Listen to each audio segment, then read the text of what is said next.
Kenya, South Sudan, Tanzania, Uganda, and the recently added Democratic Republic of Congo.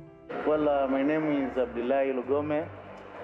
I'm first speaker of East African Youth Legislative Assembly. When you talk about the East Africa Youth Parliaments, and since I was the first speaker, I traveled to all the 6 countries by bus. I met, a lot of young people. I got a big connection with them. So that's really inspired me that what am I going to do after finishing being a speaker? So being a partner with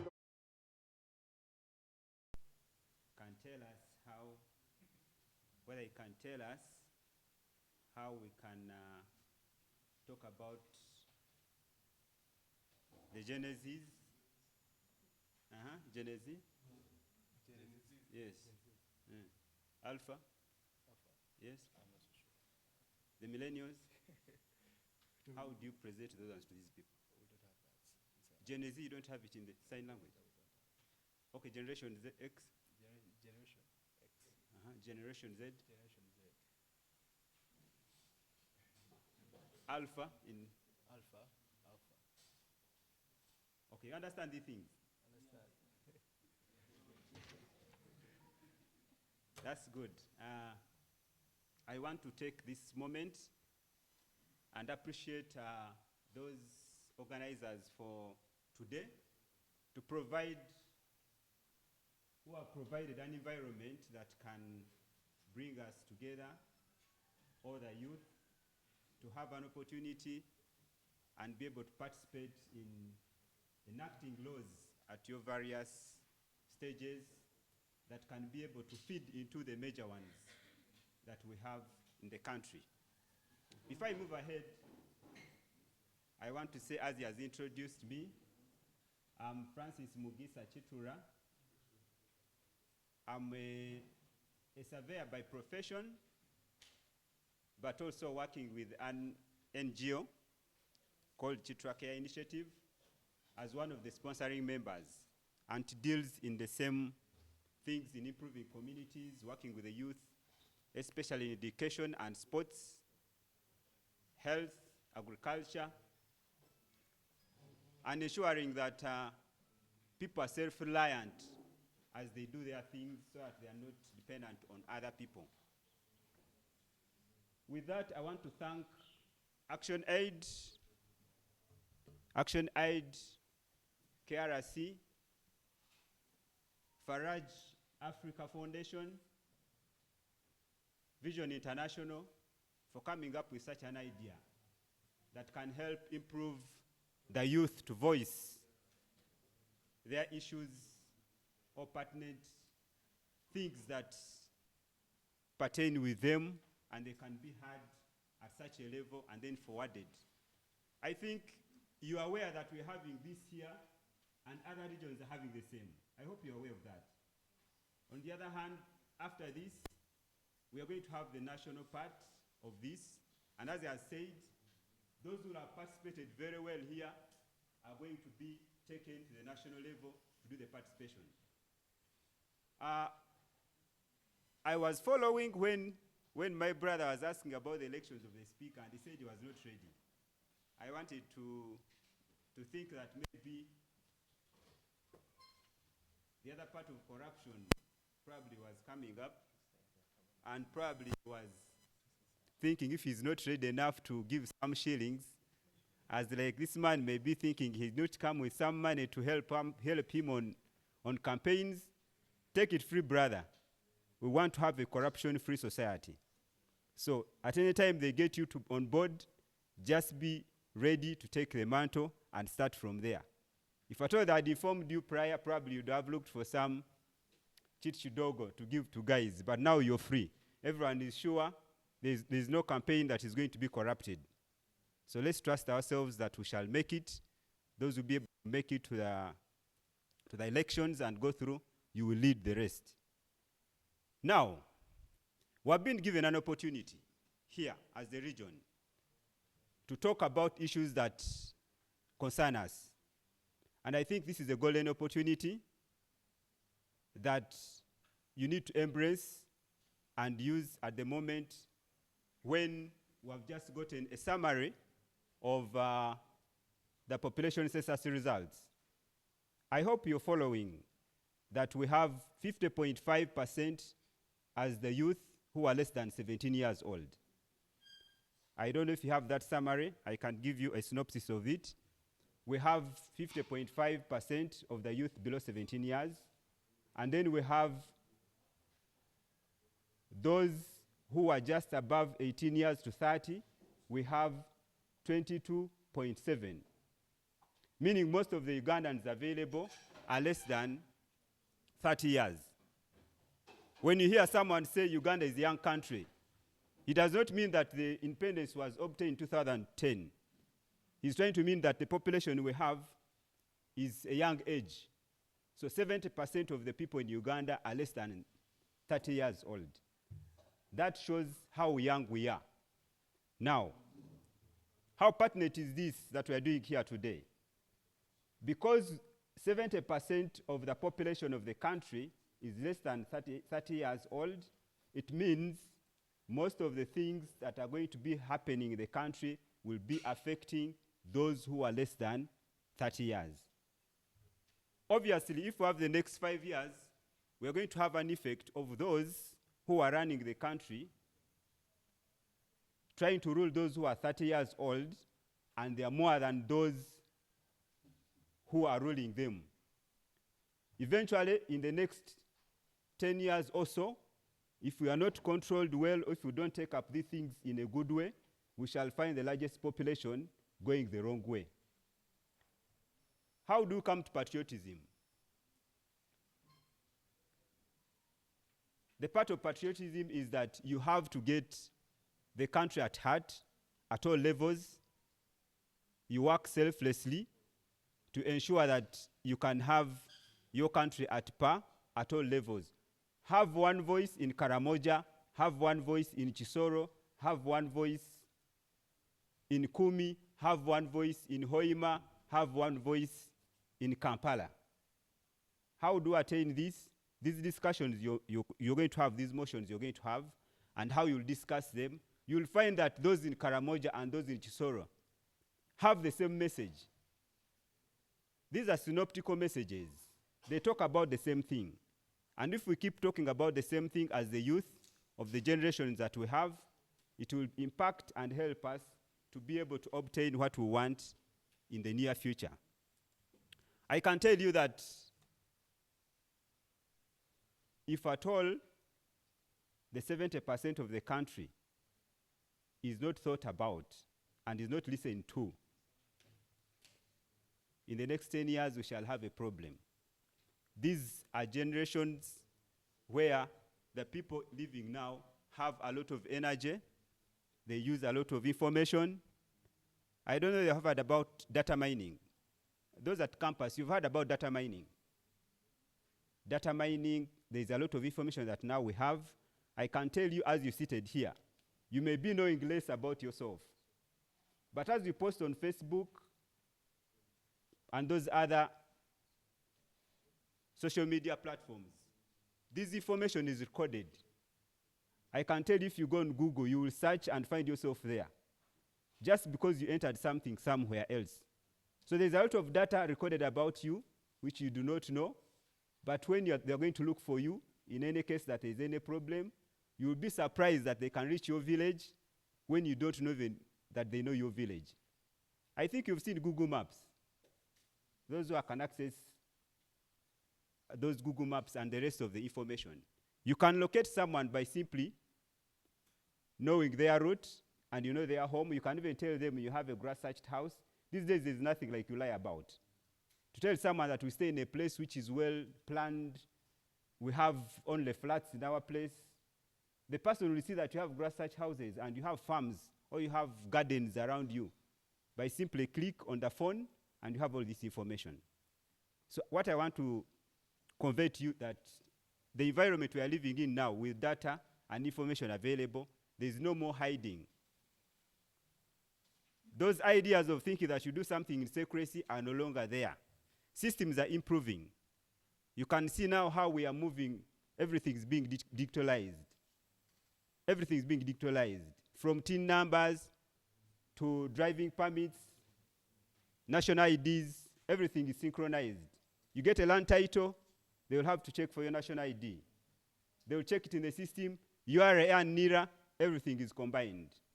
So as we discuss, let's not discuss in isolation and thinking that this only pertains the region of Rwenzori here. Whatever you're discussing, just know it is international, it is the same message moving around.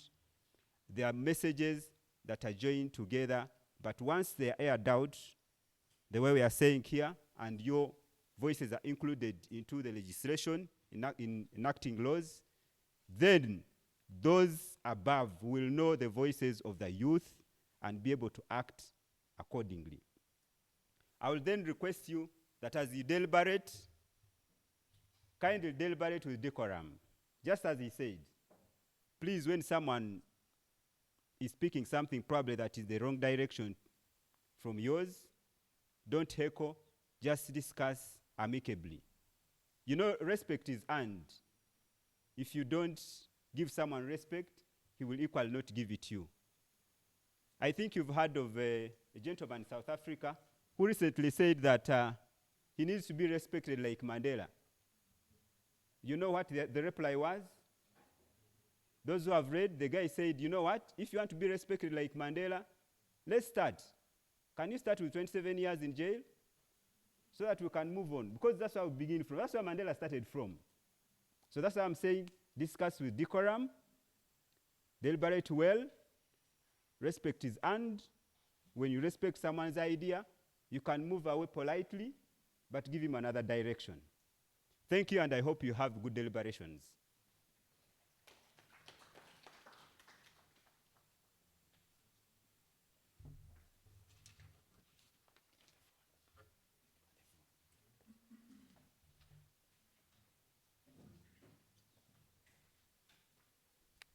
Thank you so much, our guest speaker. You have really spoken to our hearts, and we are very, very happy that you came to give us this wonderful information that is so enriching. So at this particular time, I want to take the opportunity to welcome amidst us. We have received the Assistant RDC for Kasese District. You're most welcome, sir. At this particular time, I'm going to invite my colleague, Edina, from Faraja Africa Foundation, to take us through the rules of procedure. And those that are really ready for the elections, please, the speakers, this is your time. Start preparing. You're going to come on the floor to tell us your manifestos. We vote ideas here, we don't vote money. And nobody should bribe you. If you're bribed, please kick that one out. Thank you so much. Edna, you're most welcome. Okay. Good morning. Morning, ladies and gentlemen. So I can see this table is not responding. Should I say bonjour? Okay. I welcome you all, as you have already been welcomed by the colleagues that started. My purpose here, my name is Kanyes J. Edna.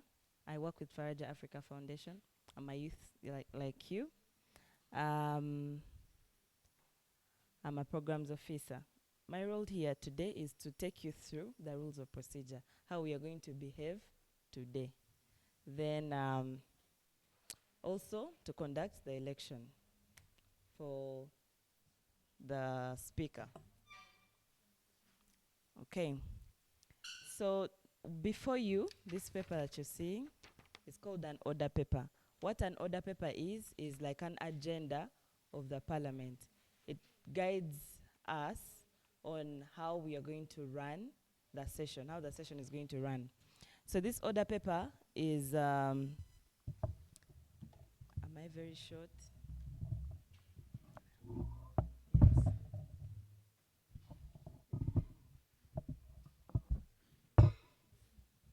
Okay, thank you.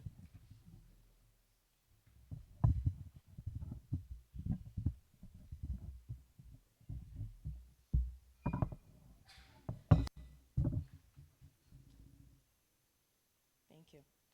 This order paper is going to be used especially by the clerks. The clerks are going to take us through the order paper. What are the clerks? Because I know some of you, it's your first time to be here. The clerks are going to sit side by side with the speaker. They're going to help the speaker to run the session. One is going to take notes. Another one is going to be like an MC of the session, while the speaker is going to be the chair of the session. So this order paper has motions, and a motion is like a topic of discussion. The nature of this parliament is like these motions, which are topics of discussion, are allotted to time, which is about 15 or 30 minutes, according to how much time we have. And in these 30 minutes, we are debating that particular topic. Then we go to the next topic, yeah? So we'll discuss a total of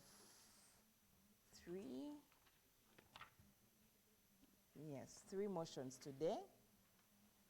For this particular Rwenzori Youth Parliament, we'll discuss 3 motions.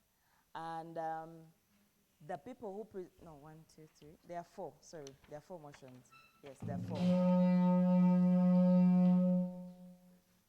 The people who present these motions to us are called motion movers. But these motion movers have already been selected. So we don't vote for motion movers. These motion movers, their responsibility is to present these motions to you for discussion. Like, for example, I come and say, I'm a motion mover of motion 1. I say, motion calling on government to increase youth representation in politics and decision-making positions to ensure their voices are heard. So the role of the motion mover is to give you a detailed explanation of this motion with regard to the unique position of Rwenzori sub-region. So you'll be telling us how you want to increase youth representation in politics and decision-making positions, and why. Why do you think that that is the major way to go for their voices to be heard? Is it the only way? Is it the most result-oriented way? Yeah. And then we'll have, of course, people who will disagree with whatever will be said. And so we'll give them an opportunity to debate this motion. Of course, in a debate, there are people who agree and those who don't agree. So the difference between here and out there is that this is more cordial and more organized. So you're allotted about 30 minutes to debate. So each of you will have, whoever will come here and will want to debate this motion or add more light to what the mover has spoken, we'll have about 2 to 5 minutes, according to the time, yeah? We'll have about 2 to 5 minutes to debate this motion.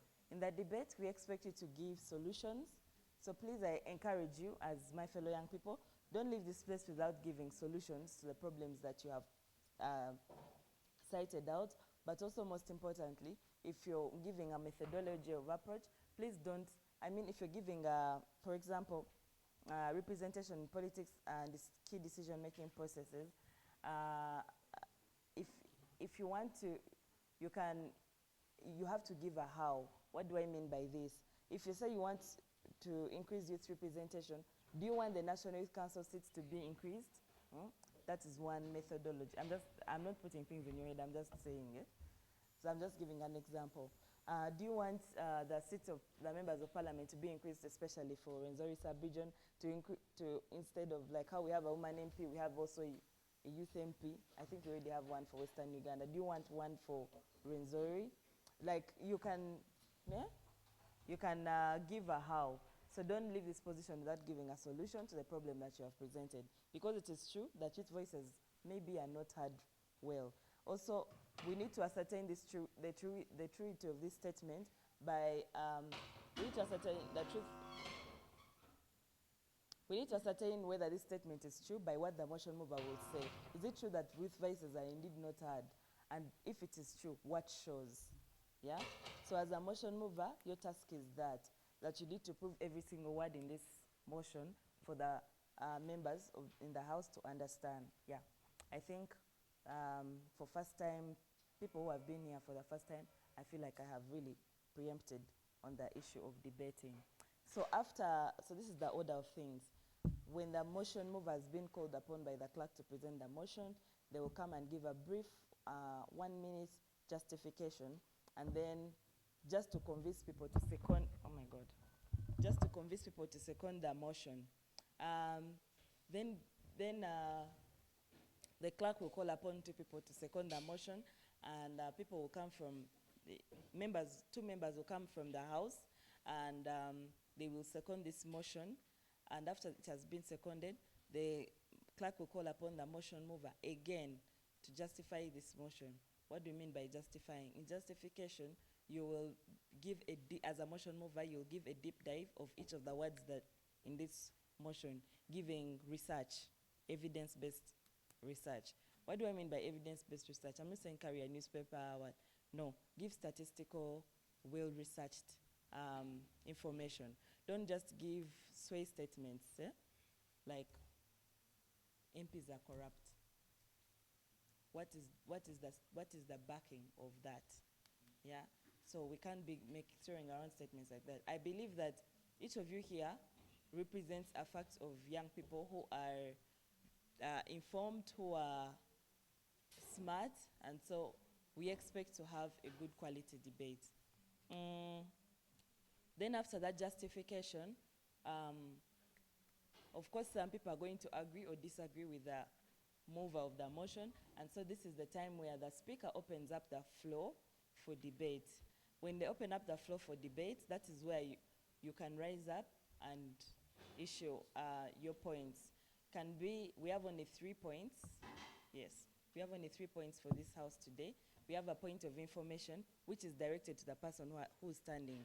For example, one of you, let me get a name, someone I know.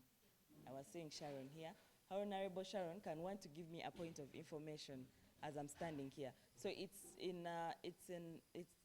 my power to deny or accept this point of information according to how much time I have left, or according to how I feel it will add on to my justification. So you can also give the motion mover during their justification a point of information, especially if you feel like there's something you need to add. But it's according, the person standing is the one who accepts or denies the points of information. The second point you can give is a point of order. That one is directed to the speaker. The point of order is unique in a way that it is never denied, and it's a point that you stand up on when you want to create some order in the house. Yeah.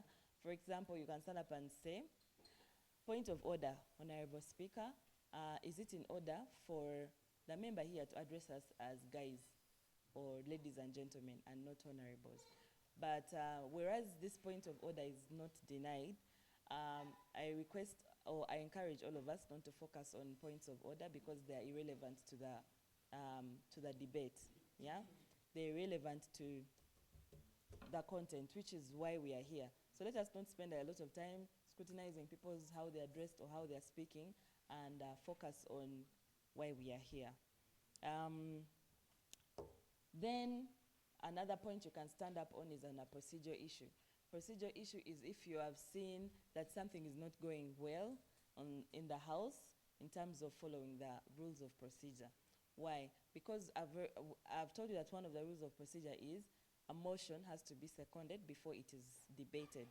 So if you realize that the motion being debated has not been seconded, you can stand up on a procedure issue.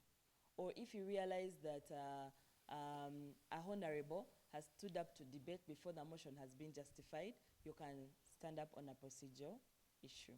Yeah.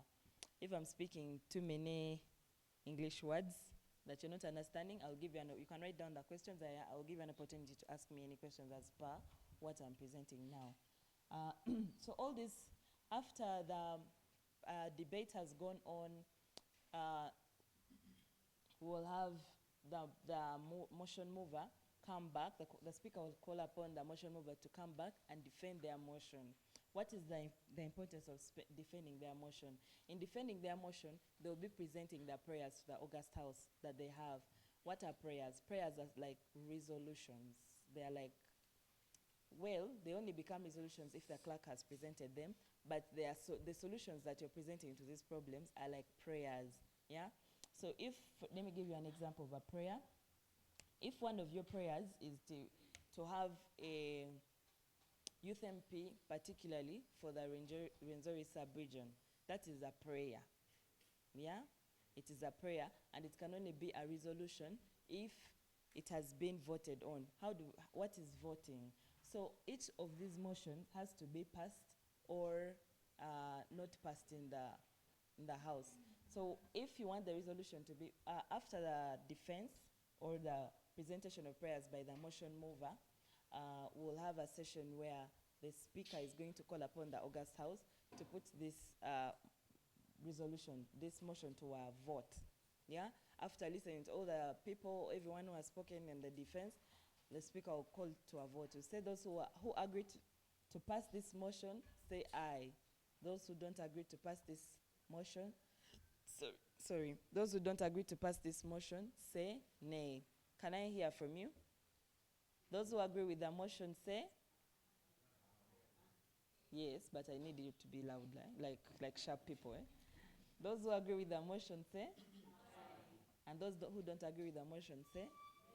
Good, excellent. So, so that's how we vote. After we have finished that vote, we go to the next motion. And we do all these procedures to, with all the 4 motions until the session is done. Yeah? So this is what I expect. There's a lot of debate that is going to happen. So I really hope and pray that by the time you leave this session today, you have spoken.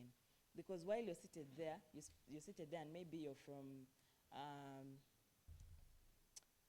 I'm trying to get a Kasese, you're representing a youth from Kasese who has not been able to access a platform like this one, which causes some of these youth to be disgruntled, and that is why we have been seeing a lot of young people on the street marching for against corruption. Why? Because they don't have a privilege that you have like today to talk about these issues, yeah? So please don't focus on the election and lose the gist of the matter, which is having your voices being heard. So represent yourself and also represent the young people you have left behind when you were traveling to come here. So this is how we clap in Parliament. We stamp our feet. Can I just hear some of you stamping your feet? Excellent, yes. Can I just have the front table here stamping their feet? Stamp your feet? Good, thank you. Then, at the end of all this session, the clerk is going to present to you resolutions. Resolutions are basically what you guys have agreed upon, what the members of the House have agreed upon according to each, in each motion. You will have agreed upon certain things. For example, as I have mentioned, maybe having a Rwenzori youth MP. Please don't mention this argument if you think that it is not relevant to your discussion. I'm just giving an example, in all honesty. If you have resolved such a thing, then the clerk to Parliament is going to stand up and present these resolutions at the end of the session. And then we adjourn the session. Yeah.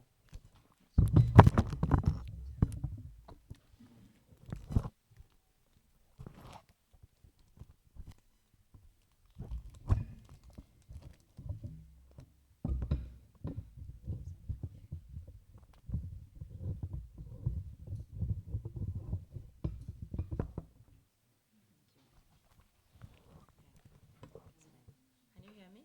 Yes. Hello. I increase my tone. Hello. Hello.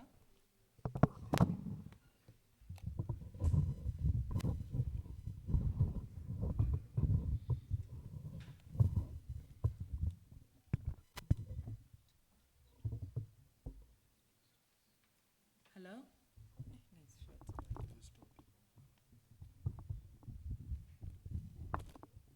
Okay, yeah, that's better. Hello. Hello. Hey, it speaks louder there. Yeah, thank you. Hello? Ah, okay, that's nice. All right.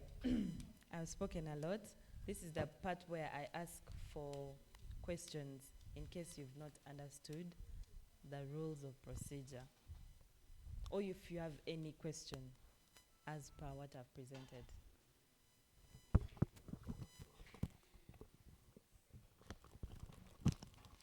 No questions? Yes, please.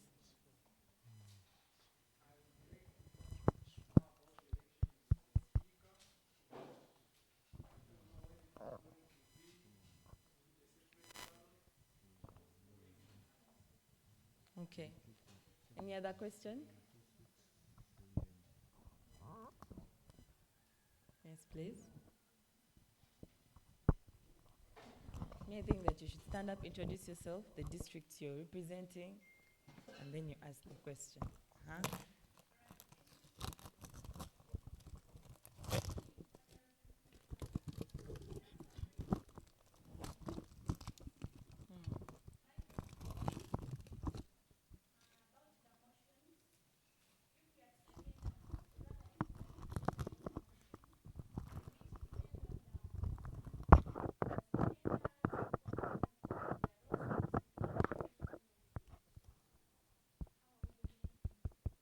Okay. Yes, please.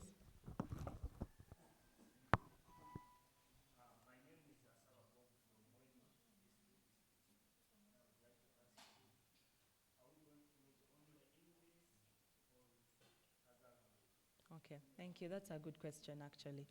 Um, Thank you for your questions. The first question, we have not yet reached the election bit. We are going to have an election, and it will be secret ballot. I just wanted us to have the rules of procedure first, then we go to the election. I'm going to come to you, just a second. Then the second question, there are only 2 seconders to the motion, but everyone is open to debate. Yeah, all of you, actually, it's not a choice. You must debate this motion because it is to your own benefit and to the benefit of the people you're representing. So make sure you debate this motion.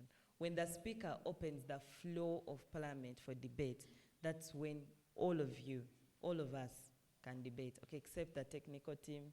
I don't know if the chief guest table will be debating too, but yes, you can.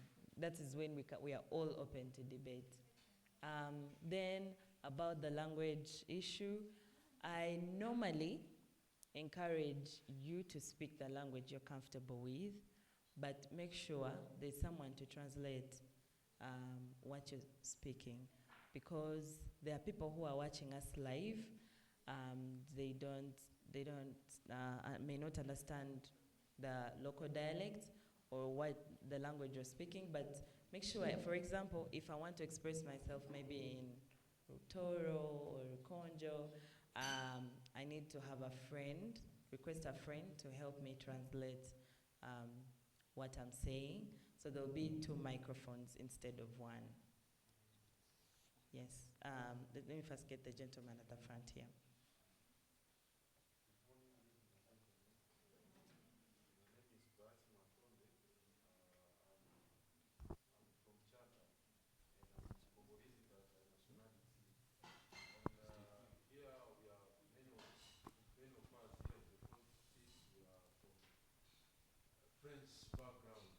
So we are having some challenges with some words here. Yeah, the first one is, okay, motion, we can understand this, but like seconder and we are mover, so we are trying to know what is it about, because when I see motion is like a topic, like a, yeah, but this one, the second, is it to support the motion, or kind of would like to understand the context so that we won't get lost during the debates. Thank you. Okay, thank you. Someone was raising their hand. Yeah.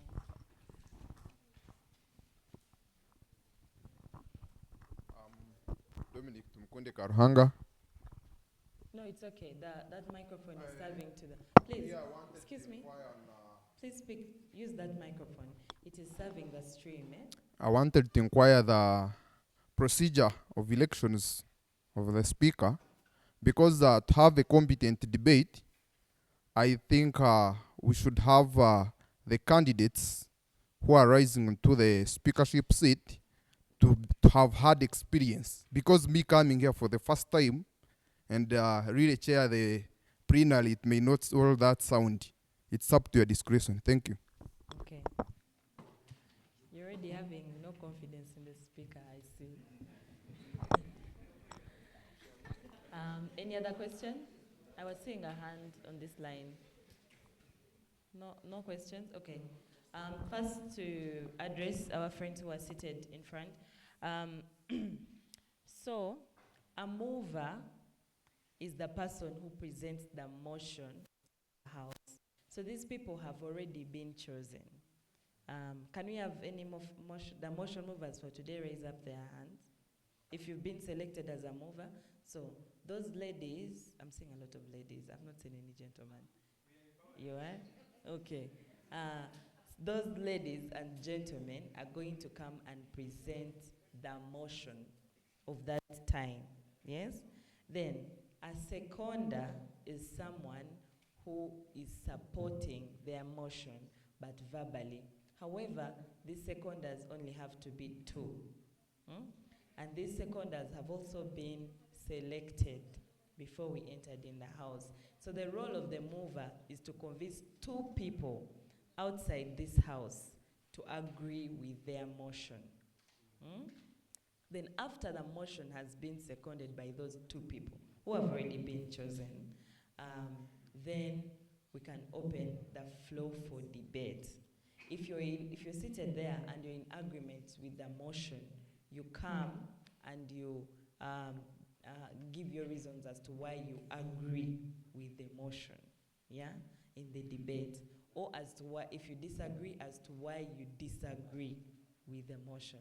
So the whole, on the order paper, if you're seeing mover or seconder, those individuals have already been selected prior to today's parliament.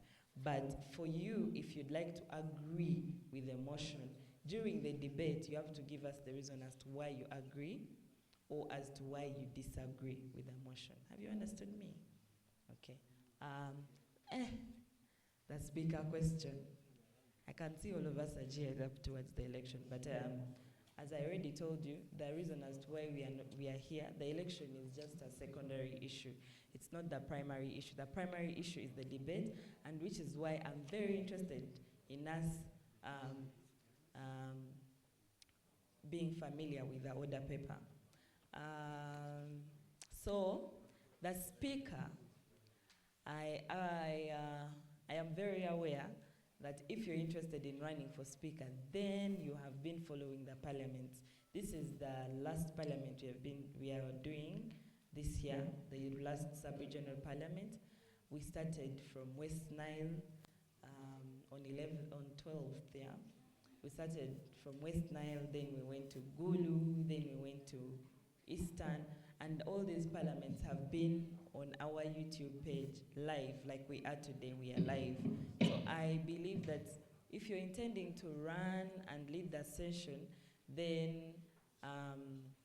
you should have watched these sessions. But also before the session starts, I will have a debrief with the speaker to just take them through how the session is run. And I believe the speaker will be the sharpest among all of you.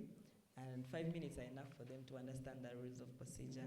Also, in case the speaker has any other question, I will be just behind there. The speaker can signal me if they need guidance. The technical team is present the whole day to provide guidance on the same. Today's youth parliament is an opportunity for us to learn. To learn, 1, how to debate. 2, how things are done in parliament. So that when you reach a point where you're elected to become your area member of parliament, you know what to do. So don't be afraid to make mistakes today. Do not. It is more than okay to make a mistake. We'll be available to guide you and help you if you need help.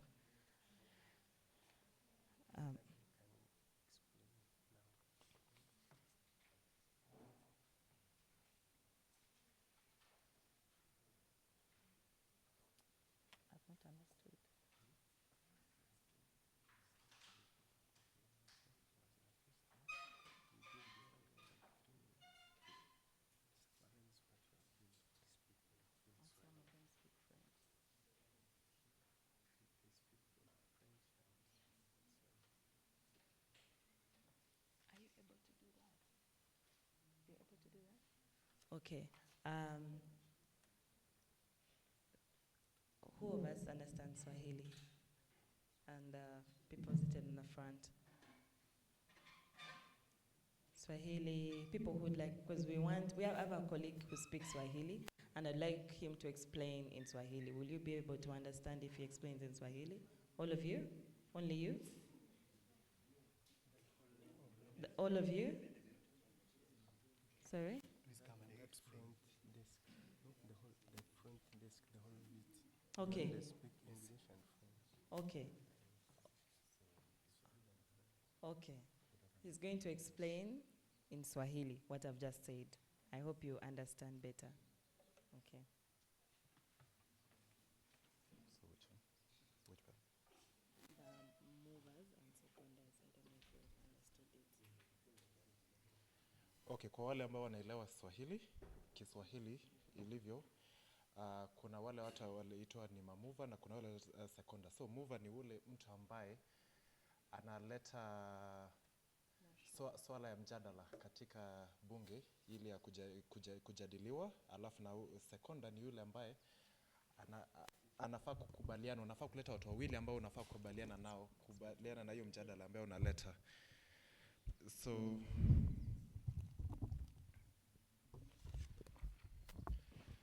So kwa yule ambaye alichaguliwa kwa mover, kwa yule ambaye analeta swala ya mjadala kwenye bunge, tayari walikuwa washachaguliwa. Sasa kwa wale ambao ni sekunda ni wale watu wawili ambao wanakubaliana na hayo maneno ya ambayo yanafaa kujadiliwa.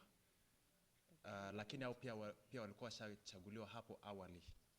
They've already been chosen, the movers and Yeah, I just said that. Okay. I understand if I understand what you're saying. Kuna yule ambaye hajaelewa yale ambayo nimesema. Stayed in front. Mumeelewa?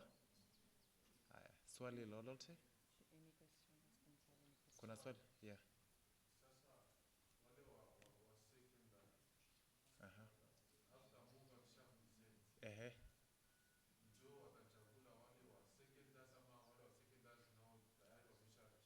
Seconders tayari washachaguliwa, watakuja tu hapa kukubaliana kwamba wanafanya hiyo secondment, lakini walikuwa washachaguliwa hapo awali. Yeah. Iko salama? Yeah.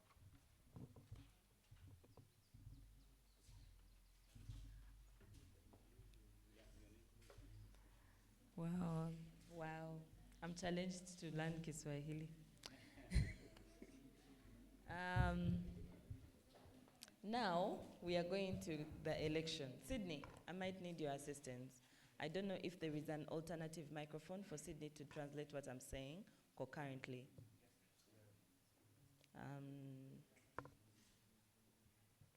It would be because now we are going to election and it's another set of instructions. Okay. Can we wait for a bit? They can hear you.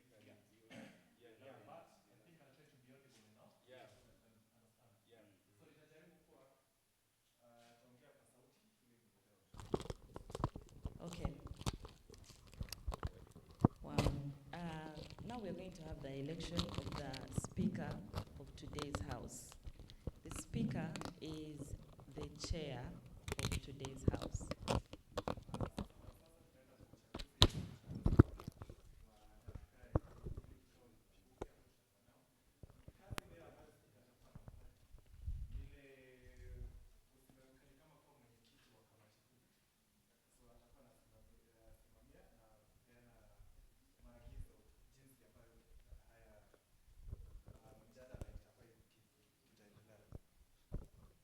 Thank you. Can the camera see you?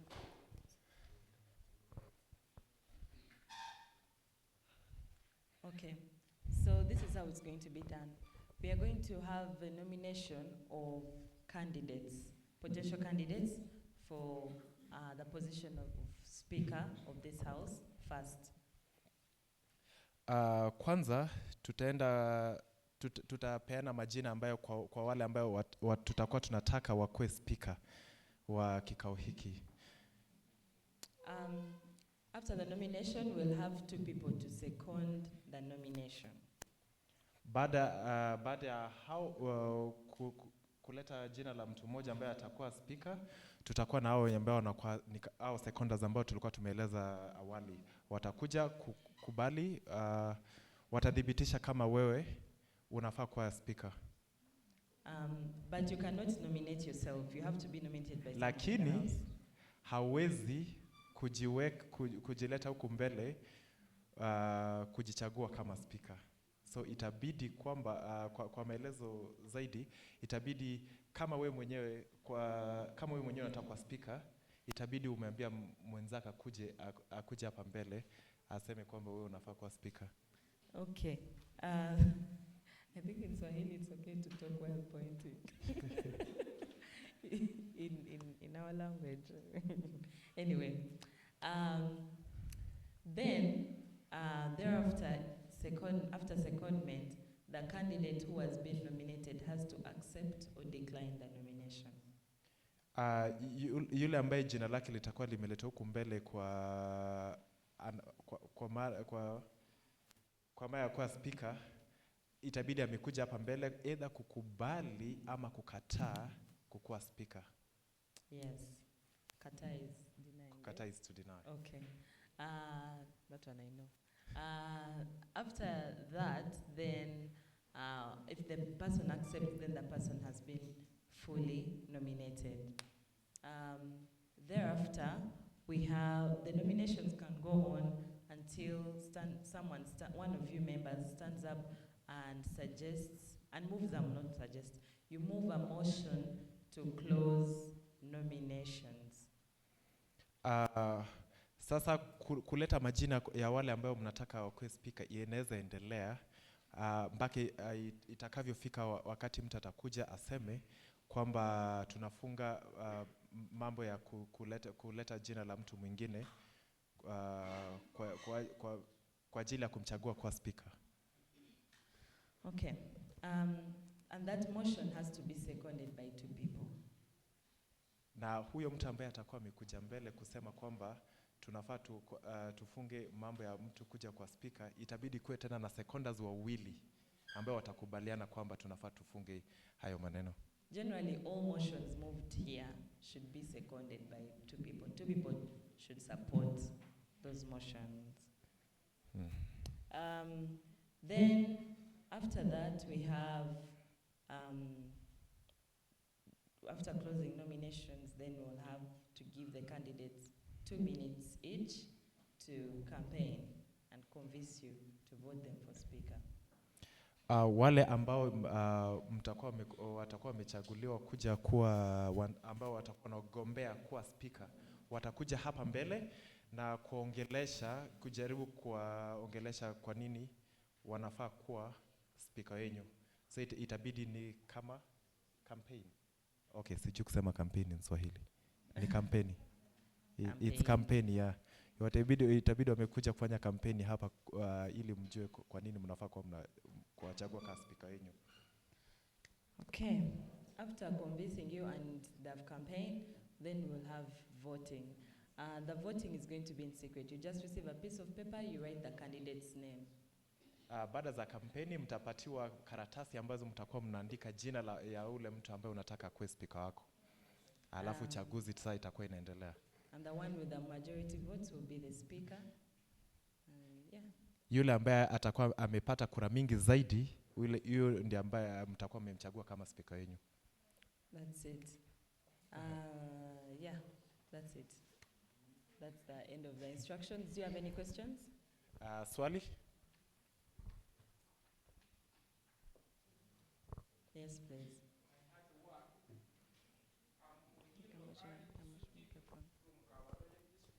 Hold on. So I wanted to know the criteria used when selecting the motion movers, because I hope most of us are new in this parliament, so I don't know what was the criteria to select the motion movers. Thank you.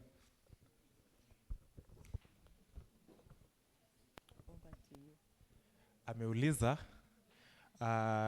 jinsi ambayo namna ambayo ilivyotumika kuchagua wale ambao ni motion movers. So atapeana jibu. Okay. First, even the motions came from you people. The urgent issues that are faced by the youth in Rwenzori sub-region. Haya mambo ya mjadala yalitoka kwa nyinyi wenyewe, wale watu ambao wanatoka katika hii mieneo ya Rwenzori. We are working in close coordination with our regional partners who are KRC and Vision Actors International to come up with these motions. And these regional partners also came up with motion movers who have made research about the motion, and they are ready to present the motion. Sasa kwa kutafuta haya motion walisaidiwa na watu kama wa KRC and Vision International kuleta haya maneno ya mjadala, na walifanya mpaka utafiti zaidi kuja na haya maneno ambayo yanafaa kwa kujadiliwa. Yes. So have I responded? Okay. So yeah, that's criteria was you should have researched, you were chosen, you are youth from Rwenzori. Yeah. Any other question? Hello. Now I am the presiding officer today. I will be assisted by Godson. Okay.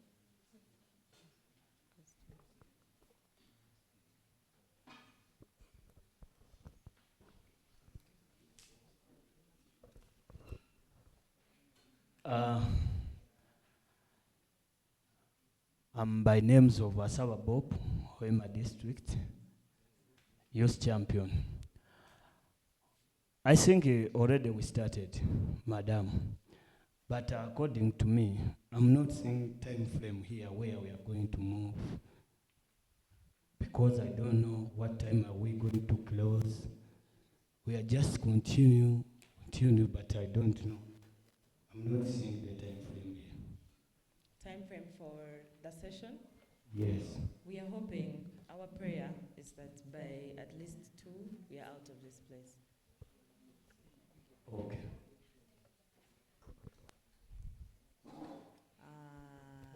Yeah.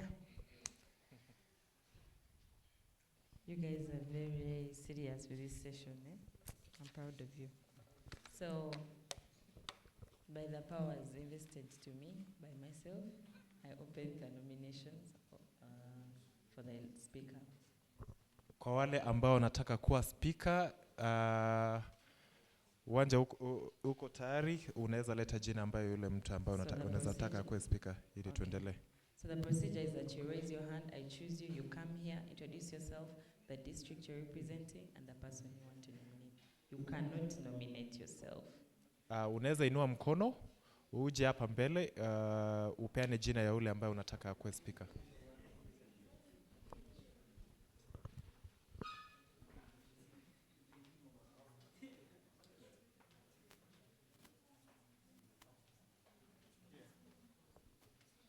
I'm Muhindo Ali Kisuki, youth champion from Kabarole. I'm here to nominate a candidate to act as our speaker for today's session. And I bring the candidate's name as Atuhere Sharon to be our honorable speaker for today's session.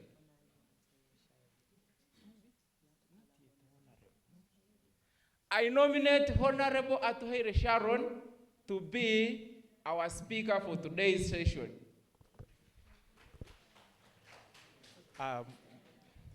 Mheshimiwa ametuuza jina la Mheshimiwa Sharon ili awe speaker wa leo. Sasa itabidi tumekuwa na seconders wawili wakuja wakubaliane na hayo. Yes, we are requesting for 2 people to say. All of you now are addressing yourselves as honorable, except the technical team. Yeah, so even if you come here, you say, said your name is Muhindo. Okay, Honorable Muhindo Ali Suki from Kabarole. Yes, that's how you introduce yourself. Can we have 2 seconders to second Honorable Sharon?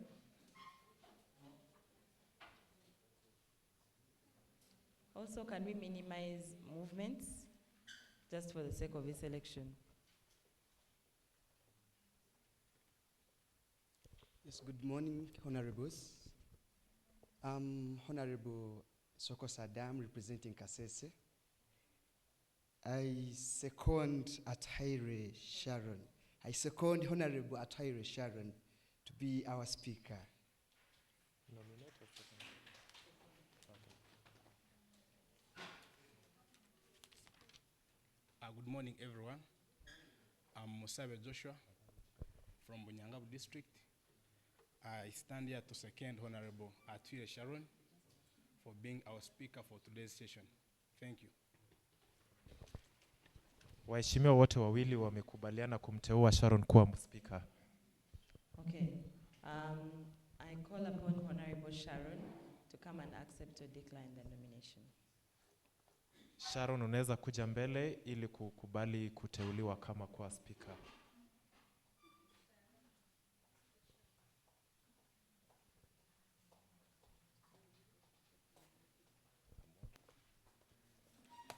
Protocol observed.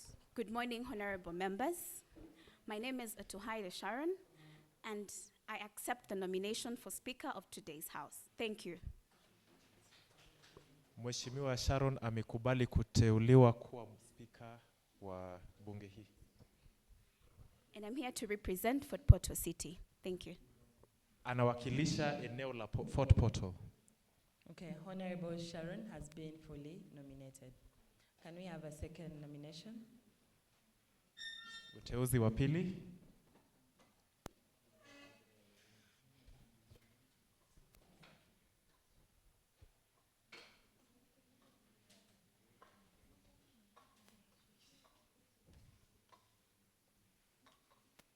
Good morning, honorable members. My name is Sharon Basemera from Fortportal City. I nominate Honorable Karungi Goret for the speakership position. Mheshimiwa Sharon hapa anateua Mheshimiwa Haron kwa speaker wa bunge hii. Karungi Sharon? Goreti. Okay. Honorable Goreti. Can we have 2 people to second Honorable Goreti? No, just 2. Wale wawili ambao watakubali kumteua. Only 2. Honorables, I'm seeing 3 people standing. Can we have 2, please?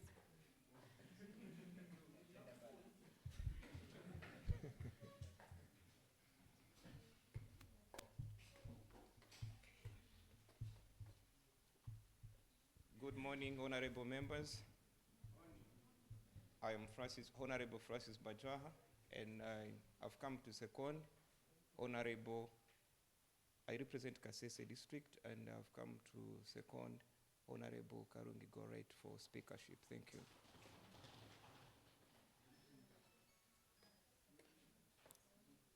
Good morning, fellow honorable members. My name is Honorable Mibiri Penina, representing Kasese district, and I'm here to second Honorable Karungi Goret for speakership today. Honorable Karungi Goret, can you come and accept or decline the nomination?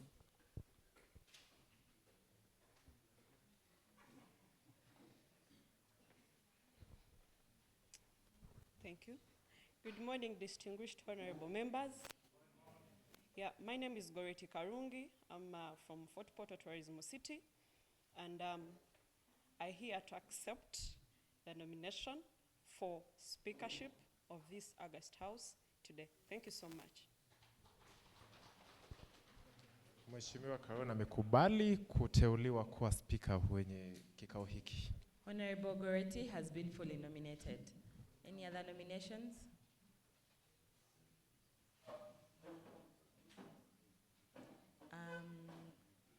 Okay.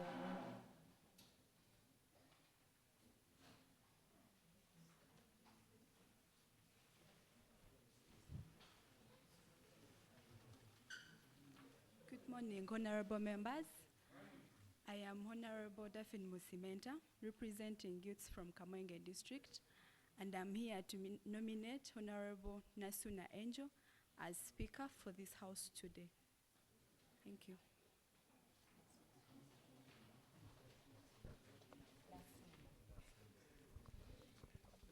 Mheshimiwa Lasuna Angel ameteuliwa kuwa speaker. Sasa itabidi tumekuwa na secondas wawili ambao watakuja kukubaliana na yeye kuwa teuliwa kuwa speaker. Honorable Nasuna Angel.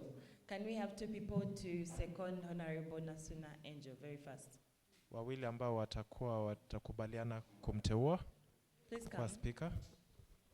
Lady in red, Honorable in red, and Honorable.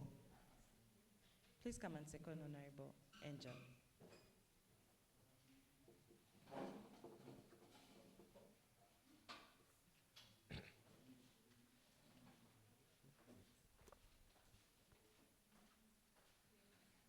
Good morning, honorable members. I'm here to second Nasuna Angel as today's speaker for today's parliament. Good morning, fellow honorables. I'm Kabo McLean from Bunyangabo District. I'm here to support Nasuna Angel for the speakership of today's parliament. Thank you. Honorable Angel, could you please come and accept or decline the nomination? Mheshimiwa Angel, karibia mbele kuja ukubali ama kukataa kuteuliwa kwa speaker.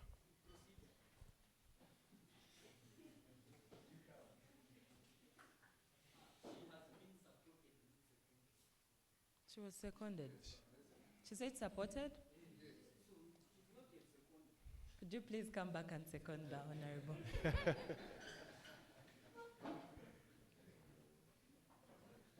And two seconders, both of them. Wateuzi wale wote wawili njoo mbele. Yeah, sorry, honorable members. I'm here to second Honorable Nasuna Angel.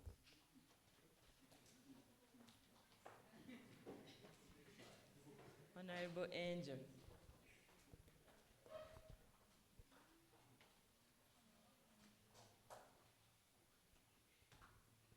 Protocol observed. Good morning, honorables. My name is Nasuna Angel from Kabarole District. I'm a student. I have come to accept the nomination.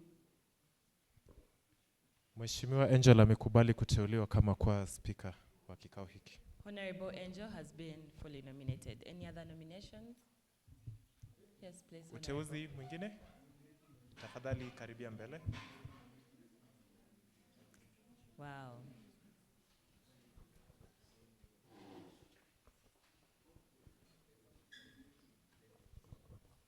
Yes. Good morning, ladies and gentlemen. My name is Tonyiro Penina from Kasese. I represent youth with disabilities. I'm here to nominate Honorable Wambale Ronald for the speakership of today's house. Thank you. Thank you. 2 seconders for Honorable Wambale. Please come. Second person. Yesterday I had a candidate who was seconded by 1 person, and we had to drop that candidate because that is not a full nomination. So can we have a second person to second Honorable Wambale? Morning, honorable members. My name is Honorable Rwenzori Simon from Kasese. I'm here to second Wambale Ronald. Good morning, members. My name is Akachikanza Maria Paula from Fortportal City. I'm here to second Honorable Wambale Ronald. Honorable Wambale, could you come and accept or decline the nomination?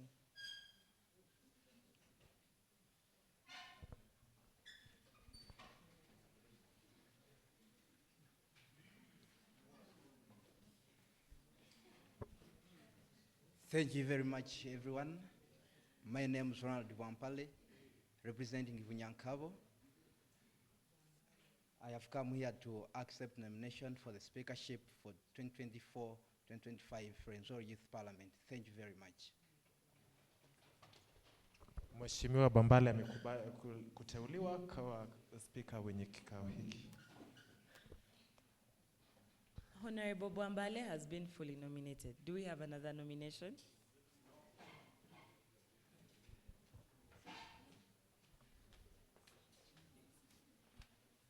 Once again, I'm Muhindo Ali Kisugi. I request that I raise here to close the nominations. I move a motion to close the nominations.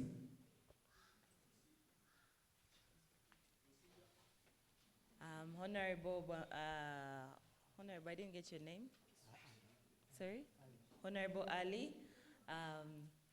It's not right that you come and close nominations when I've not invited the closure of nomination. What's the procedure issue?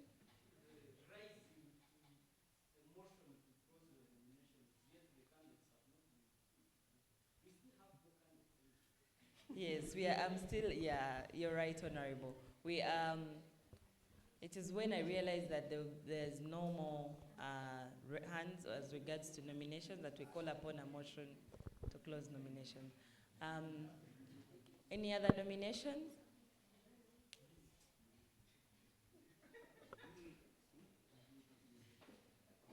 I love this though. It means all of you want to be leaders. But you can only have one speaker.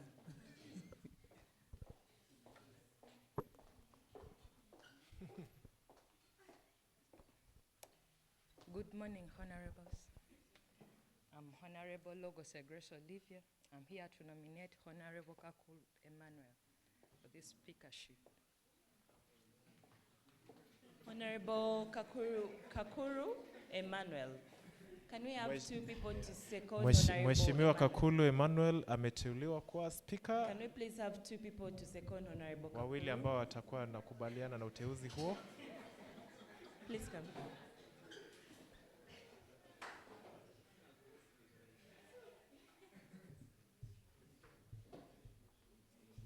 Good morning, Honorables. I'm Muhindo Brenda from Bunyangabo District. I'm here to second Honorable Kakulu Emmanuel for speakership of this Parliament 2024. Good morning. I'm Dominic Tumukunde Karhanga. I'm here to second my brother Kakulu Emmanuel, the voice of the people. Mheshimiwa ya Emmanuel itabidi amekuja mbele ili kukubali ama kukataa uteuzi huo. Honorable Kakuru, I'm inviting you to come and accept or decline. Oh, you're Honorable Kakuru. Okay, I see why he was fighting for his rights. The voice of the people, eh?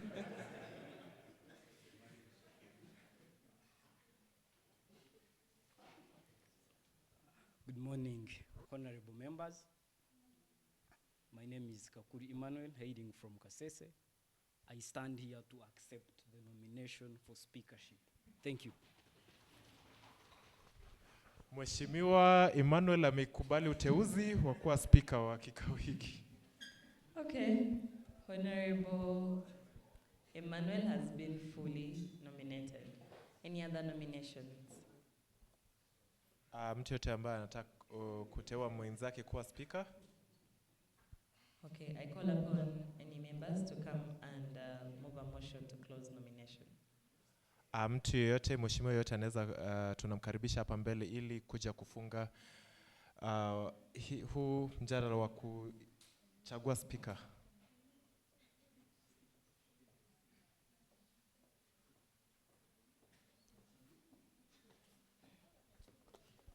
My name is Honorable Chairman Patrick from Kasese.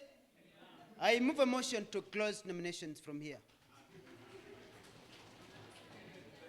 Can we have two people to second the closure of Honorable Ali? You can come and second too.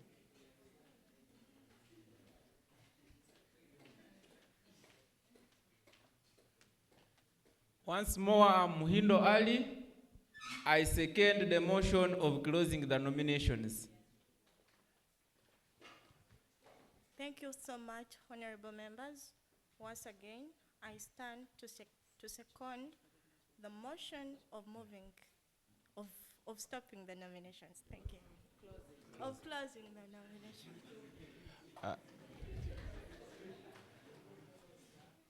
Azimio ya kufunga uchaguzi wa kuteua watu ambao watakuwa na wania ukiti wa kuwa speaker sasa limefungwa rasmi. Okay. We are now going to vote for the closure of nomination. All in support say aye. On the contrary say nay. Nay. Kwa sasa the ayes have it.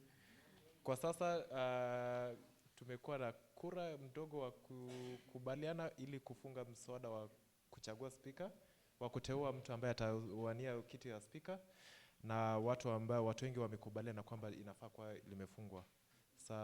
Kwa hivi tutaenda kwa uchaguzi. Okay. Uchaguzi is we have closed it. We're going to vote. Okay, proceeding to vote. Yes, we are proceeding to vote. However, before we vote, I request Honorable, can I please have a list? We're going into campaigns.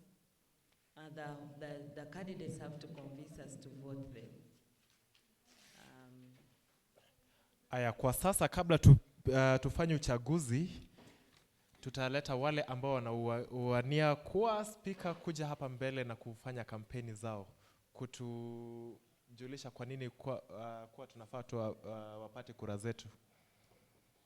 Therefore, in no particular order, I call upon Honorable Karungi Goret to come and convince the August House and campaign for the position of speaker. Mheshimiwa Karun Goreti, tafadhali karibia mbele ili ufanye kampeni zako za kuwa speaker.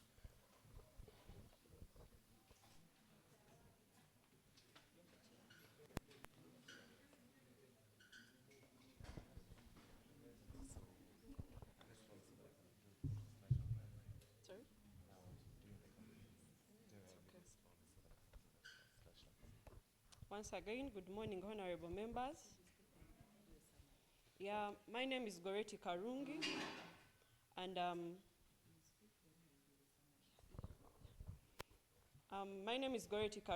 I'm a youth leader from Fortportal Tourism City, and I'm a teacher by profession working in Toroko district. So I'm basically here representing those two areas. And I'm happy and excited that you have nominated me, or I've been nominated and you've accepted that I become the speaker of today's August House. And I was at better during my years of schooling. I was a student leader, started from Mountains of the Moon University, where I was a GRC, where I was a debater and also a chairperson of debating club, the same institution. I've presented young people on different platforms that I cannot ably add out here, but I've presented issues to do with young people, most especially the girl child.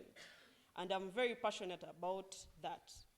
And this morning, I'm basically here requesting all of us to support me as the speaker of today's Youth Parliament, Rwenzori sub-region.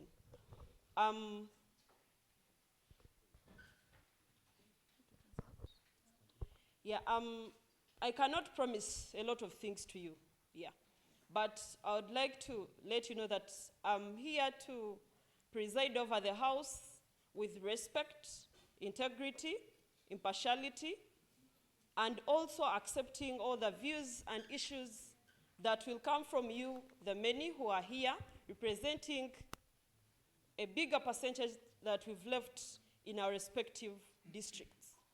And I'm sure through you, your voice will be heard through me. I'm very happy, and of course, I would I would like to request you to support me. Thank you so much.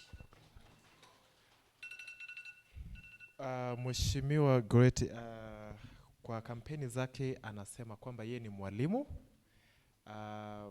Yeye hupigania mambo ya wale vijana haswa sana watu wa jinsia wa kike, na anajaribu kusema kwamba haezi wa ahadi kufanya vitu mingi sana, lakini kwa yale wakati ambaye atakuwa ameketi katika kiti hicho za speaker, atawahudumia kwa heshima na atapatia kila mtu nafasi wa kufanya kazi kwa miendeo ambayo inakubalika. So each of these candidates has 2 minutes to campaign, and Sydney has the sole opportunity to translate whatever they are saying. We hail you, sir. The second candidate to come and campaign is Honorable Bwambale Ronald. Mheshimiwa Bwambale Ronald, tafadhali karibia mbele ili ufanye kampeni zako za kuwania kiti la kuwa speaker.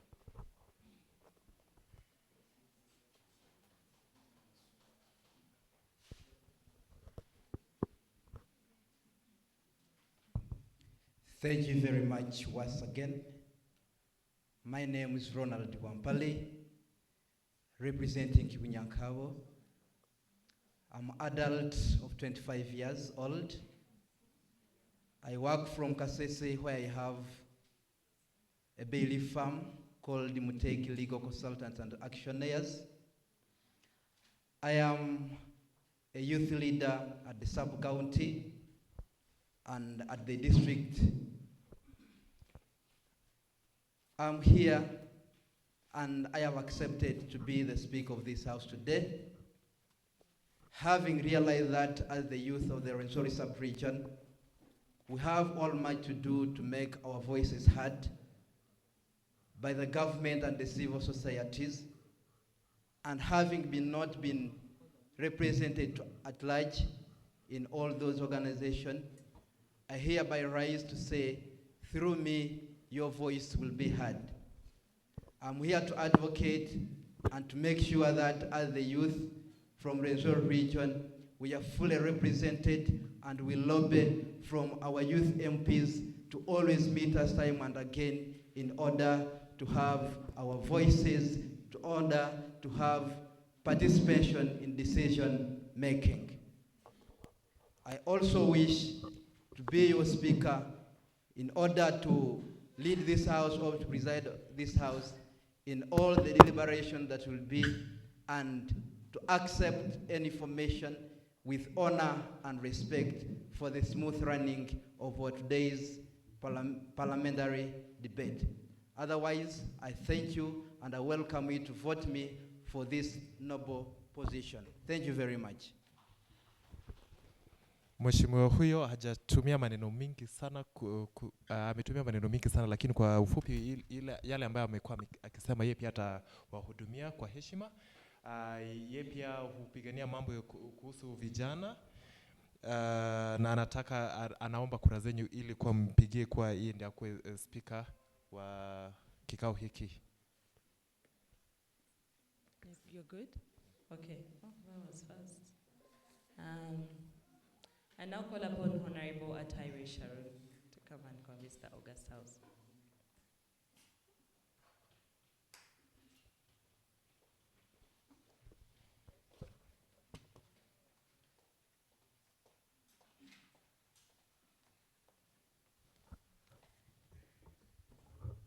All protocol observed.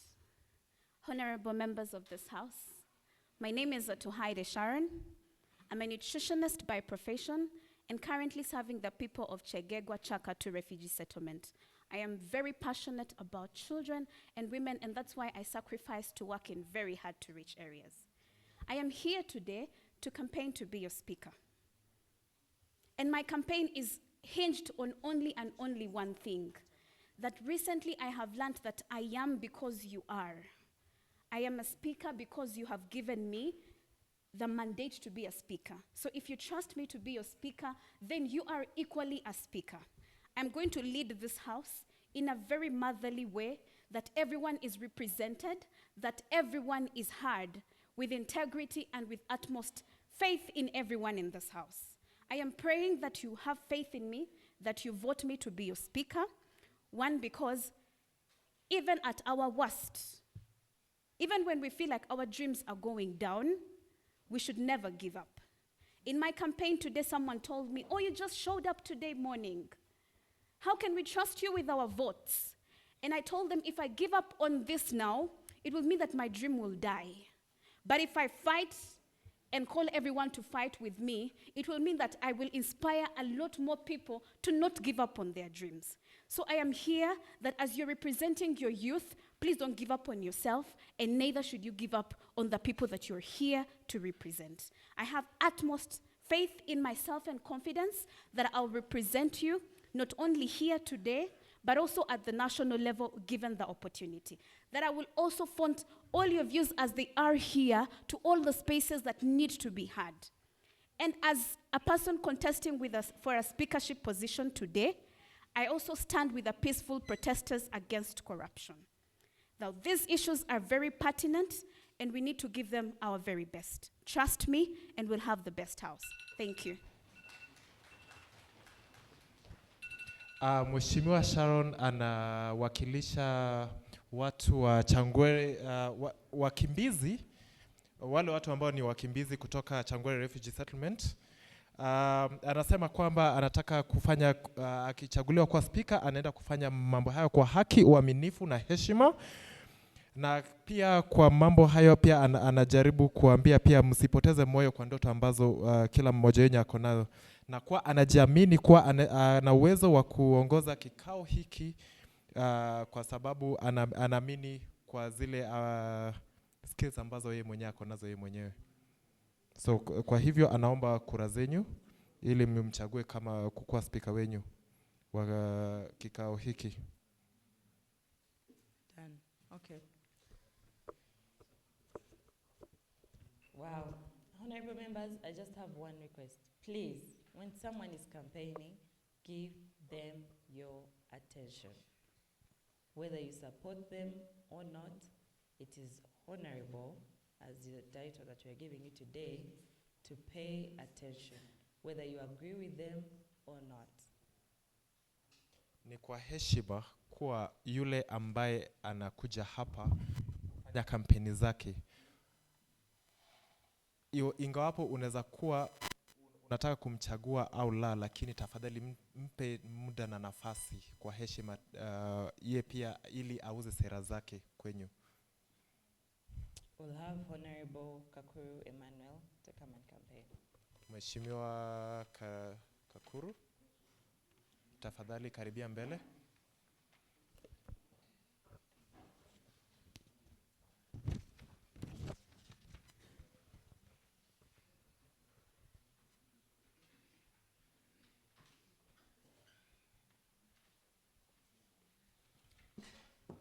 Good morning, honorable members. Kakuri Emmanuel is my name. So I cannot say the activities I've done at this stage because we are not interested in activities, dear members. What we are interested in is a speaker who will be impartial, who will listen to you.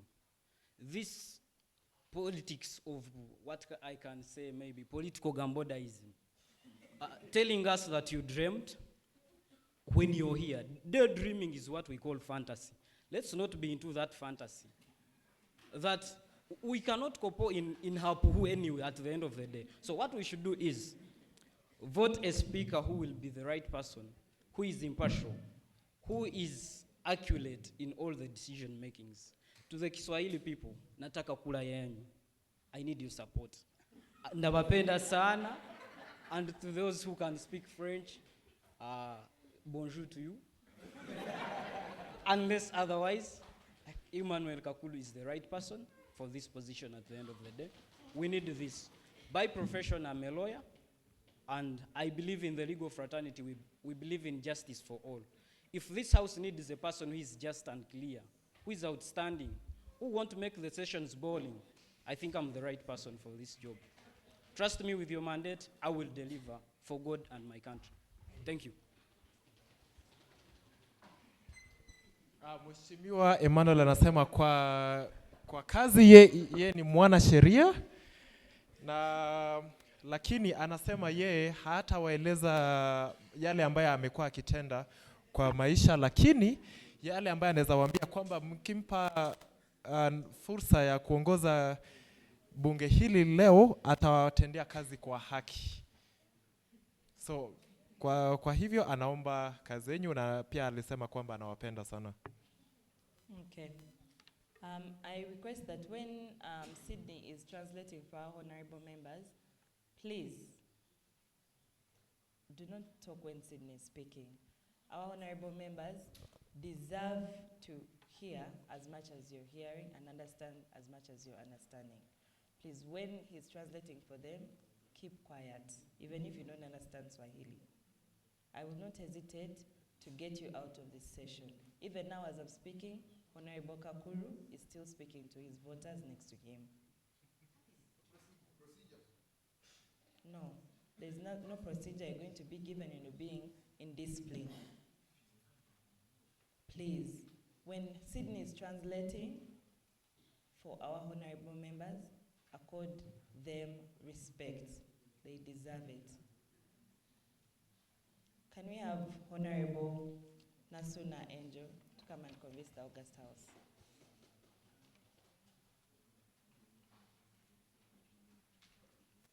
Mheshimiwa Angel, tafadhali karibia mbele ili ufanye kampeni zako.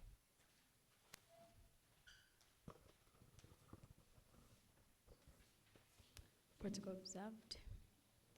Good morning to you all once again. My name is Nasuna Angel, and I would like to give you a brief facts you need to know about me. I'm 25 years old, a professional teacher, and also a lawyer in making at Uganda Pentecostal University. I'm here, first of all, to implement my dreams. That's the first fact I have. I have worked in several sectors, have volunteered, I have worked with students. You know how stubborn students are, and you have to listen to everyone, you have to conclude, you have to take in every fact they bring up to you. So, like it or not, I have the best experience, I believe. Secondly, I believe this speakership is going to give me the mentoring I need to fulfill the dreams I have. One of my first dreams is making an NGO which is for albinos. I'm working hand in hand with a vibrant group and also with Honorable Alex Ruhunda. So just in case I am nominated to be the speaker here, I believe I'm going to gain experience here and I'm going to know what I need to do, and your audience will give me the best experience ground. That's all I have to say. Thank you.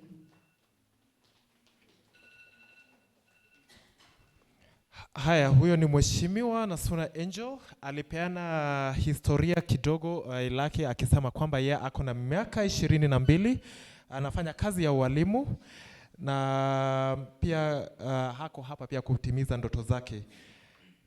Kwa hivyo, kwa haya ambaye alikuwa amesema, amefanya kazi la kujitolea, hasa kufanya kazi na wanafunzi, ako na ujuzi wa kutenda kazi huku hii ingawapo mtakuwa mmempatia kura zenyu, na pia mkimpa fursa ya kuwatendea kazi kama speaker, ye pia anaamini kuwa atakuwa amejinufaisha kwa kupata ujuzi zaidi kwa kufanya mambo zingine kwa maisha. Sasa kwa hivyo pia ye pia anaomba kura zenyu za kuwa speaker. Okay. Yes, I think by now all the candidates have convinced you to change your mind, or continue with your choice. Now we are going to have a head count. Kwa hivyo tunaamini kuwa wale wagombeaji wote wamekuwa na fursa ya kuwaeleza kwa kufanya kampeni zao na kuwapa nafasi ya kujua ni nani kwamba mtakuwa mnampatia kura, lakini na sasa kwa hivyo tunaenda kuhesabu kila mmoja wetu ambaye atakuwa anaweza kuwa anapiga kura. I'm requesting that if you're not going to vote and you're seated in the state tables or in the middle, to just stand up and go to the wall. Wale ambao hawatakuwa wanapiga kura na umeketi katikati ya wale ambao wanaenda kupiga kura, tafadhali tunaomba msimame tu kwa muda kidogo, msonge kule nyuma, tumalizane na kura alafu kisha mtarudi mketi kwa viti zenyu.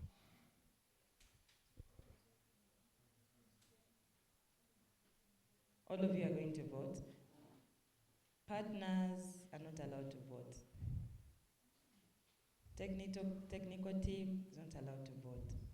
Faraja team is not allowed to vote. Guest speakers are not allowed to vote. So if you fall in any of these categories, I'm requesting that if you're sitting in the middle, no, you can't stay here. This whole table is not voting, so it's okay. You take, okay, sure, no problem. I'm seeing some partners seated in the middle. I don't know if they are voting. Are you voting?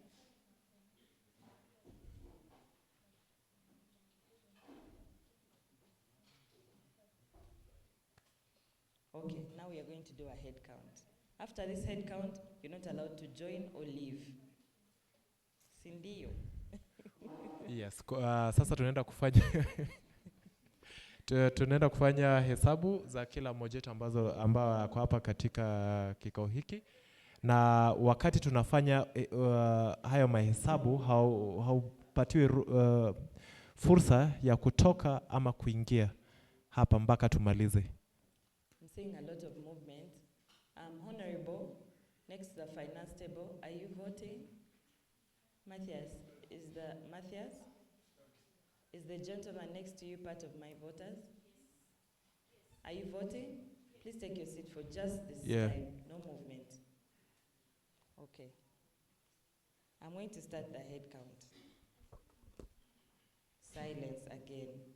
What are you guys talking about? Honorable,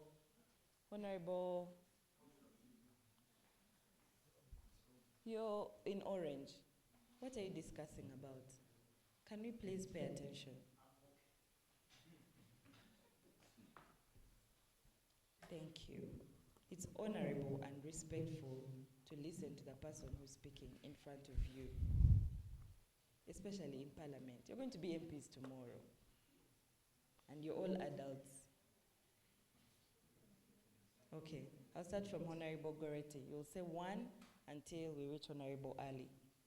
1, 2, 3, 4, 6,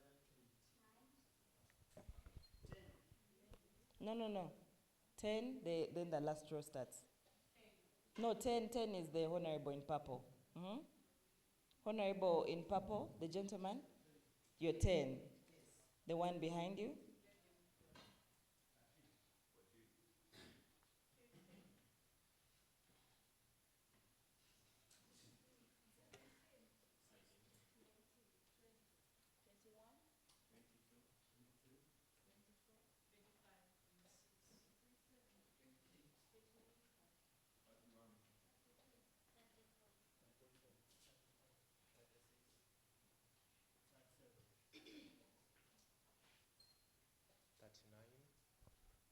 You're 40, 41, 42, 43, 44.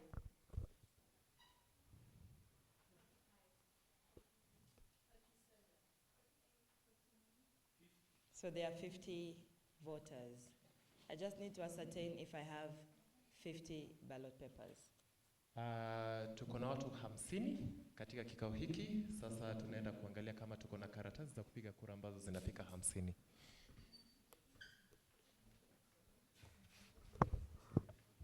So we are going to count these ballot papers together. Kwa hivi kwa uhaki na tunaenda kuhesabu haya makaratasi za kupiga kura ili kudhibitisha kwamba zote ziko 50. Okay, count with me.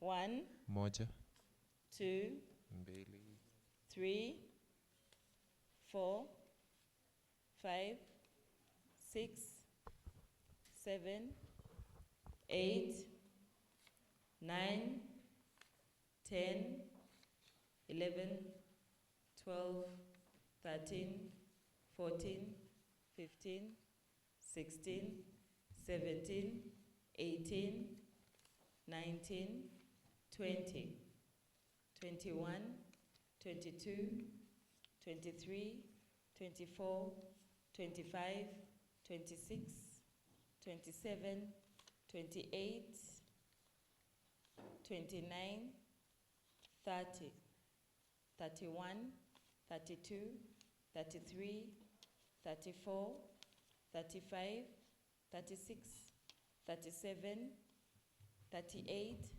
39, 40, 41, 42, 43, 44, 45, 46, 47, 48, 49, 50. So there are 50 ballots here, and let's dispose of those ones, before they say you've given 2 ballots. So these 50, each of you is going to receive 1. Kila mtu atapewa karatasi moja ili inatandika jina ya yule ambaye anataka kuwa speaker. Yale makaratasi ambayo tumetupa ni yale ambayo zinatokea kwa mingi na tutaki kupeana ili utapata mtu ako na kura mingi kushinda yale ambayo inafaa ikue. Hold on, even these ones. And so you write the candidate of your preference. If the front table needs someone to pad on them the names of the candidate, I'll be there to give you the list of the names in the right spelling. And tell them. We need to know the valid or invalid vote. There is no valid, not yet. You first vote, then after that you choose the valid. Still someone may make a mistake and it is presumed invalid when it's not explained. Invalid vote is when you've not written anyone's name. That is invalid. Or you write someone who's not in the race. Yes. Some of my friends were requesting that maybe we should take a paper and write the names of candidates. Yes, Sydney is coming to your table with the names of candidates. Yes. So then we'll just see in front of them. You want to know you want to remember the person. We were requesting that we take maybe a paper. It's here, the paper is coming to your table. The paper for the names of the candidates is coming to your table. You can give them the names.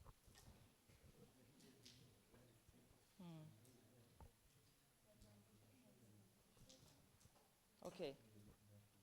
Sydney, could you please assist me? I'm going to read out the name of the candidate, and then the candidate stands up again, just for the sake of our friends. Tutakuwa tunasoma jina tena ya wale ambao wanagombania kuwa speaker, na ukiitwa jina tafadhali simama, ndio wale wengine ambao wanatakuwa wanajua ni akina nani wanaweza kuwaona ili waandike jina zenyu. Honorable Atayre Sharon. Honorable Atayre Sharon, that is Honorable Mheshimiwa Atayre Sharon ndio yule kule nyuma.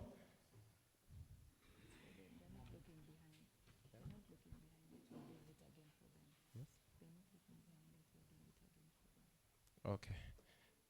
Sasa tunaomba kwamba wakati tunaita majina tafadhali mgeuke, mnaweza waangalia mjue ni kwa haswa ni nani anaitwa jina. Honorable Atayre Sharon, that's Honorable Atayre. Mheshimiwa Atayre Sharon ndio yule pale. Honorable Karungi Goreti. Karuni Goreti. Honorable Nasuna Angel. Mheshimiwa Nasuna Angel kwa upande wa kushoto. Honorable Bwambale Ronald. Ronald. Honorable Kakuru Emmanuel. Mheshimiwa Kawe Emmanuel.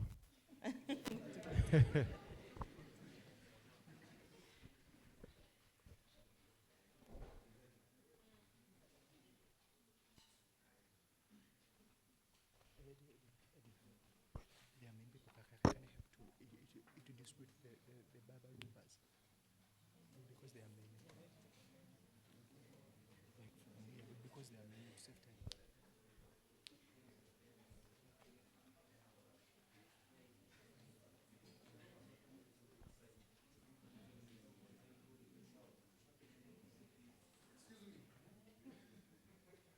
How can I put many candidates beside me? I pray for a fair hearing on this. I request they move out before they get me.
We are now going to count the collected ballots. 1, 2, 3, 4, 5, 6, 7, 8, 9,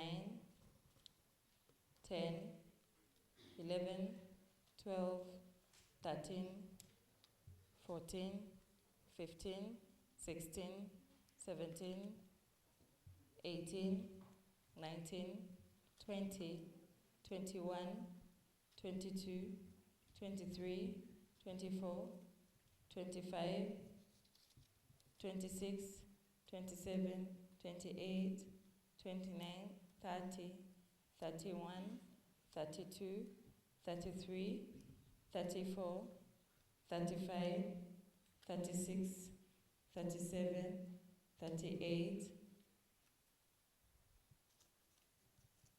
39, 40, 41, 42, 43, 44, 45, 46, 47, 48, 49, 50. I'm requesting, are there 5 candidates? 5 agents from each camp to come here. Wagombeaji tafadhali mleta. You're for who? Sharon. So if you're coming for Sharon, sit. Goretti, Honorable Goretti. Honorable Ronald. Honorable Angel. No, he's translating for people online.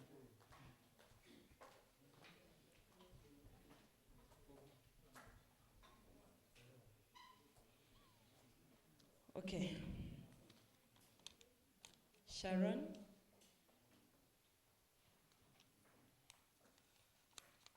Ronald. Sharon.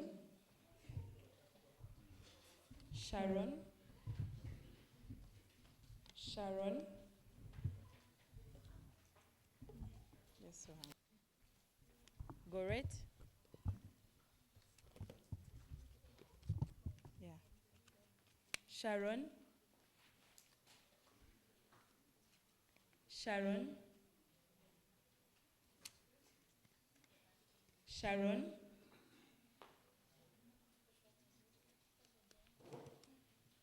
Emmanuel.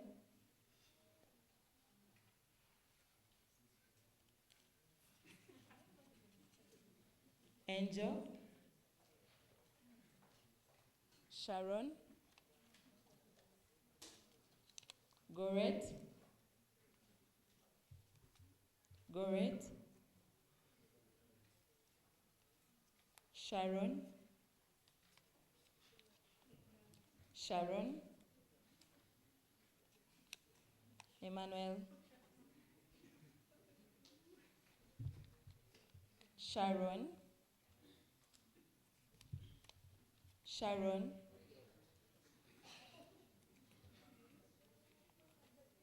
Goret. Goret. Goret. Emmanuel. Sharon. Sharon. Sharon. Emmanuel.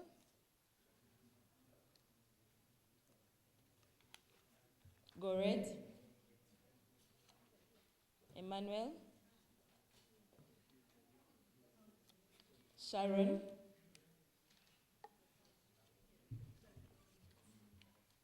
Sharon. Sharon. Sharon. Sharon. Sharon. Goret. Sharon.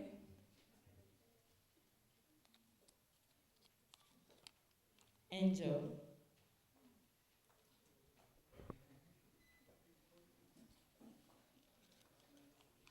Angel. Ronald.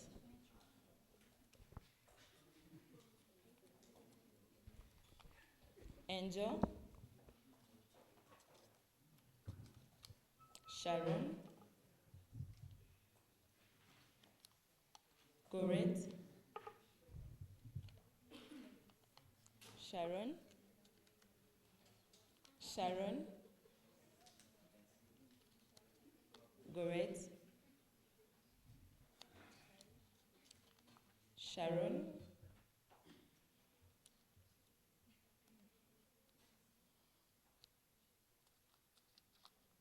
Goret. Sharon. And finally, Sharon.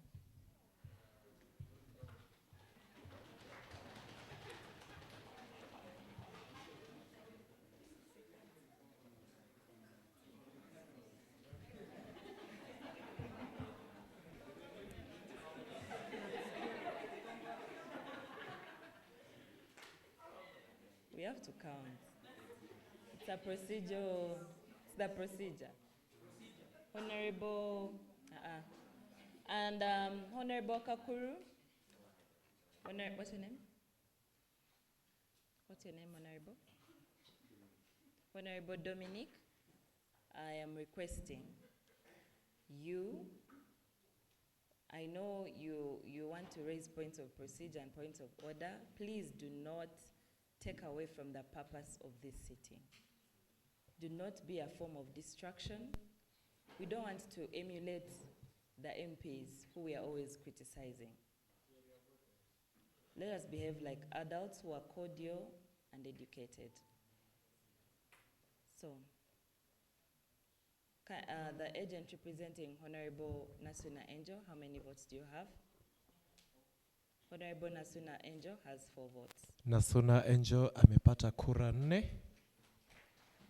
Tumpigie makofi. The agent representing Honorable Kakuru Emmanuel, how many votes do you have? 5 mature votes. Honorable Kakuru has 5 votes. Mheshimiwa Kakuru akona kura 5 kwa jumla. How many votes for Honorable Goretti? Honorable Goretti has 11 votes.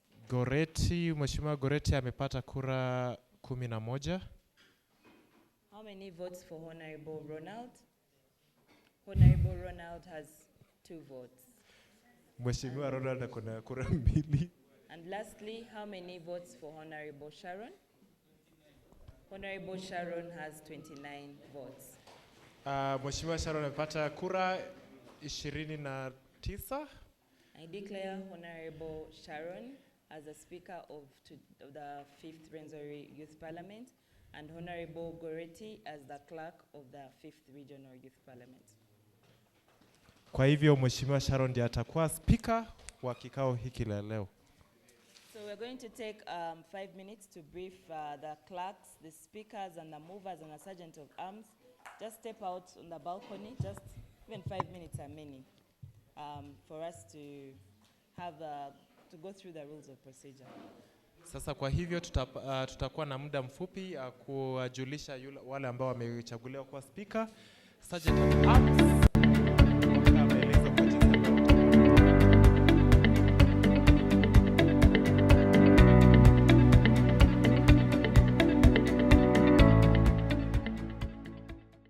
Faraja Africa Foundation and her partners organized the East African Youth Parliament in 2018 following the establishment of the East African Community, which comprises of 7 member states, that is Burundi, Rwanda, Kenya, South Sudan, Tanzania, Uganda, and the recently added Democratic Republic of Congo. Well, my name is Abdullahi Lugome. I'm first speaker of East African Youth Legislative Assembly. When you talk about the East African Youth Parliament, and since I was the first speaker, I traveled all the 6 countries by bus. I met a lot of young people. I got a big connection with them. So that's really inspired me that what am I going to do after finishing being a speaker? So being a partner was the first thing I was looking to partner with Faraja and continuing supporting young people. And actually, we did it. We started advocating for the post-parliament agendas. The East African Youth Parliament, also known as the Vijana Assembly, is a platform that provides young people with a dedicated space to participate in regional governance, advocate for youth issues, and contribute to the development and integration of the East African community. What sparks your participation in the East African Youth Parliament? I'm passionate about East Africa. I'm a Pan-Africanist, and I love having that nationalism, especially East Africa. Like how they say Africa is our business. To me, East Africa is my business. An important thing to note about this year is that for the first time we have DRC on board, and Chris is not only the representative from DRC, but also the clerk for the 5th East African Youth Parliament. I've learned so much from them, and one thing is for sure, the future of East Africa, is one of the honorable said, is in safe hands. Learning about integration and how we as youth could benefit, on some of the things going on the YALA as an institution, but also how do we get more, Congolese youth mostly to join this movement and help advance the region of East Africa community as a whole. The sexual reproductive health bill is pertinent to major issues concerning sexual education, issues concerning reproductive health, issues concerning the rights of people generally, inherently rights such as abortion, rights on segregative mothers, and all those, without forgetting menstrual health and hygiene. When we look at East Africa in general, we are really blessed with abundant resources, especially agricultural resources, but the agricultural resources are not utilized economically and sustainably in East Africa. And that's why I raised that motion to urge the young people to really engage in the agricultural business. So we need to understand, especially the young people, they need to know that agriculture is the backbone of Africa in general. We started advocating for African Charter on Democracy, Election and Governance, but also we were also advocating for South Sudanese to enter to Tanzania without paying visa. In that time, it was just like recently they were entering to the community, and still the young people from South Sudan, when they came to Tanzania, were entering by paying visa. So also we advocated for it, and that was the best practices. In a nutshell, the EAYP aims to have young men's and women's voices in the critical decision-making processes from national to regional legislative processes, inspiring a coordinated regional governance framework while being the key enablers of change.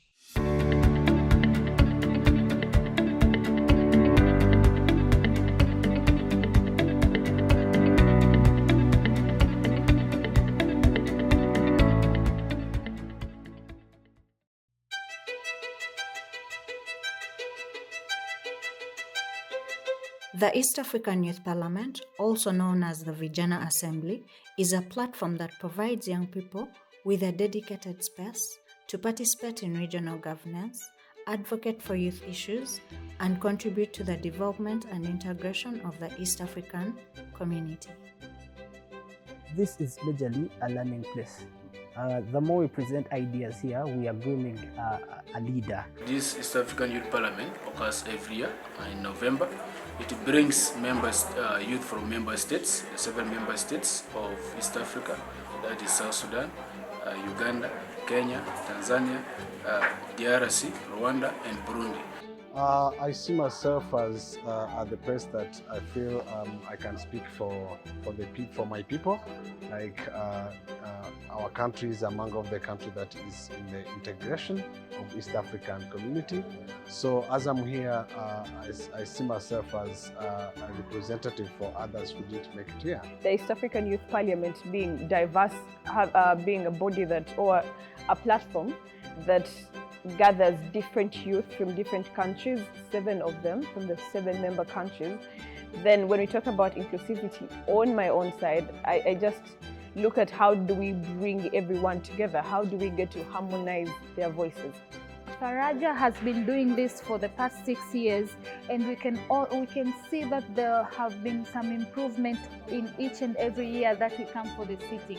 First of all, it's the choice of the motion. Second of all, it's the choice of the people who participate in this youth parliament. You can see that the youth are eagerly and are very much willing to air out their views, and they have researched what they are saying. They are not just here for propaganda or just speaking out of nowhere. This is my first time actually attending the 6th East African Youth Parliament. I got to learn a lot, getting together as youth, discussing what we're facing and being able to navigate and being able to discuss our problems and how to go about them. During the proceedings of the 6th East African Youth Parliament in 2023, young people engaged in substantive discussions encompassing a spectrum of motions aimed at fortifying governance structures within the East African community. The motions included fostering the economic integration of youth, advancing initiatives related to sexual reproductive health, promoting regional peace and security, and advocating for heightened environmental sustainability within the EAC. Motion number 1 was about implementing the East African integration and its governance. Now that, for me, it has been delayed a lot. I feel like it should have been done yesterday, and the fact that we had opportunity to discuss it here, I think maybe we shall be able to steer it. We were speaking about how the governance of East African community can take place very quickly. Now, I feel if at all this region is governing itself as a region and not just like countries, we would save lots of money in administration. Within this assembly, the youth formulated several recommendations and issued a collective appeal to their respective governments and authoritative figures, urging concerted efforts to better the well-being of the populace in the region. Of course, yeah, I agree 100%, just because East Africa is people, and among our people it is there is a big percentage is youth. So it is all about the activity that the integration is about us. So we have to take part, we have to take a role in order to make this integration be beneficial to everyone. Kenya, Tanzania, Rwanda, Burundi, South Sudan, Congo, all of them have embassies in most of these countries. But if at all we were one region and we have just one governance, we would have one embassy, and that all that money that is being spent in about 7 embassies, that would be just one. But also lots of things that are being different. We could pick what is better in Tanzania, pick what is better in Uganda, Kenya, and all of it is together. We are only picking the good, and we have one government of many good things. My experience was quite amazing, meeting people from different countries, exchanging ideas, engaging and debating as well. Today, I must say I'm elated, I'm grateful and happy for being newly elected as the Speaker for the East African Youth Parliament. It is a great mantle, it is a big office, and all I can pledge is to work hand in hand with all the different speakers from all the different East African states that have their speakers, to have us work together and put together the different resolutions. Of particular significance was the acknowledgement that inadequate governance stands as a formidable challenge confronting East African communities, thereby exacerbating more intricate issues within the region. Consequently, the youth underscored the imperative of instituting good governance as a fundamental measure, asserting that this represents the inaugural stride toward effecting positive transformations within the East African context. The same challenges they have announced, they have been complaining, the same complaints they have are exactly the same challenges, the same complaints that we have as ELFI. So it's a pleasure for me to really to announce it officially that we'll have to find a way to work more closely than this youth parliament.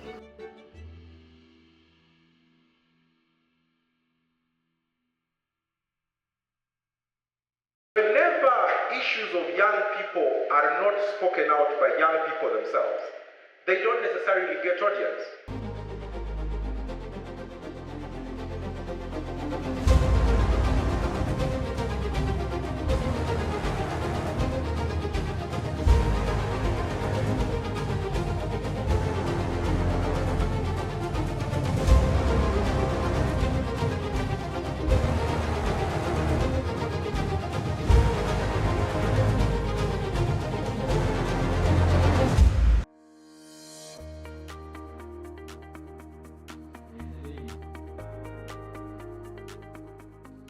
This being the 6th edition of the National Youth Parliament, organized by Faraja Africa Foundation. Yeah.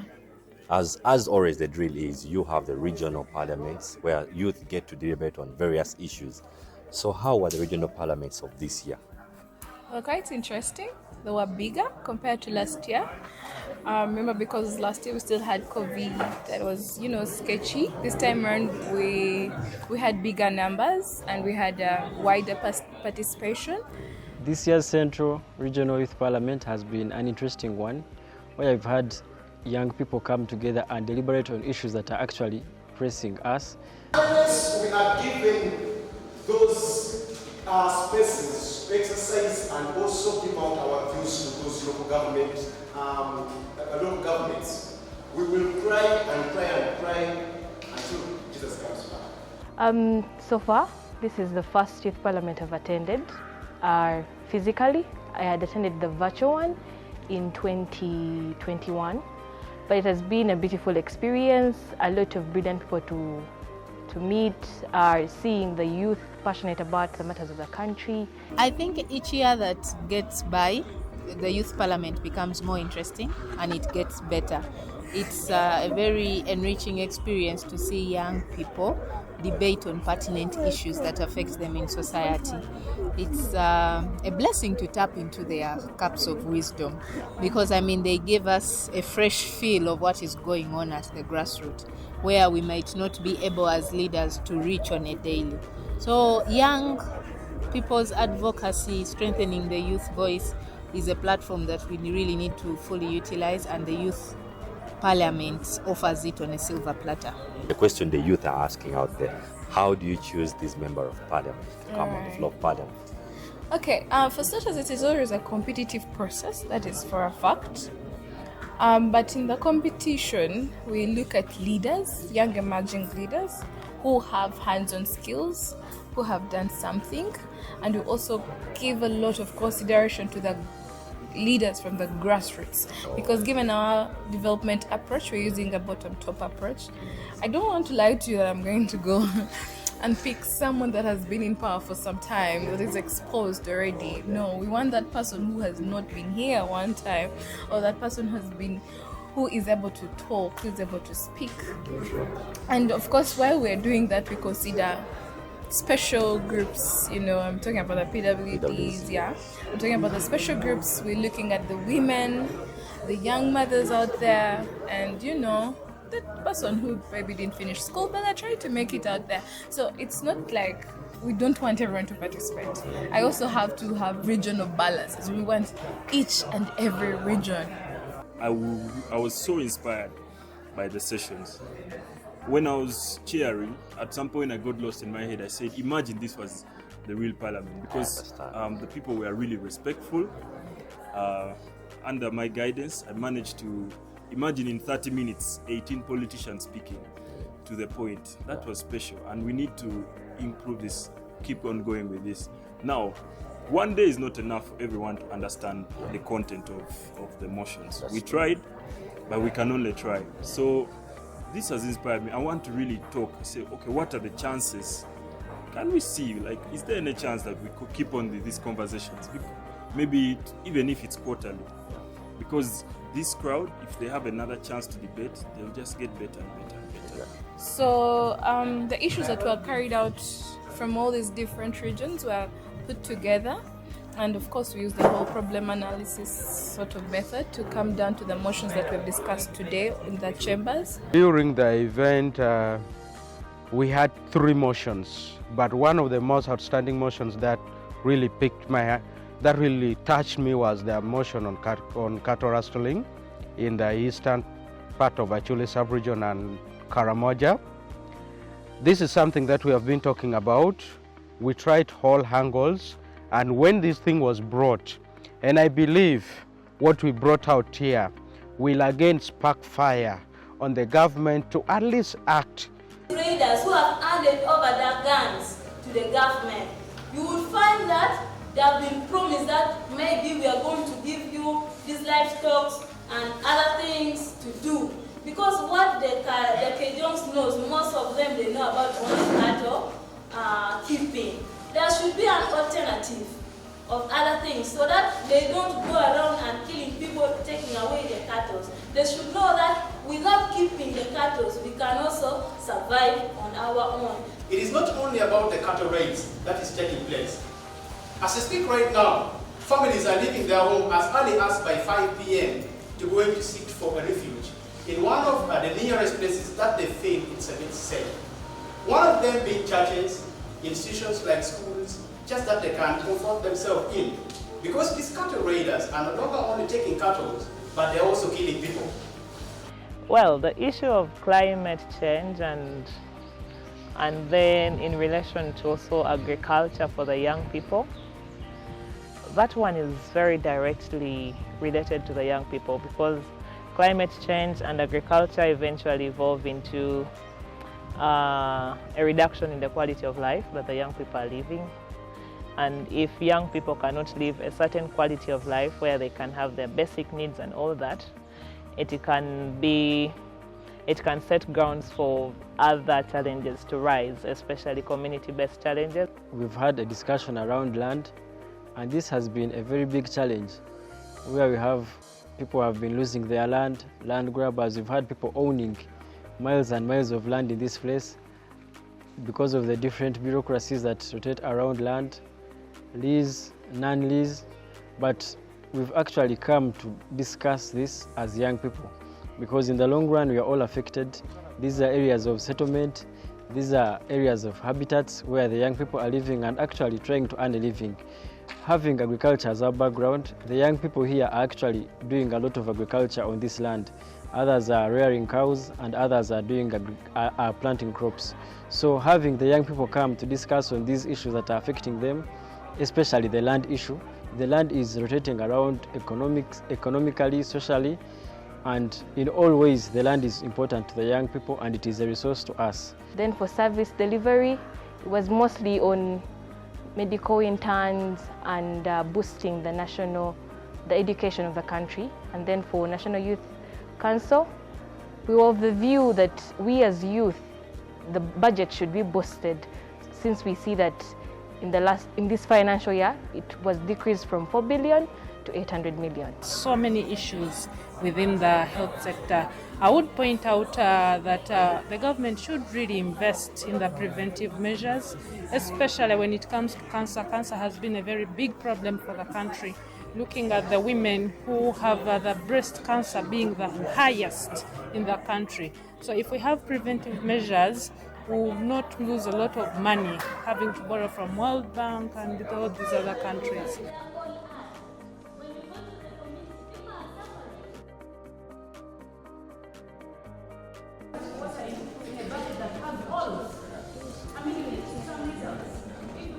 The greatest challenge that I identified is research.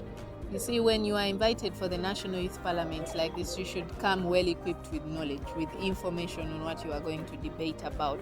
You notice during the debates in the House, there were a lot of challenges.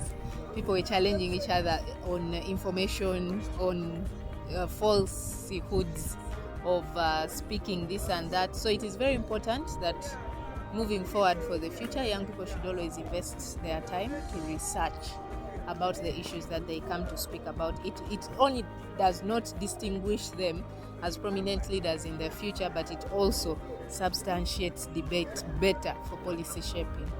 The theme is in line with our International Youth Theme Day. It's about green skills. So we are trying to advocate for climate change. We also incorporated better livelihood. You know, climate affects us in every sort of way. Green skilling is one thing that we need to push across the divide. Not only young people, but young people are the center of it because we are the drive to sustainability. If we have the young people of today each acquire a green skill, then you can transcend it to another young person. And a green skill does not require a budget. It could be the basics of just protecting your environment, being cautious about environmental degradation, seeing how best we can have as many young climate change agents as possible. For the two motions, the first one was on climate change. That is something very urgent. I'm personally going to take it to the Ministry of Water and Environment. I already have a meeting with the Commission of Climate Change. Wow, you're already working. Yes, we already. I have a meet, not in my office, but as an individual. Oh, wow. So with the guidance of Faraja, I should be able maybe to try and table some of these things. There are opportunities to train young negotiators on climate change, personally, I negotiate for government on climate change. I was in Germany last month doing that work. There's COP. So all these are training opportunities. We must table them, especially the climate change thing, and continue with the conversation. We are not implementers, but we have to push, learn how to lobby our agenda. The issue of climate change and then in relation to also agriculture for the young people, that one is very directly related to the young people, because climate change and agriculture eventually evolve into a reduction in the quality of life that the young people are living. And if young people cannot live a certain quality of life where they can have their basic needs and all that, it can set grounds for other challenges to rise. The best solution to child burning is a subsidization of the alternatives. If government sees fit, then they should subsidize electricity. With the big theme of green skilling of the youth, this addresses the core issue of my generation. We have big population of the youth, not guided, without any meaningful skills. That is why they go into forest and cut everything down for very temporary need. But the big issue is, as legislators, we shall take it upon ourselves that going forward, when a bill comes into the floor, we need a certificate of environmental responsiveness and also bias on the youth, so that every agenda actually affects the youth. To the organizers, this is a very good platform for the young people to express their views, and I hope that once these resolutions are taken high up to the ladders, feedback can be brought back to the people who initiated the conversations, and they can understand how their submissions fed into the national policies that are formulated.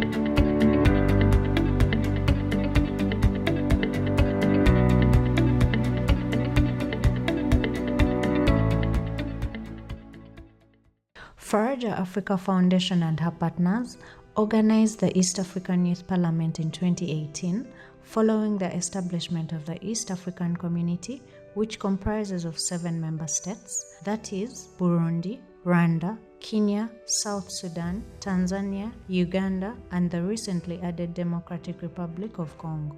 Well, my name is Abdullahi Lugome. I'm first speaker of East African Youth Legislative Assembly. When you talk about the East African Youth Parliament, and since I was the first speaker, I traveled all the 6 countries by bus. I met a lot of young people. I got a big connection with them. So that's really inspired me that what am I going to do after finishing being a speaker? So being a partner was the first thing I was looking to partner with Faraja and continuing supporting young people. And actually, we did it. We started advocating for the post-parliament agendas. The East African Youth Parliament, also known as the Vijana Assembly, is a platform that provides young people with a dedicated space to participate in regional governance, advocate for youth issues, and contribute to the development and integration of the East African community. What sparks your participation in the East African Youth Parliament? I'm passionate about East Africa. I'm a Pan-Africanist, and I love having that nationalism, especially East African, like how they say Africa is our business. To me, East Africa is my business. An important thing to note about this year is that for the first time we have DRC on board, and Chris is is not only the representative from DRC, but also the clerk for the 5th East African Youth Parliament. I've learned so much from them, and one thing is for sure, the future of East Africa, as one of the honorables said, is in safe hands. Learning about integration and how we as youth could benefit, on some of the things going on in the YALA as an institution, but also how do we get more, Congolese youth mostly to join this movement and help advance the region of East Africa community as a whole. The sexual reproductive health bill is pertinent to major issues concerning sexual education, issues concerning reproductive health, issues concerning the rights of people generally, inherently rights such as abortion, rights on segregative mothers, and all those, without forgetting menstrual health and hygiene. When we look at East Africa in general, we are really blessed with abundant resources, especially agricultural resources. But the agricultural resources are not utilized economically and sustainably in East Africa. And that's why I raised that motion to urge the young people to really engage in the agricultural business. So we need to understand, especially the young people, they need to know that agriculture is the backbone of Africa in general.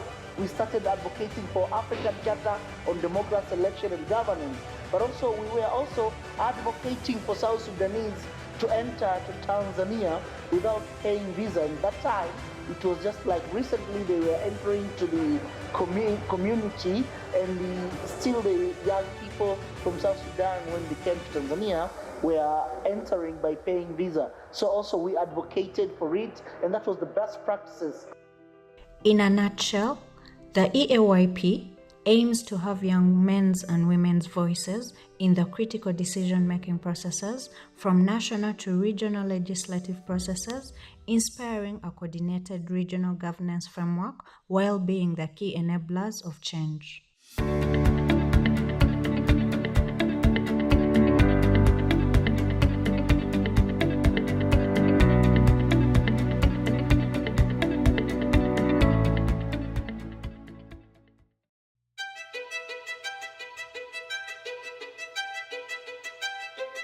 The East African Youth Parliament, also known as the Vijana Assembly, is a platform that provides young people with a dedicated space to participate in regional governance, advocate for youth issues, and contribute to the development and integration of the East African community. This is majorly a learning place. The more we present ideas here, we are grooming a leader. This East African Youth Parliament occurs every year in November. It brings members, youth from member states, 7 member states of East Africa, that is South Sudan, Uganda, Kenya, Tanzania, DRC, Rwanda, and Burundi. I see myself as at the place that I feel I can speak for my people. Like our country is among of the country that is in the integration of East African community. So as I'm here, I see myself as a representative for others who didn't make it here. The East African Youth Parliament being diverse, being a body that, or a platform that gathers different youth from different countries, 7 of them from the 7 member countries.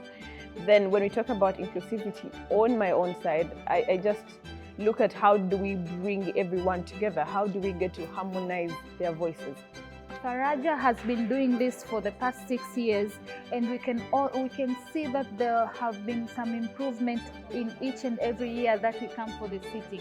First of all, it's the choice of the motion. Second of all, it's the choice of the people who participate in this youth parliament. You can see that the youth are eagerly and are very much willing to air out their views, and they have researched what they are saying. They are not just here for propaganda or just speaking out of nowhere.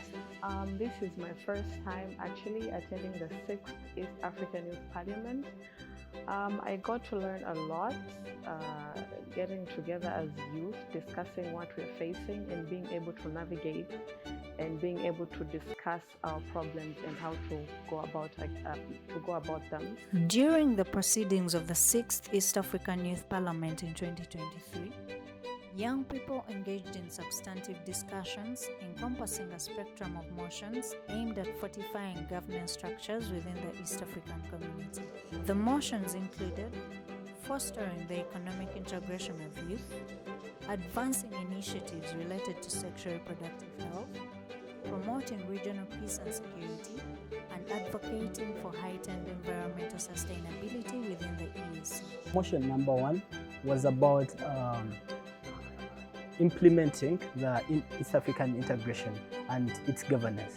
Now that, for me, it has been delayed a lot. I feel like it should have been done yesterday, and the fact that we had opportunity to discuss it here, I think maybe we shall be able to steer it. We were speaking about how the governance of East African community can take place very quickly. Now, I feel if at all this region is governing itself as a region and not just like countries, we would save lots of monies in administration. Within this assembly, the youth formulated several recommendations and issued a collective appeal to their respective governments and authoritative figures, urging concerted efforts to better the well-being of the populace in the region. Of course, yeah, I agree 100%, just because East Africa is people, and among our people it is, there is a big percentage is youth. So it is all about the activity that the integration is about us. So we have to take part, we have to take a role in order to make this integration be beneficial to everyone. Kenya, Tanzania, Rwanda, Burundi, South Sudan, Congo, all of them have embassies in most of these countries. But if at all we were one region and we have just one governance, we would have one embassy, and that all that money that is being spent in about 7 embassies, that would be just one.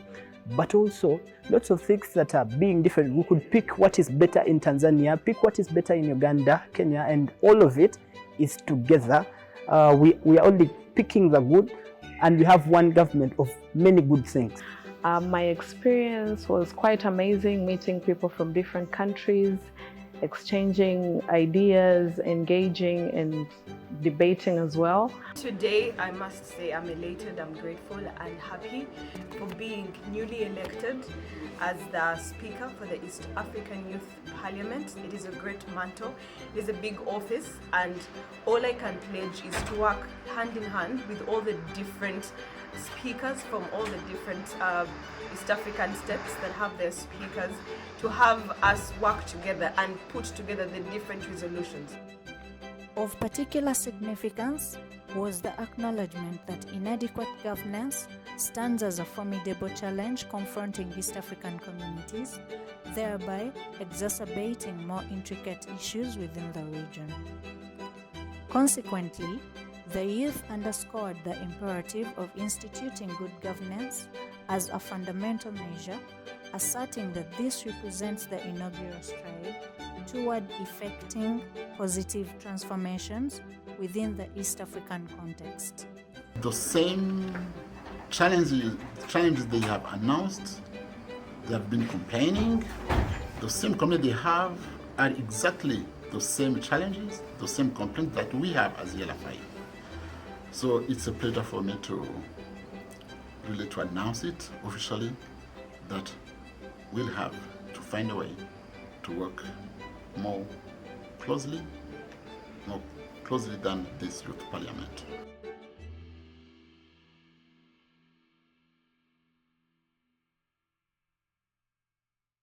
Whenever issues of young people are not spoken out by young people themselves, they don't necessarily get audience.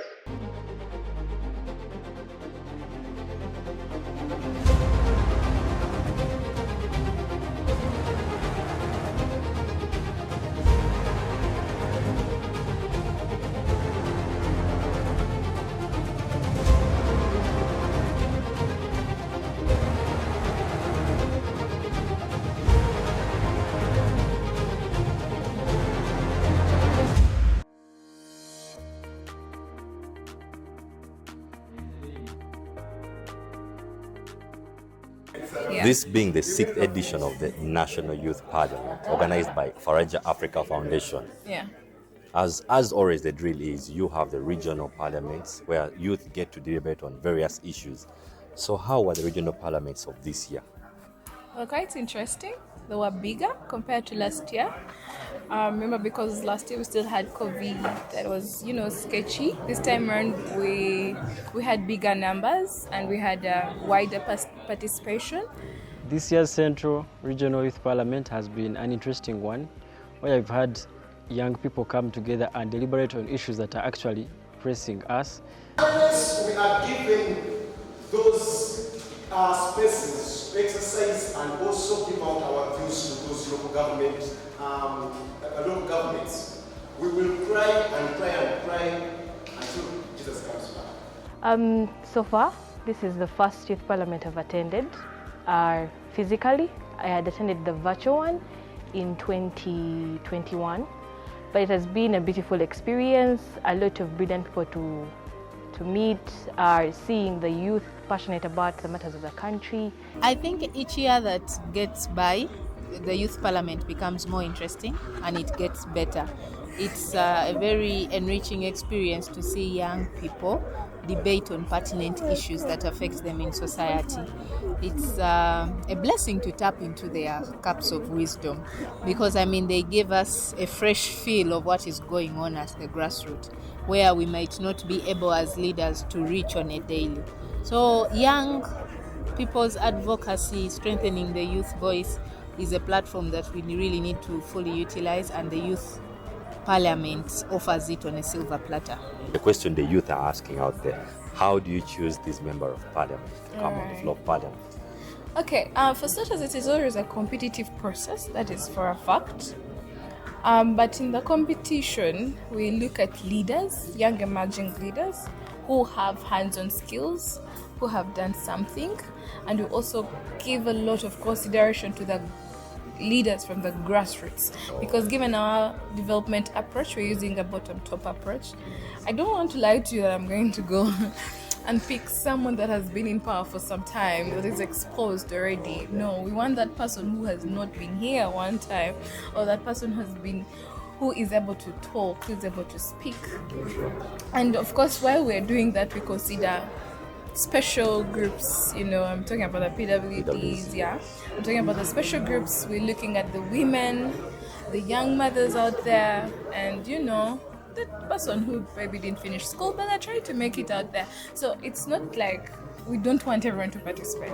I also have to have regional balance. We want each and every region. I was so inspired by the sessions. When I was cheering, at some point I got lost in my head. I said, imagine this was the real parliament, because the people were really respectful. Under my guidance, I managed to imagine in 30 minutes, 18 politicians speaking to the point. That was special, and we need to improve this, keep on going with this. Now, one day is not enough for everyone to understand the content of the motions. We tried, but we can only try. So this has inspired me. I want to really talk, say, okay, what are the chances? Can we see, is there any chance that we could keep on these conversations? Maybe even if it's quarterly. Because this crowd, if they have another chance to debate, they'll just get better and better and better. So the issues that were carried out from all these different regions were put together.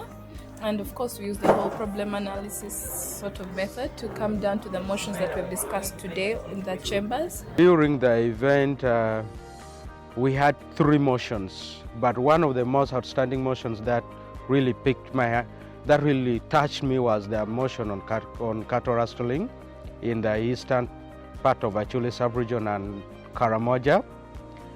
This is something that we have been talking about. We tried all angles. And when this thing was brought, and I believe what we brought out here will again spark fire on the government to at least act. Traders who have handed over their guns to the government, you would find that they have been promised that maybe we are going to give you these livestock and other things to do. Because what the Cajuns knows, most of them, they know about only cattle keeping. There should be an alternative of other things, so that they don't go around and killing people, taking away their cattle. They should know that without keeping the cattle, we can also survive on our own. It is not only about the cattle raids that is taking place. As I speak right now, families are leaving their home as early as by 5 p.m. to go to seek for a refuge in one of the nearest places that they think it's a bit safe. One of them being churches, institutions like schools, just that they can comfort themselves in. Because these cattle raiders are no longer only taking cattle, but they're also killing people. Well, the issue of climate change and then in relation to also agriculture for the young people, that one is very directly related to the young people, because climate change and agriculture eventually evolve into a reduction in the quality of life that the young people are living. And if young people cannot live a certain quality of life where they can have their basic needs and all that, it can set grounds for other challenges to rise, especially community-based challenges. We've had a discussion around land, and this has been a very big challenge, where we have people have been losing their land grabbers. We've had people owning miles and miles of land in this place because of the different bureaucracies that rotate around land, lease, non-lease. But we've actually come to discuss this as young people, because in the long run we are all affected.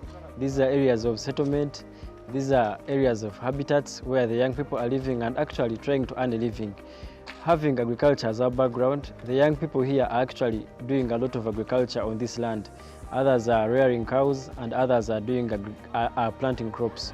So having the young people come to discuss on these issues that are affecting them, especially the land issue. The land is rotating around economically, socially, and in all ways the land is important to the young people and it is a resource to us. Then for service delivery, it was mostly on medical interns and boosting the education of the country. And then for National Youth Council, we were of the view that we as youth, the budget should be boosted, since we see that in this financial year, it was decreased from 4 billion to 800 million. So many issues within the health sector. I would point out that the government should really invest in the preventive measures, especially when it comes to cancer. Cancer has been a very big problem for the country. Looking at the women who have the breast cancer being the highest in the country. So if we have preventive measures, we will not lose a lot of money having to borrow from World Bank and all these other countries.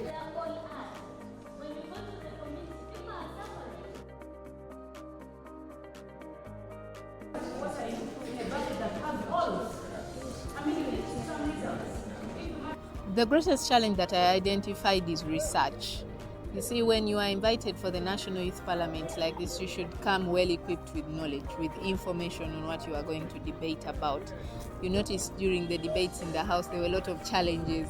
People were challenging each other on information, on falsehoods of speaking this and that. So it is very important that moving forward for the future, young people should always invest their time to research about the issues that they come to speak about. It only does not distinguish them as prominent leaders in the future, but it also substantiates debate better for policy shaping. The theme is in line with our International Youth Theme Day. It's about green skills. So we are trying to advocate for climate change. We also incorporated better livelihood. You know, climate affects us in every sort of way. Green skilling is one thing that we need to push across the divide. Not only young people, but young people are the center of it, because we are the drive to sustainability. If we have the young people of today each acquire a green skill, then you can transcend it to another young person. And a green skill does not require a budget. It could be the basics of just protecting your environment, being cautious about environmental degradation, seeing how best we can have as many young climate change agents as possible. For the two motions, the first one was on climate change. That is something very urgent. I'm personally going to take it to the Ministry of Water and Environment I already have a meeting with the Commission of Climate Change. Wow, you're already working. Yes, we already. I have a meet, not in my office, but as an individual. Oh, wow. So with the guidance of Faraja, I should be able maybe to try and table some of these things. There are opportunities to train young negotiators on climate change. Personally, I negotiate for government on climate change. I was in Germany last month doing that work. There's COP. So all these are training opportunities. We must table them, especially the climate change thing, and continue with the conversation. We are not implementers, but we have to push, learn how to lobby our agenda. The issue of climate change and then in relation to also agriculture for the young people, that one is very directly related to the young people, because climate change and agriculture eventually evolve into a reduction in the quality of life that the young people are living. And if young people cannot live a certain quality of life where they can have their basic needs and all that, it can set grounds for other challenges to rise. The best solution to charcoal burning is a subsidization of the alternatives. If government sees fit, then they should subsidize electricity. With the big theme of green skilling of the youth, this addresses the core issue of my generation. We have big population of the youth, not guided, without any meaningful skills. That is why they go into forest and cut everything down for very temporary need. But the big issue is, as legislators, we shall take it upon ourselves that going forward, when a bill comes into the floor, we need a certificate of environmental responsiveness and also bias on the youth, so that every agenda actually affects the youth. To the organizers, this is a very good platform for the young people to express their views, and I hope that once these resolutions are taken high up to the ladders, feedback can be brought back to the people who initiated the conversations, and they can understand how their submissions fed into the national policies that are formulated.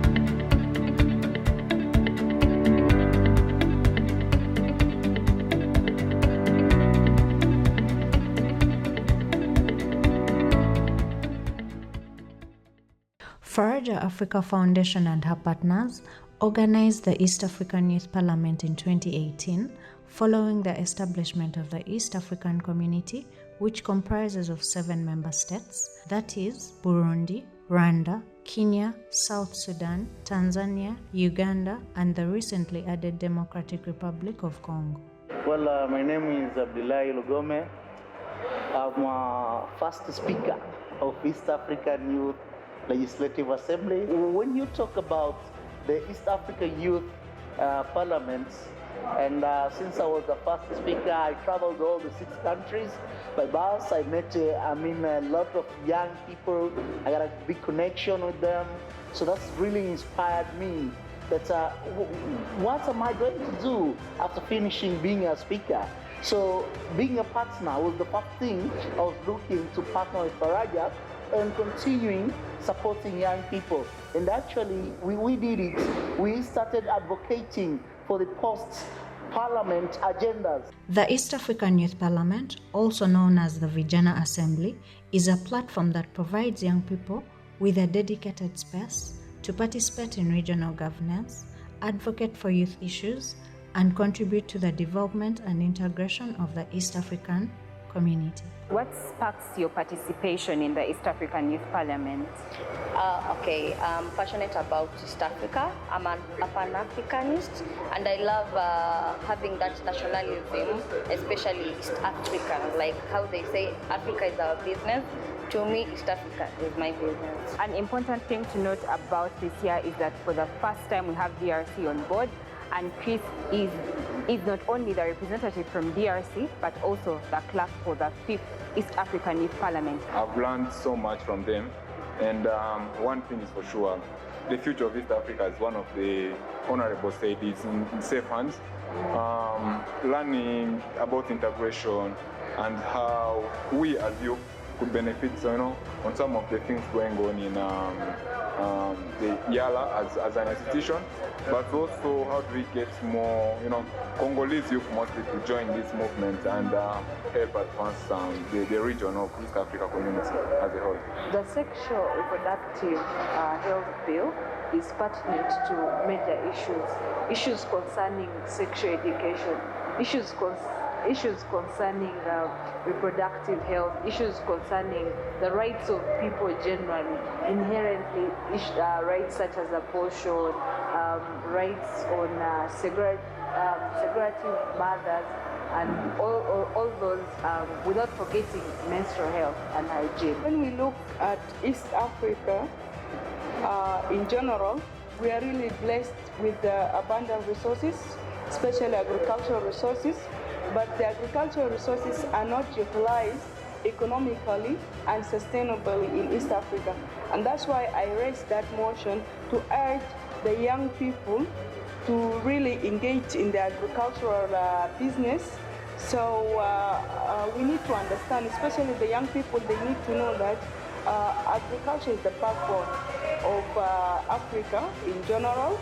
We started advocating for African Charter on Democracy, Election and Governance, but also we were also advocating for South Sudanese to enter to Tanzania without paying visa. In that time, it was just like recently they were entering to the community, and still the young people from South Sudan, when they came to Tanzania, were entering by paying visa. So also we advocated for it, and that was the best practices. In a nutshell, the EAYP aims to have young men's and women's voices in the critical decision-making processes from national to regional legislative processes, inspiring a coordinated regional governance framework while being the key enablers of change.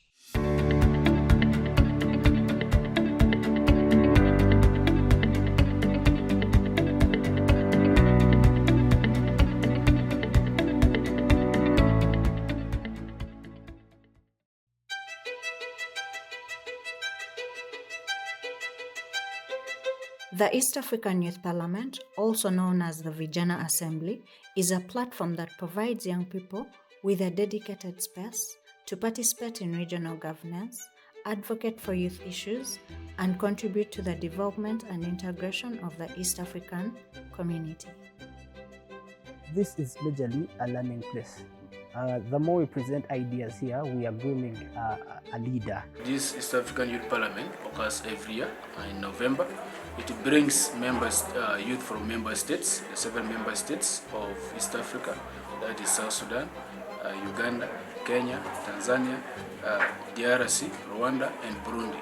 I see myself as at the place that I feel I can speak for my people. Like our country is among of the country that is in the integration of East African community. So as I'm here, I see myself as a representative for others who didn't make it here. The East African Youth Parliament being diverse, being a body that, or a platform that gathers different youth from different countries, 7 of them from the 7 member countries. Then when we talk about inclusivity, on my own side, I just look at how do we bring everyone together? How do we get to harmonize their voices? Faraja has been doing this for the past 6 years, and we can see that there have been some improvement in each and every year that we come for the sitting. First of all, it's the choice of the motion. Second of all, it's the choice of the people who participate in this youth parliament. You can see that the youth are eagerly and are very much willing to air out their views, and they have researched what they are saying. They are not just here for propaganda or just speaking out of nowhere. This is my first time actually attending the 6th East African Youth Parliament. I got to learn a lot, getting together as youth, discussing what we're facing and being able to navigate and being able to discuss our problems and how to go about them. During the proceedings of the 6th East African Youth Parliament in 2023, young people engaged in substantive discussions encompassing a spectrum of motions aimed at fortifying governance structures within the East African community.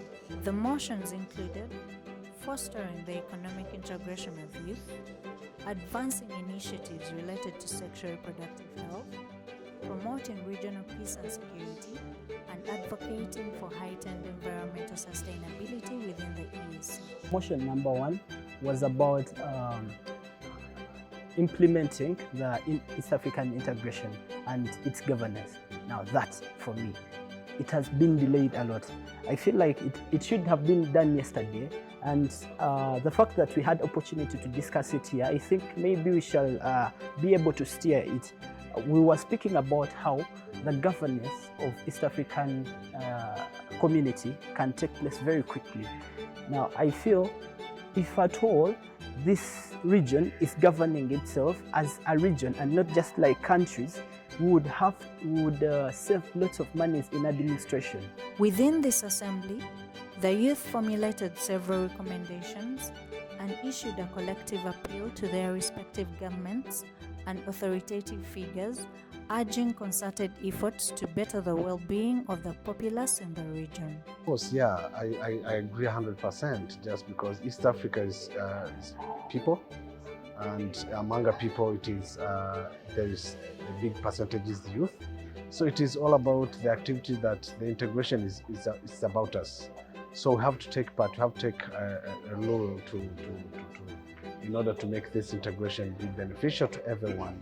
Kenya, Tanzania, Rwanda, Burundi, South Sudan, Congo, all of them have embassies in most of these countries. But if at all we were one region and we have just one governance, we would have one embassy. And that all that money that is being spent in about 7 embassies, that would be just one. But also lots of things that are being different. We could pick what is better in Tanzania, pick what is better in Uganda, Kenya, and all of it is together.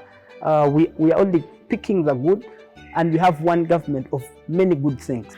My experience was quite amazing, meeting people from different countries, exchanging ideas, engaging and debating as well. Today, I must say I'm elated, I'm grateful and happy for being newly elected as the Speaker for the East African Youth Parliament. It is a great mantle, it is a big office, and all I can pledge is to work hand in hand with all the different speakers from all the different East African states that have their speakers, to have us work together and put together the different resolutions. Of particular significance was the acknowledgement that inadequate governance stands as a formidable challenge confronting East African communities, thereby exacerbating more intricate issues within the region. Consequently, the youth underscored the imperative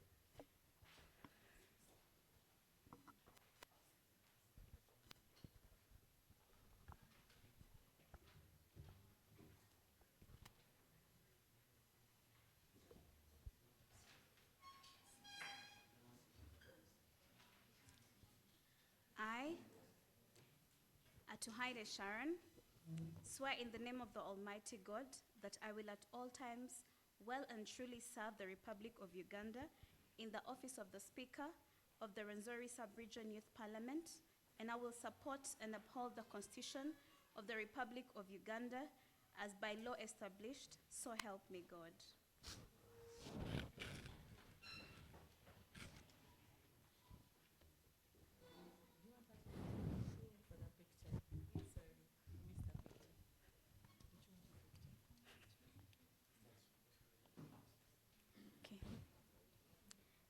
I, Atuhaire Sharon, swear in the name of the Almighty God that I will at all times well and truly serve the Republic of Uganda in the office of the Speaker of the Rwenzori Sub-Regional Youth Parliament, and that I will support and uphold the Constitution of the Republic of Uganda as by law established, so help me God.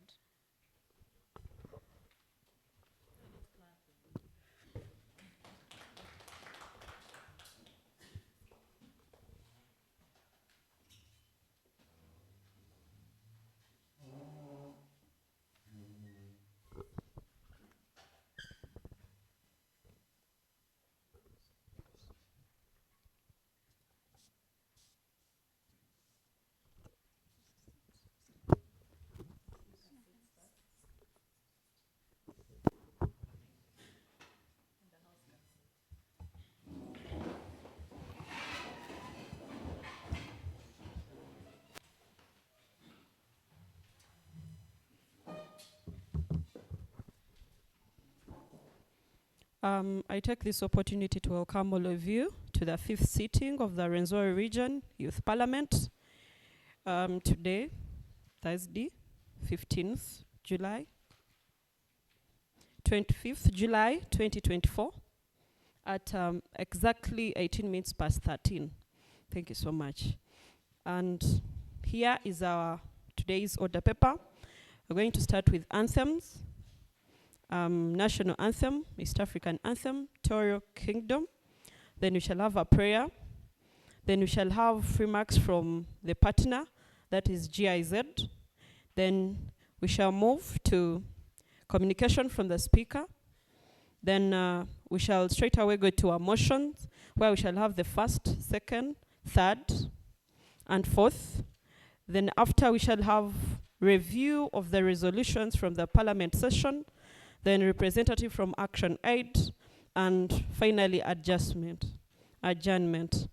I therefore take this singular honor to request you to stand up and we sing the anthems.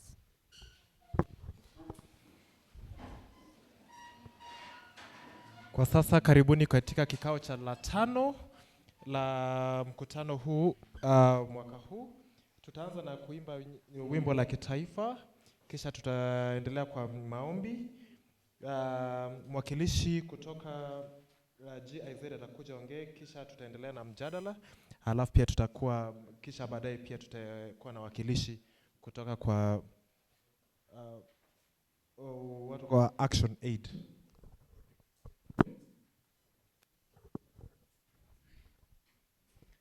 Yeah, we are starting with the national anthem. O Uganda, my God, above thee, we lay our future in thy hand. United, free, for liberty, together we'll always stand.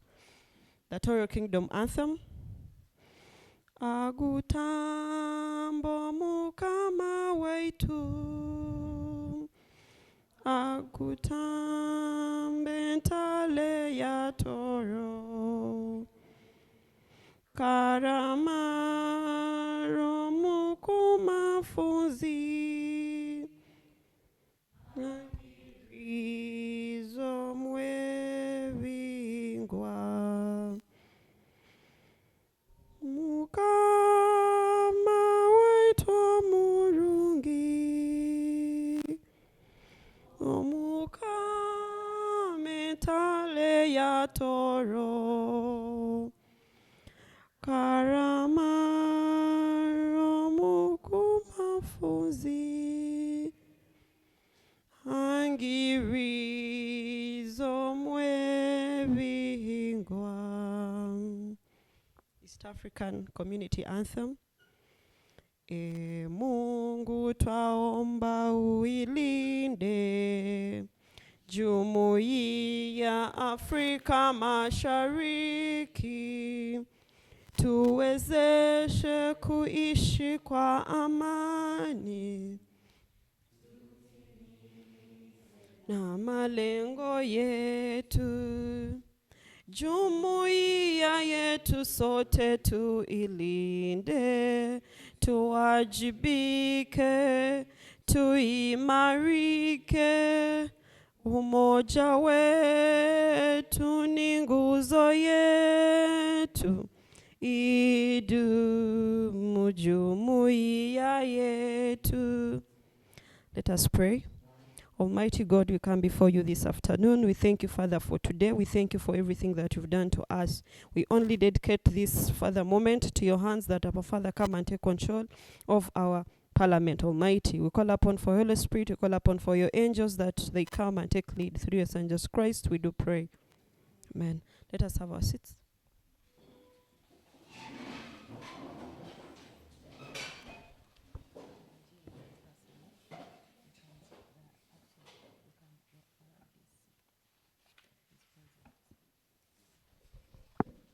Yeah, item number 2. We're going to have opening remarks from GIZ. Tutapata mazungumzo kutoka kwa mwakilishi wa GIZ.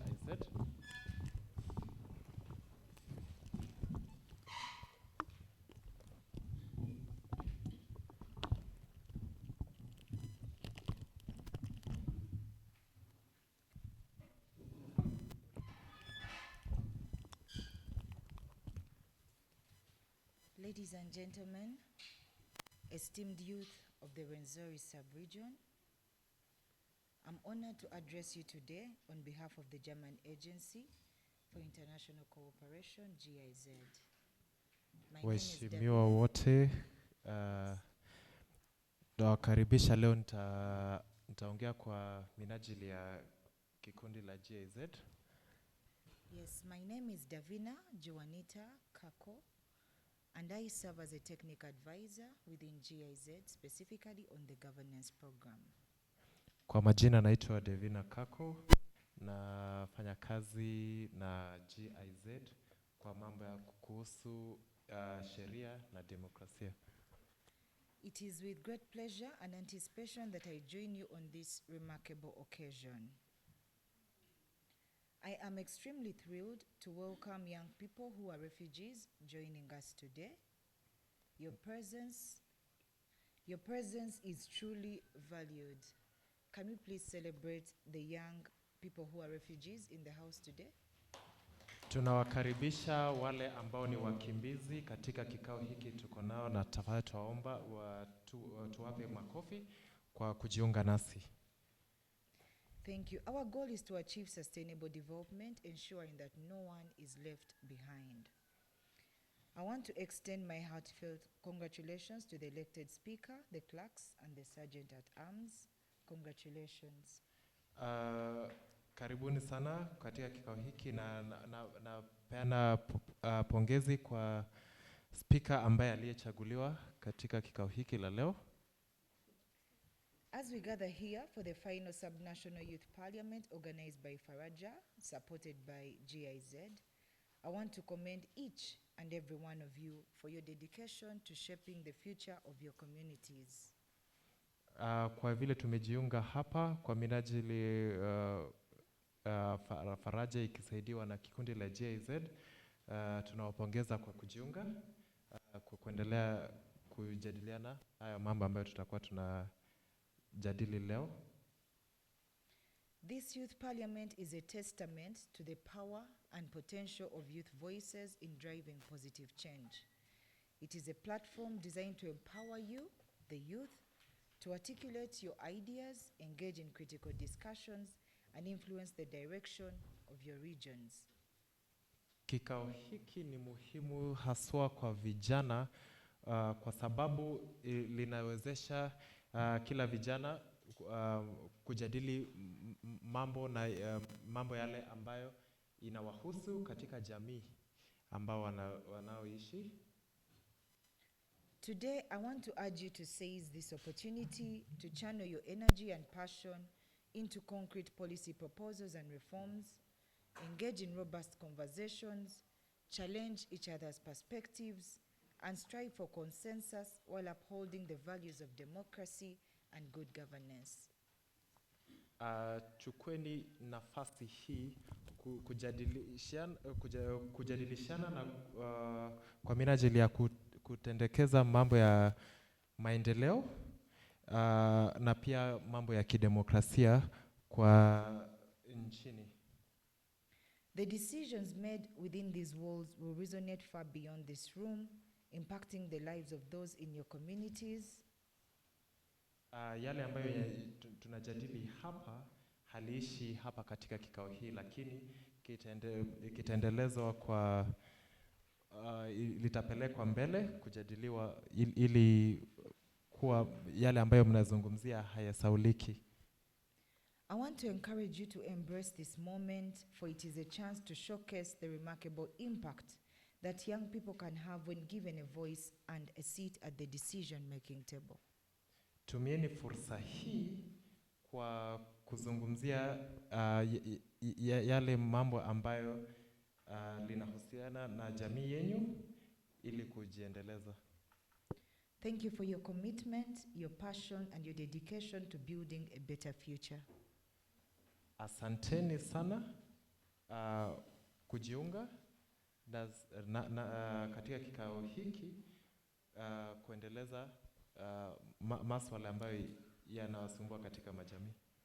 I eagerly await the discussions and resolutions that will emerge from this gathering. Thank you very much. Tunangoja kusikiliza yale mambo ambayo mtakuwa mnajadiliana leo.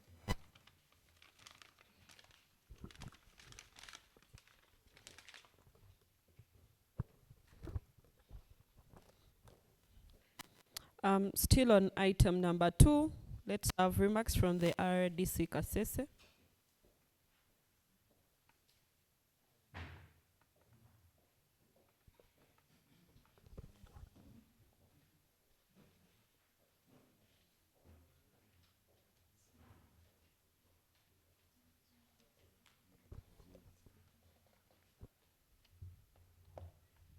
Ladies and gentlemen, good afternoon.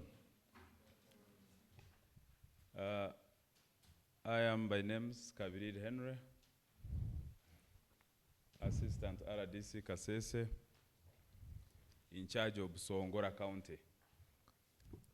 This afternoon, Henry. I'm delighted, yes, to be invited in this very important forum, where practically we are seeing lessons being learned by doing. So I want you to have a hand clap for the partners and those active in organizing such a kind of forums. Tupe makofi kwa wale ambao waliweka mkutano hii kuweza kufanyika siku ya leo. Ladies and gentlemen, I've also come through these kind of forums to reach this kind of level I am at. So I cannot take this for granted. Nashukuru hii mswada kuleta vijana kuketi katika kikao kama hiki, kwa sababu mimi pia nilipitia mambo haya ambayo nyinyi pia mnapitia kufika pale ambapo nimefika leo hii. I've been a leader since my secondary school to date. Nimekuwa kiongozi tangu chuo kikuu mpaka siku wa leo. And before I got this appointment 2 months ago, I was so active in politics, but my foundation is teaching. Kabla niteuliwe katika kiti huu mwezi 2 uliopita, nimekuwa nikijishughulisha na mambo ya kisiasa maisha yangu, lakini ujuzi wangu sana iko haswa kwa kuwa mwalimu. Yes. And by the time I got into politics, I had served as a deputy head teacher for a secondary school. Na kabla ya kuingia katika uongozi huu niliweza kuwa msaidizi wa mwalimu mkuu katika chuo kikuu ambayo iko eneo hili. And during my tenure as a teacher, my focus was always on the young people. So I was not only in class to get salaries, but to empower the young people that I believe are the future of this country and Africa. Kwa muda wangu wa ualimu, nilijishughulisha sana na mambo ya vijana, sio tu kwa kupata mshahara kutokana na kazi yangu ya ualimu, lakini ilikuwa kufanya kazi na vijana. I got so much involved into making sure that children have an opportunity to go to school by getting partners. And as of now, after 12 years, I've had about 160 children every year in school, courtesy of partnership with friends from abroad. Kwa muda huo pia nilikuwa najishughulisha kuwezesha watoto wapate fursa ya kwenda shuleni, na kufika kwa sasa watoto zaidi ya 100 ambao wameweza kwenda kupata nafasi ya kupata elimu kupitia usaidizi kutoka kwa marafiki kutoka eneo mbalimbali za dunia. 160. I also currently run an NGO where we have about 100 orphans and vulnerable children, and some of which have graduated into very important Ugandans. Pia kwa sasa niko na NGO, sijui kusema NGO kwa Swahili, ambayo inasaidia kufundisha watoto zaidi ya 100 kupata elimu. But my purpose of coming here today is to inspire you. Leo hii nataka nimekuja hapa ili mupate pia funzo kutoka kwangu. And tell you that everything is possible depending on how you want it to be. Na kuwa unaweza pata yale ambayo unaweza taka kwa maisha kulingana na vile wewe mwenyewe unaweza taka iwe.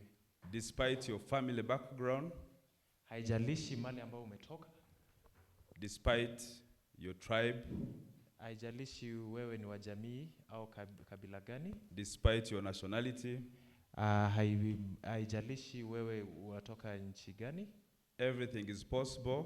Kila kitu inawezekana. And as government, I want to assure you, na kama serikali nataka kuahidi, that we are doing everything possible to make sure that you, the young people, are empowered to find a Uganda that will deliver in future for every one of us. Kama serikali inataka kuwapa ahadi kwamba kwa serikali tunafanya yale yote ambayo tunavyoweza ili vijana wote waweze kupata wakuwe na ile nchi ambayo wanavyopenda ikue. And to our friends from Congo, na kwa marafiki wetu kutoka nchi ya Congo, nasema karibu sana Uganda. Tuwasema karibuni sana Uganda. Uganda ni nchi ya East African Community. Afrika Mashariki. Jumuiya ya Afrika Mashariki. Ambao na Congo karibu inaingia. Ambayo pia nchi ya Congo pia itakuwa inajiunga nasi. So when you're here in Uganda, so wakati ambao uko Uganda, don't feel or don't treat yourselves as refugees. You are home. Usijione kama mkimbizi, lakini ukuwe na ile nafsi ni kama uko nyumbani. And our government will do everything possible that you have all your freedoms. Na kama serikali tunataka you wote mkuwe na ile nafasi ambayo kila mtu ako nayo. And that is our Pan-African approach as NRM. Na hiyo ndio yale msimamo wetu kama watu wa NRM. For the youth today, I would love to remind you that the world, like many speakers have said, we have gone digital. Na kama vijana na kuwajulisha kwamba dunia imeenda katika swala kila kitu imeenda kidijitali. So information is available for you to use. Information is available for you to use. I don't know how to say information. Yeah. Sijui information wanahitaji kwa Kiswahili. Eh? Maarifa. Maarifa. So unasikia kidogo? Na hizi ongea kidogo Kiingereza na Kiswahili pamoja?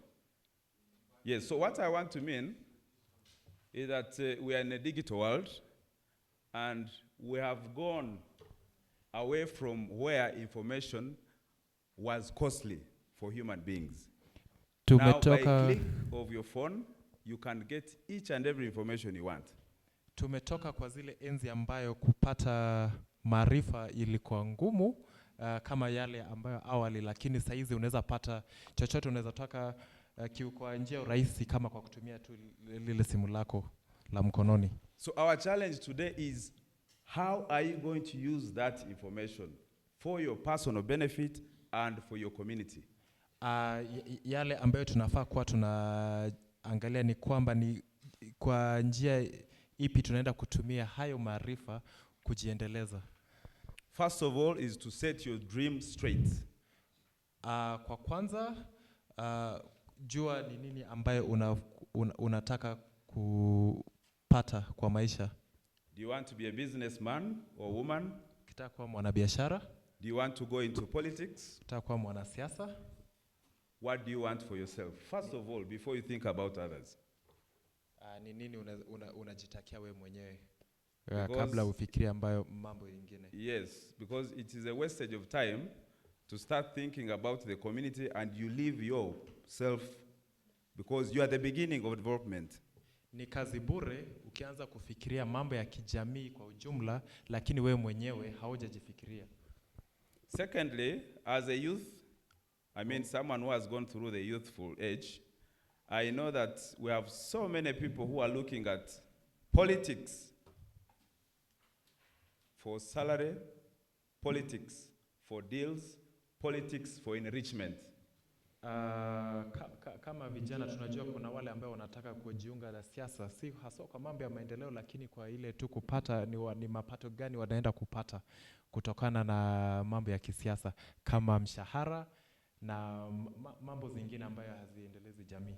Yes, if you're that kind of person in this August house, then we are not going to be different from what is happening today. Kama hayo ndio yale ambayo unaona wataka kufanya kisiasa na uko katika kikao hiki, kumaanisha jamii yetu haitawahi endelea, haitakuwa tofauti na yale ambayo tuko nayo leo. It means it is going to be very easy for you to be tempted into corrupt tendencies. Mienendo kama hayo itakuwezesha kukuwa mwana ufisadi. Because you have selfish intentions. Kwa sababu kiroho hauna yale mambo ya kuendeleza kijamii, lakini ni yako tu ya kibinafsi. And therefore it means Africa will remain the way it is because we are doing the same thing, expecting different results. Na kwa hivyo bara la Afrika halitawahi endelea kwa sababu tutakuwa tunafanya yale mambo ambayo imekuwa ikitendeka, lakini tunataka vitu tofauti ama vitu zibadilike. So I would love to challenge you, the young people in this house, kwa hivyo vijana, changing your communities, changing Uganda, changing Africa is upon you and your desire and the way you want to play your politics in future. Kwa hivyo kubadilisha jamii yetu ya kinyumbani ama la kibara ama yale ya nchi yetu inalingana na vile we mwenyewe unataka vitu ziendelee na zile vile utakuwa unataka unaona unafaa kwa role gani utakuwa unacheza? Yes. Lastly, I want to request you members in this August House that wealth creation should be key for yourselves. Repeat. Wealth creation. Ukwegagawaza. That should be key for yourselves. Kwa hivyo nataka kueleza vijana kwamba maendeleo inaanza na wewe. Inaanza na wewe, na maana ya kupata pesa kwa mfuko yako kama mtu. Na jinsi ya kupata pesa linaanza pia na wewe. And the government is doing everything possible. There is lots of monies that has been sunk into the communities for you Ugandans to utilize and make yourselves rich. That is number one priority. Serikali imeweka mikakati na fedha kando kwa jamii la kila mtu ambayo mnafaa kuwa mnachukua nafasi hizo kuendeleza jamii yenyu. Because politics in a rich community becomes easier than in a poor community. Na kwa hivyo siasa kwa mali ambayo kuna maendeleo ni rahisi kuliko siasa ambayo iko mali jamii iko na njaa. So I want to ask you, when you go back to your communities, reach out to the assistant RDCs, the newly appointed ones, very vigorant young men and women. Let them show you where this money is, because that is your taxes, your entitlement as young people. Okay? Make sure that you get in touch with them and make sure that you access such a kind of monies. There's lots of monies. I cannot list all of them here. Kwa hivyo tukirudi kwa nyumbani kwetu, tafadhali mjipe shughuli muonane na wakilishi wa serikali ili wataonyesha jinsi ya kupata pesa hizo ambazo zimetengwa kando na serikali ya vijana. And I want to ask you to stay alive. Najaribu hasa sana stay alive. Uwe na uhai. Because Uganda is going to be a middle class country. Actually, we have started getting into the middle class. And there's lots of prospects for you, the young people. Our oil is coming very soon. And that's lots of monies. Jaribu sana ukuwe na uhai kwa sababu nchi yetu ya Uganda linaenda kuinua watu wengi. How do you say economically? Sijui, lakini pesa ya mafuta inakuja. Tena kila mtu kwa Uganda anaenda kuwa na pesa. Kama tuko na rasilimali kama ya vitu kama mafuta, na kila mtu anafaa kuwa apate hela. So the future of Uganda is very bright. This is not because I'm campaigning for this country, but when you look at all the programs that we have, Ugandans are going to be very rich, and that's why we have currently lots of people who want to come to Uganda. We have started deporting Asians out of Uganda who have seen the richness in Uganda that we have not seen. So Uganda has a very big future. Stay alive through your good lifestyles. Kwa hivyo nchi yetu ya Uganda inaenda kuwa na mali mingi kwa watu wa jamii, na msikose kuchukua nafasi hizo yenyewe pia mpate umuhimu ya rasilimali kama hizo ambazo ziko nchini. I would love to end here by thanking you, the partners. Kwa hivyo nawashukuru wale ambao wameweka kikao hii, wamewezesha sisi kuwa na kikao hii. Our dear honorable members. Nyinyi waheshimiwa. And my good friend who invited me this afternoon, thank you for giving me the opportunity to come and talk to the young people today. Na yule rafiki yangu ambaye alinikaribisha kuja hapa ili niwezeshe kuzungumza na nyinyi. Journey masses back home for God and my country. Na wakati mtakuwa mnarudi nyumbani, mfike salama.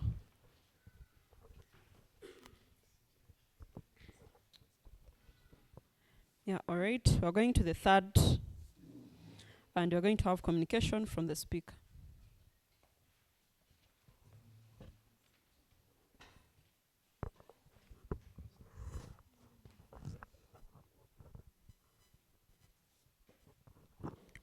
protocol observed. And dear honorable members, I welcome you to the 5th sitting of the Rwenzori Region Youth Parliament. I welcome you in a very special way. In another way, I want to welcome all our partners today that have made this possible. And that is GIZ, Action Aid, Faraja, Vision Actors, KRC Uganda, Vijana Corps, and as well as the Office of the RDC Kasese. We want to thank you so much for giving the youth a platform to engage. In today's session, I want to encourage you, honorable members, to participate enthusiastically in the issues that we shall be discussing in this parliamentary sitting, because you are representing thousands of youth of the Rwenzori region. I want you to speak courageously against all the things that you think are wrong, but also for all the things that you think are right. Kama speaker nataka kuwakaribisha katika kikao hiki kwa njia maalum. Nataka kupa shukrani kwa wale wafadhili wetu ambao walituwezesha kuwa na kikao hiki kama Faraja JZ na ofisi la RCC. Kwa hii jukwaa pia tunataka mkuwe na mjadala ya kimaana ambaye na ile ambaye itatuwezesha kuwa na maendeleo kwetu sisi kama vijana. And this platform is really for you to speak out, for you to represent all those in your communities, but also for generations to come. As you are influencing policy, you're not only influencing for you as an individual today, but for every other youth that is out there. Na mambo haya tutakuwa tukijadiliana kwa siku ya leo, sio yetu peke yetu, lakini pia itakuwa inanufaisha wale ambao wako nyuma yetu. I want to thank you in a very special way for trusting me to be your speaker, but also to congratulate all the participants that were with me in the race. It was a really, really good fight. I also want to thank you, honorable members. Not everyone is here in this youth parliament, but you have made it. Congratulations, dear honorable members. Nataka kupa pia shukrani kwa wale ambao tulikuwa nayo kwa jukwaa lingine, na nyinyi pia kuwa hapa nasi, na karibuni sana. The fight against corruption starts with us. And this shall be our rules of engagement today. I request that we limit unnecessary movement during this session, that all your phones should be in silence so that we don't interrupt honorable members as they are speaking. So if your phone is not in silence, please be kind. I'll request that we respect each one's opinion, even when we think it is not in line with what you think. We give each and everyone here the respect that they deserve. I'm also going to request that we manage time very cautiously, because time is against us. The motion movers shall have 5 minutes, and whoever is engaging in this house shall have strictly 2 minutes. I will be taking points of order, points of procedure, and points of information. If you fall short of any of the above, I will request the Sergeant at Arms to see you out of the house in very good faith. We have made a slight change on our order of paper today, and the second motion shall be the fourth and last motion, and the others will fall in line. Please take note. The second motion on the order paper today shall be the fourth. That means the third becomes the second, and the fourth becomes the third in that particular order. Na kwa yale masheria ambayo nitataka kama speaker niwaeleza ni kwa hudumia kila mtu mwenzako na heshima, hata kama haukubaliana na yale ambayo yeye anasema. Pia tunawaomba pia mzime simu zenyu za mkono ili zisikuwe zinasumbua wakati mjadala kwa tutaendelea. wakati umepata nafsi ya kuongea, pia mkwe waangalifu wa muda ili tusichelewe sana na kwa muda, na wale ambao watakuwa wanaongea watakuwa mnapatiwa dakika 2, na wale ambao pia ni motion movers watakuwa wanapata dakika 5. Yule ambaye hawezi kufuata maagizo hayo atatolewa nje ili mkutano uendelee. And in your discussions, I hope that you get prayers or resolutions that we can be able to adapt and not simply debating for the matter of debating. And with those few remarks, I thank you very much once again and wish you a fruitful deliberation. Thank you. Na kwa wakati tutakuwa tunapeana mjadala, tungependa sana pia mkuwe na suluhisho kwa yale mambo ambayo tutakuwa tunajadiliana, na isikuwe tu tunafanya mjadala kwa sababu tuko na nafasi ya kuongea.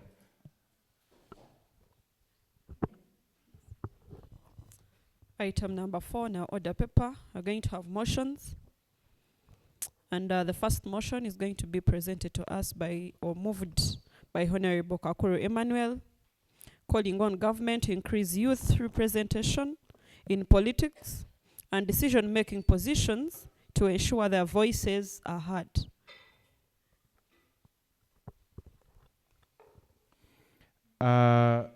Yale ambayo mambo ya kwanza yetu ya kujadiliana italetwa na Mheshimiwa Emmanuel kwa mambo ya kwa serikali iwezeshe kuleta vijana wawakilishwe kwa mambo ya kisiasa na maendeleo, ili kuwa yale ambayo wanaweza taka yatendwe, mambo zao pia zisikilizwe.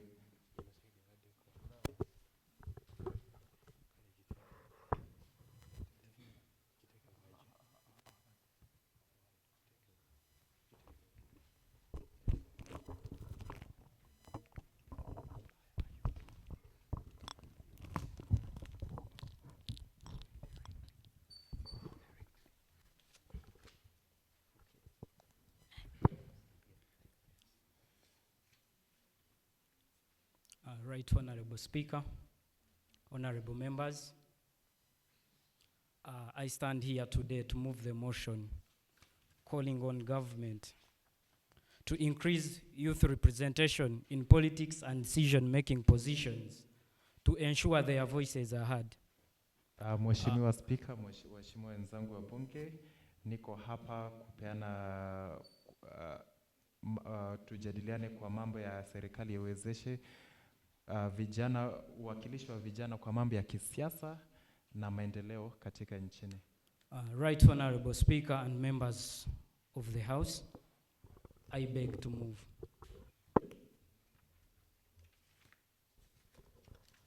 Thank you so much, Honorable Emmanuel, for moving the above motion. I'd love to call the seconders of this motion to come up front. Seconders of motion 1.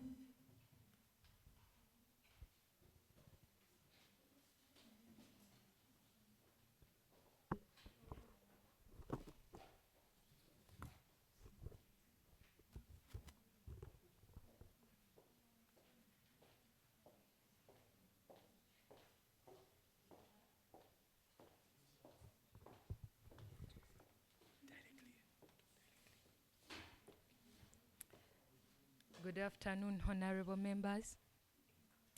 Once again, my name is Honorable Logos Grace Olivia. I second the motion to its effect today. Thank you. Jina langu naitwa Mheshimiwa Olivia na nafadhili uendo wa mjadala huu. Thank you, Honorable. I will request that we mention our names, but also the areas that we are representing so that we know who is here. So I want to thank Honorable Olivia and call upon the second mover. The faster we do this, I think the shorter the time we spend here. So the second mover, and after that I'll open this floor for this. If If you need to speak to me, you'll have to pass through the sergeant at arms.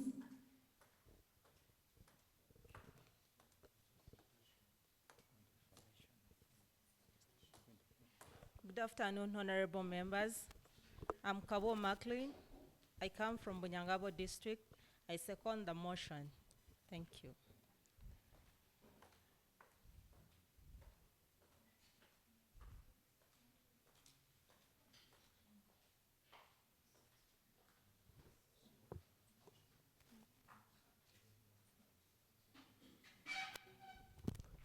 We have our honorable members, a member who has a question, and I can't proceed until I've heard from him.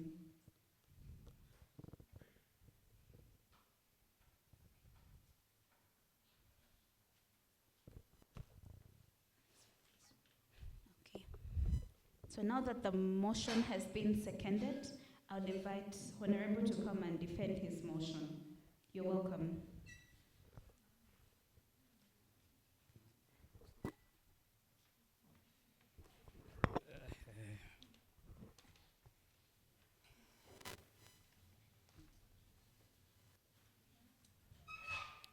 Once again, Emmanuel atakuwa anatetea mswala huu.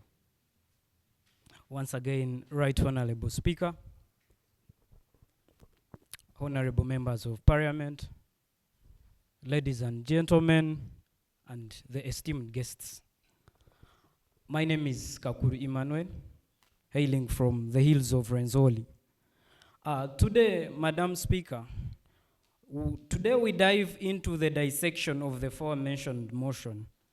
Honorable members, we credit the role well articulated by the framers of the 1995 Constitution of Uganda.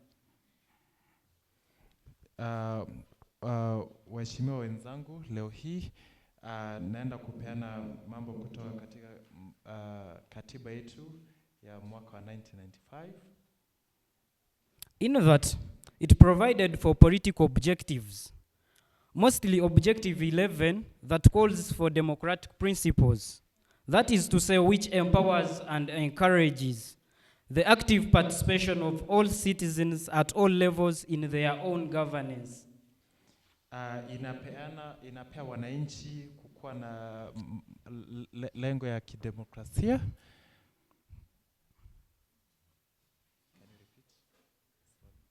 That empowers and encourages active participation of all citizens at all levels in their own governance. Linapeana wananchi kuwa na lengo lao ya mambo ya kisiasa kwa kila mtu, kila mwananchi. More so, this constitution, the 1995 constitution, katiba huu pia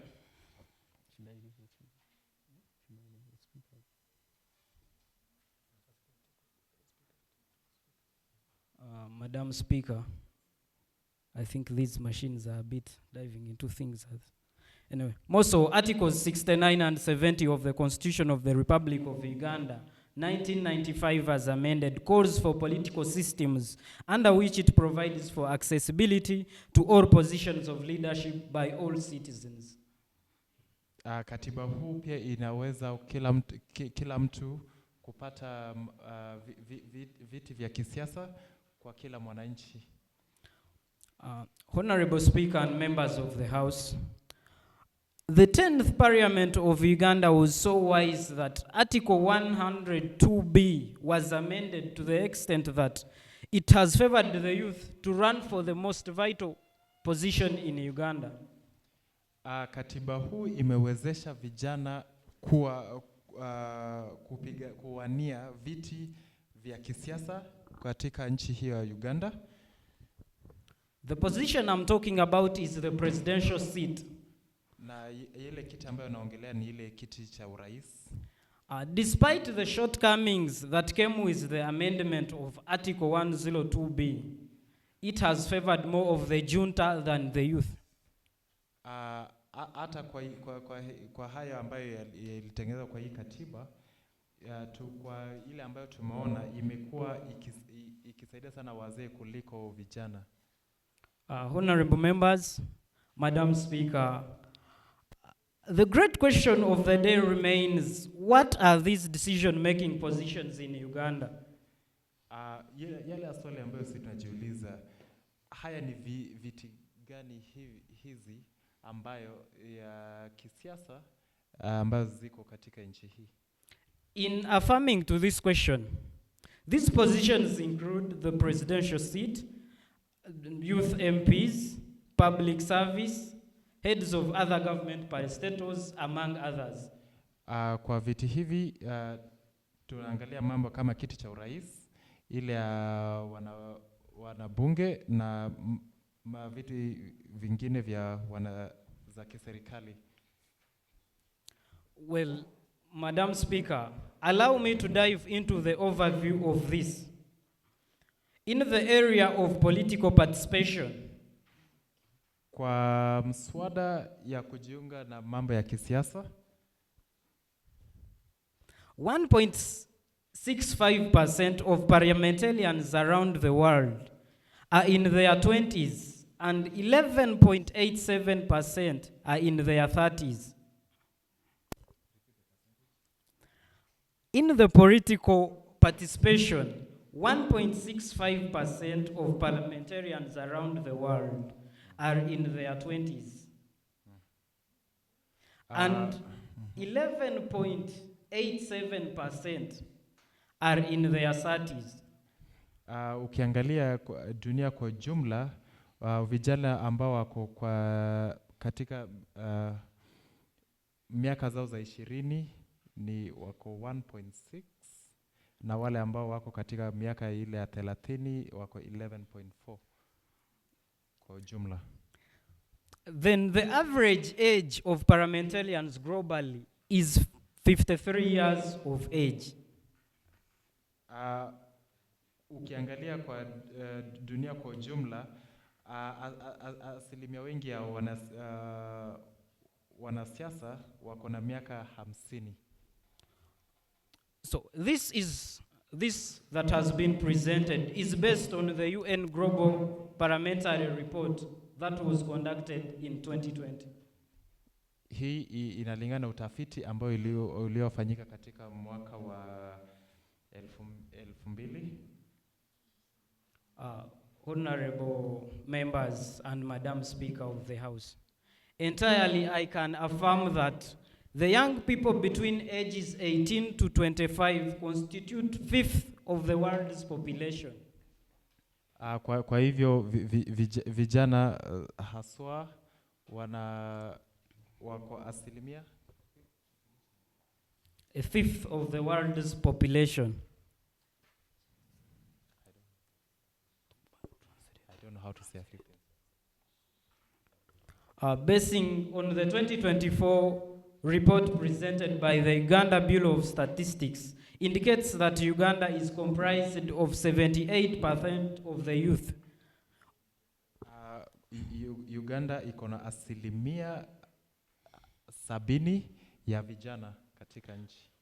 Of which 83% are educated, 41% out of school, and 3.39 unemployed. With regards to such statistics, I cry for my beloved country, Uganda, because 9.3% is neither educated nor unemployed.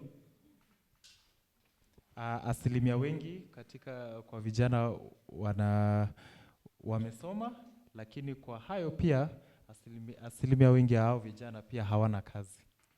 Right, Honorable Speaker, in maybe my final assertion, I can say that in the recent concluded cabinet reshuffle, the current Minister of Youth and Children Affairs is 44 years old. And yet the average of a youth, who we can call a youth, runs from 18 to 35. We remain in absolute impunity. Hatukubaliani na hayo mambo ya mawaziri ambao waliovalishwa na serikali, kwa vile ukiangalia asilimia ya vijana ambao wako katika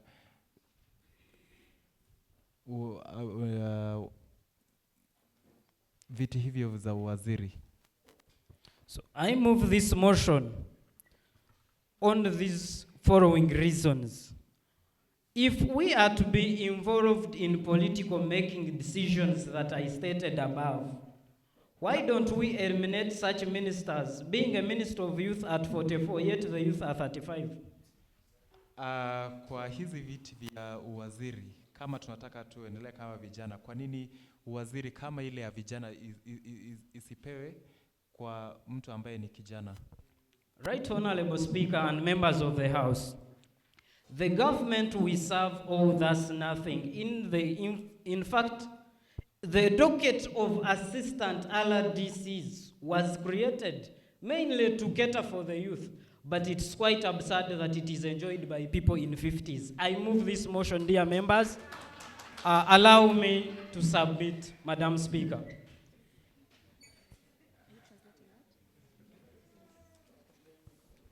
I beg to move. Thank you so much, Honorable Kakuru. And now Maybe, Madam Speaker, this sound system is not okay. I beg if it can be worked on. Thank you.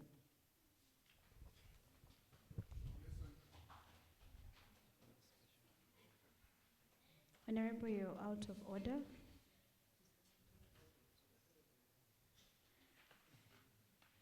The sound system will be corrected for the comfort of Honorable Kakuru.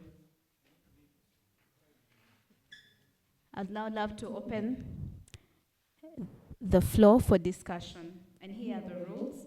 You have 2 minutes to deliberate.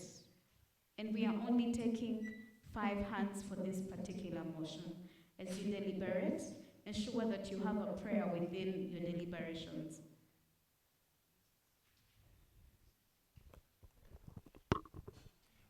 Kwa hivyo tunaenda kubali watu 5 ndio watakuja kufanya kujadiliana kwa mambo haya, na tafadhali ukija hapo kuna dakika 2 ya kufanya mjadala wako, na pia ukikuja hapa pia usikose pia kutupa suluhisho kwa mambo haya ambayo unadhani kwa hii mambo ya mjadala ambayo tunaongelea leo siku ya leo.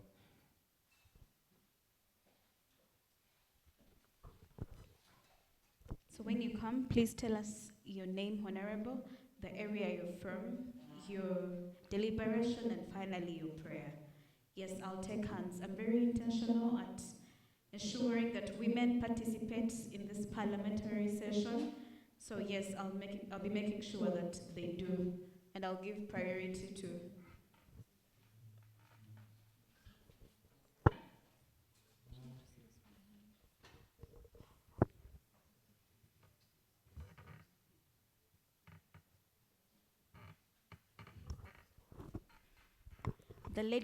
The honorable lady at the extreme on my right. Please keep the hands up so that I know who I'm picking. And the honorable in a black coat, he raised his hand first. Can we hear from those 2, and we'll pick the rest after these have risen there, after they have presented. But it's 1 at a time, please. 1 at a time. I'm going to request the Honorable to take his seat as we hear from Honorable. Please make sure you tell us your name and where you're from.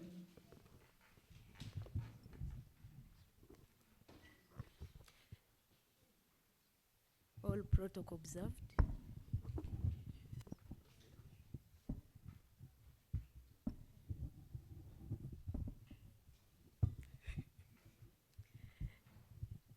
The protocol observed. Good afternoon, honorable members. I am Honorable Kabo Evelyn, representing people of Kasese district. Kwa majina mimi ni Mheshimiwa Evelyn, na wakilisha watu kutoka Kasese. And I am happy to be part of this session, and I have come here to support this motion that is requesting government to increase on youth representation in politics and decision-making position to ensure their voices are heard. Niko hapa kukubaliana na hayo mjadala ambayo tunazungumzia wakati huu. My reasons to why I am supporting this motion, one is that most of our youth are educated, but they are not employed. So if these positions are created, we are able to be employed. More youth will get employment. Kwa kwanza nataka kubaliana kwa sababu wale vijana wengi nao tuko nao nchini hii ni wasomi lakini hawana kazi, lakini wakiwezeshwa kupata viti hivi vijana wengi watakuwa wamepata kazi. Yeah, most youth are not employed, but when it comes to politics, the youth are being used as ladders. Like they are using us, the youth, because we have strength. We are the ones who are carrying this radio system where they are going. We are the one to, in case of anything, we are the youth that are working for these people. So that is one of the reasons. If we, the youth, are giving more positions to present, we will have to be working for ourselves since we are the ones who have strength.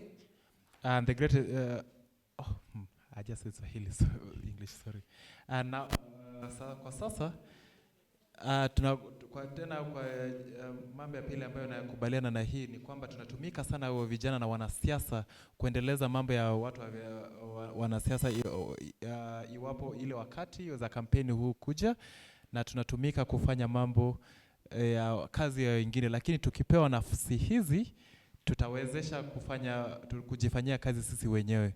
Yeah, and another thing is that most of the youth are educated, but when it comes from getting a job, they have to ask you for experience. You ask yourself, I am from school, I am coming to look for a job. Then you are asking me for experience.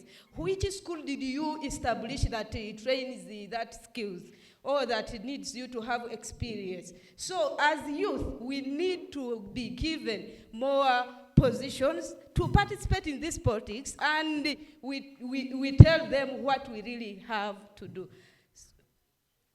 Otherwise, my time is bad, but as the time is going, I request that the speaker should be considering the time for the translator. Thank you.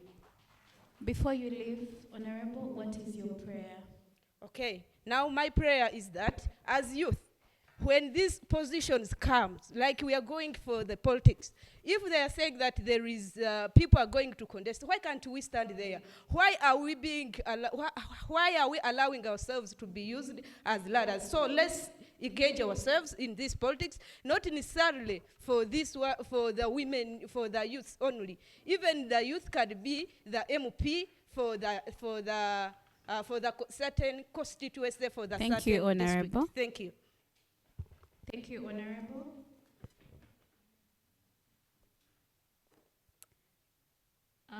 She requested that we increase the time from 2 minutes to 5 minutes. But my very sincere apologies that if we do that, we shall be doing a disservice to the motions that will come later on, since we shall be rushing against time. So I request that we use the 2 minutes that we have effectively and efficiently. Thank you. Honorable, you're welcome.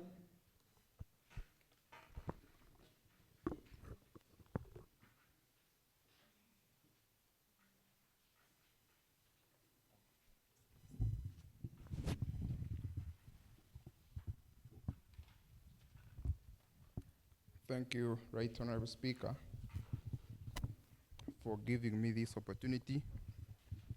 I want to oppose this motion that has been tabled by Honorable Kakulu.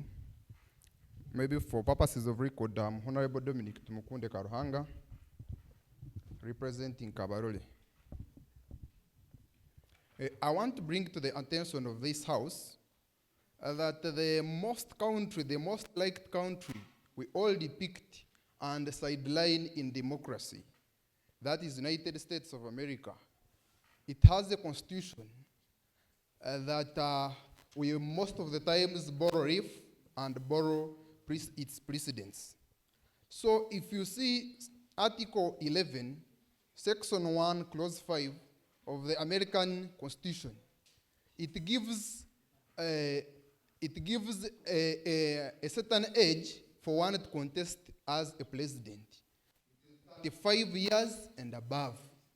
So if the country like America, which we so much like and wish to be, adopted that culture, who are we in Uganda?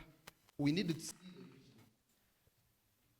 Right, Honorable Speaker, I pray that this motion should not be considered because we are seeing the future. Secondly, the motion mover said, Right Honorable Kakuru said, talked about the youth minister in Uganda, Honorable Baram Barga. And the issue, he also brought an issue of the assistant LDC being the old age and yet it is supposed to be the young age. It's not provided anywhere by the law. We need to be guided. You can't create anything and think you know it. No, it's not provided anywhere. It's not provided unless you can prove this house wrong, that a certain assistant RDC is stipulated, that person is stipulated in our mother law, that so and so should be this age. So we need to be guided. And another thing from our Africanicity, Right Honorable Speaker, we understand that the old broom knows knows every corner. If these elders take us through, they lead us, just like His Excellency President Museveni, the most liked, is really developing our country since the early 80s. You see, there is a lot of development. So such a motion coming before you, we really need not to give it time. I thank you.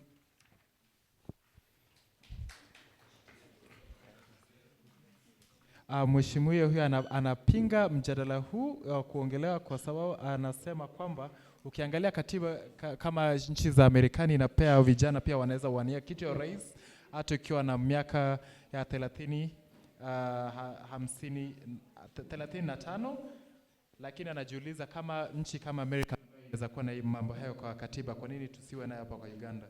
Tena anasema kwa wale wakilishi kama RCC, anasema hakuna mali kwa sheria ambayo inasema kuwa lazima ikue vijana. Na kama iko tafadhali anaomba pia mumweleze iko wapi.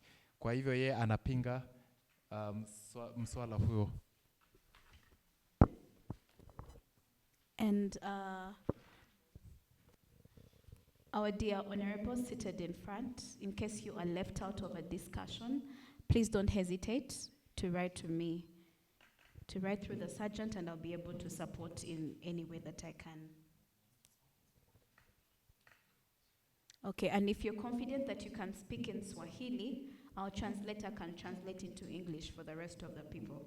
So if you can speak in Swahili, we'll be very proud. So I picked from the extreme end. I picked one here. I want to pick two more from here. And finally, one person from this end so that all of us are represented. I hope that's fine. The gentleman, the honorable at the very second last. Please, yes. That one. My apologies, I haven't had all your names. Honorable Patrick, you're welcome. And I'll make the selection now so that we know who's going to speak after who. Now that Patrick is a gentleman, Honorable Patrick is a gentleman, allow me select a lady from the middle, and the gentleman can represent in the next motion.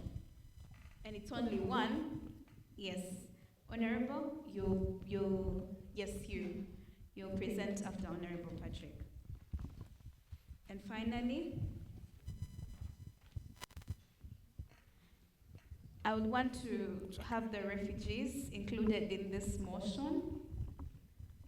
And if any of them is interested in presenting about the same, I want to welcome you in a very special way. Do you have any of you? Yes. Iko na swali ku motion ya kwanza? Iko na some points. Aya, kuna shida. Kama ule anamaliza, wewe utakuya useme. Ndio wewe ni wa mwisho. Aya. All right, let's hear from Honorable Patrick. Thank you, Right Honorable Speaker. Honorable members, Good afternoon.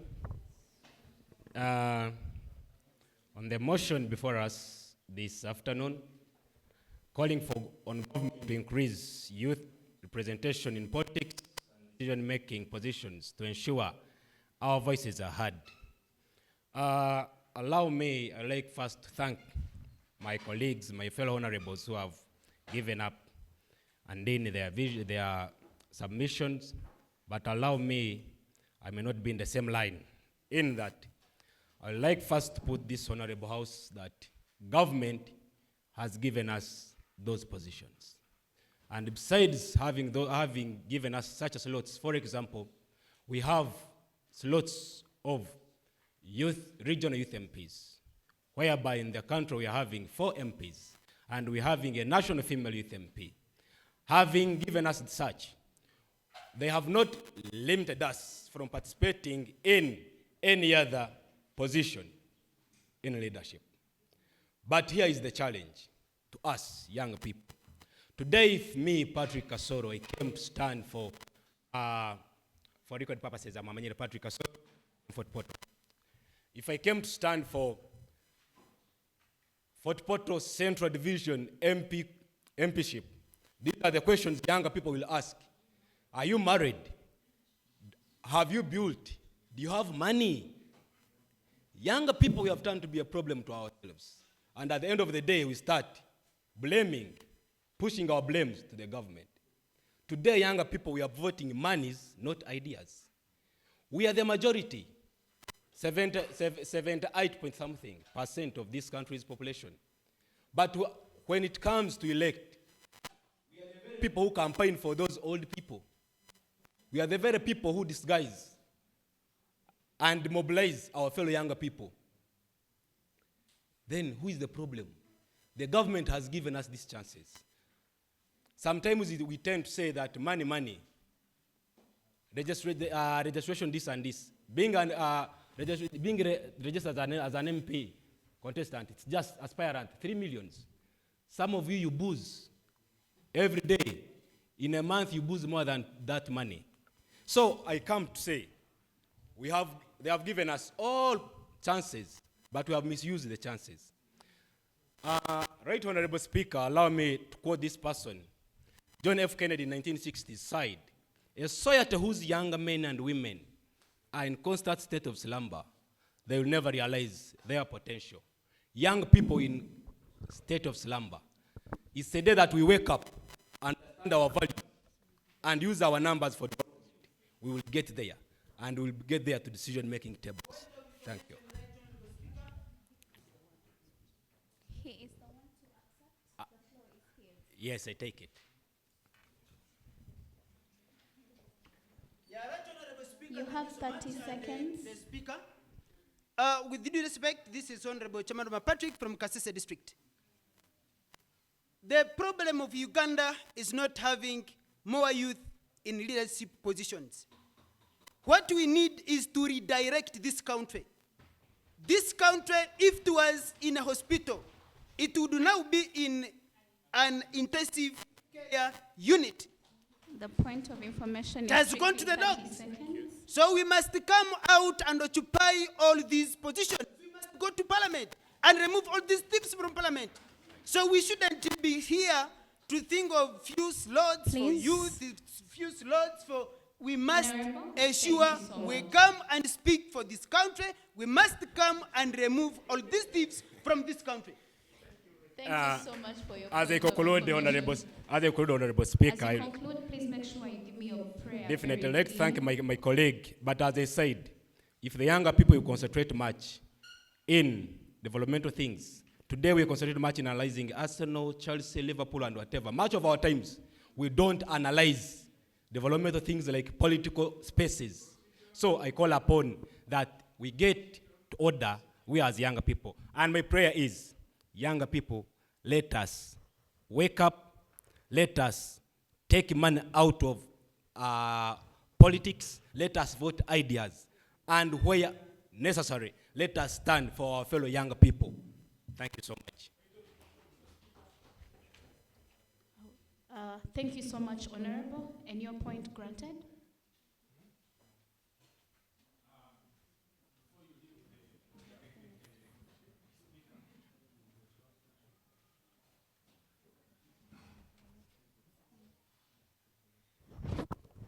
again, I'm called Musabe Joshua, a district youth councillor from Bunyangabo. I have one question to my youth leader. Honorable, are you sure of the...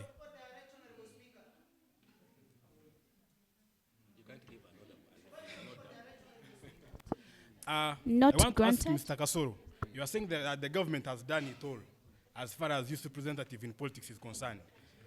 You're a youth leader, and you know that we have one representative for the whole Western Uganda. The whole Western Uganda runs from Hoima to Kisoro. You get, how can we have one representative of the youth to go to the parliament for the whole this region? Thank you. Thank you for keeping your question brief. Yes, 30 seconds to respond. Thank you so much. As I said, having been given those slots, they have not limited us from any other position. You can stand as a mayor, you can stand as a constituency MP, you can stand. So it's we to occupy those spaces without limits. Thank you so much. Thank you so much. He was supposed to take your point of information, but now that his time is up, I will not be allowing any engagement on his submission. Thank you so much. Yes. I want to welcome Honorable, the lady. Please have your seat first, as I welcome one of us here to come and give his submission. Honorable, you're welcome. So, utasema lugha gani? You'll be mixing. Yeah.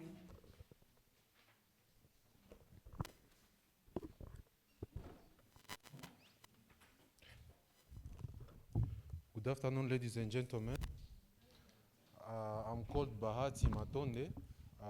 I'm Congolese by nationality, and I'm coming from Chaka. So I'm going to talk about this motion in the refugee context.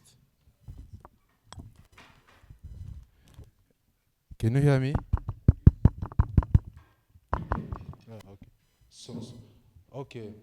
So I'm going to talk about this motion in the refugee context. So I'm living here in Chaka, but I left my country due to the war and insecurity. And sometimes I blame let me say, our governments, because they are the ones who have been making those decisions without, okay, let me say me as a young person. So my prayer is the governments of Uganda should also put more position to young people, so that in the future, if anything can happen, they'll not blame only the elders, but also they'll be like, also me, I participated in the decision making. So I think that will also give the opportunity for young people to get also experience, because now if like we are not, the young people are not represented in those parliaments, let me say, president's seats. So when these people are going to leave, or they are going to finish their mandates, so these young people, when they will come on the boards, they will lack experience, and they're going to make them repeat or do worse decision, like comparing to what the elders did. So thank you so much. I think my English is little, but I think that you have picked my points. Thank you so much.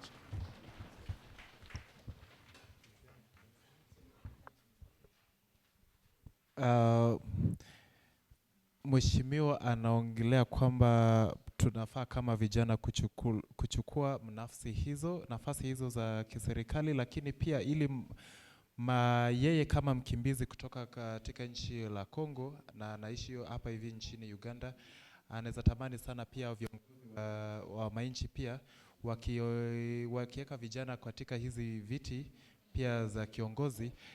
Hata mambo yakitokea, haitakuwa tunalaumu tu wazee peke yake, lakini pia watu kama vijana pia watakuwa walijishughulisha na haya mambo ambayo pia inaweza kuwa zilikuwa zimetokea. Thank you so much, Honorable, for giving us, Honorable Bahati, for giving us a feel of what the refugees feel when in this country. I also want to welcome Honorable Penina to give us her submission, and I'll welcome Honorable later. And we shall move to the next.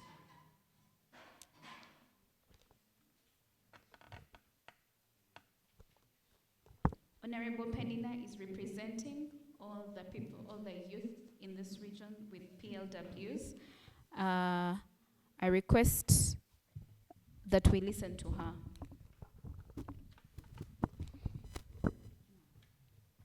Okay. Mheshimiwa Penina anawakilisha wale watu ambao wana ulemavu, na tafadhali tunatuomba pia msikilize. Okay, all protocols observed. Honorable members, my name is Tonyirwe Penina from Kasese District. I'm representing the youth with disabilities. Yeah, I'm seconding this motion, which says, calling on government to increase representation in politics and decision-making positions to ensure the youth voice are heard. Yeah, I second that. Especially for us, like the youth with disabilities, I don't think we have been fully represented in the Parliament of Uganda. You may find like we have only one MP representing all persons with disabilities without categorizing them like the youth, the children, or so. And you may find we have different problems because different age brackets, we have different problems. One woman can't represent all the problems of the youth with disabilities. That's why in most cases you will find it's written, it's known that almost all people with disabilities, the highest percentage, we come from poor families. I think you all can observe that. And which brings about unemployment. It's hard for us to find jobs. In the long run, we are easily corrupted or bribed by these people when they come. You may find that we have only one seat in Parliament, and it is always occupied by one big person just because he has the capacity to bribe and do everything. So I pray, my prayer is, if only the government or the Parliament can also allow and give us at least one post for youth with disabilities. I beg to move. Thank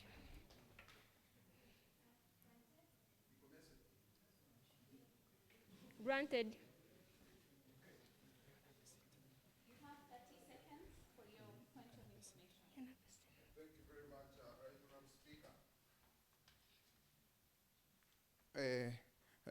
The Honorable has just mentioned of one person representing the entire country, representing the disabled. I want to inform her that the entire United States, which carries, it's very huge. You need to have guidelines on maps. It is just represented by 2 people at the Senate, just 2, 1, 2. So we need to have relevance, and we need to stand in a good position. Thank you. Honorable members, I didn't say we have only one person representing people with disabilities in Uganda. There are around 5 representatives. But my worry is, or my prayer is, we also need a representative specifically for the youth with disabilities. Thank you. I beg to move.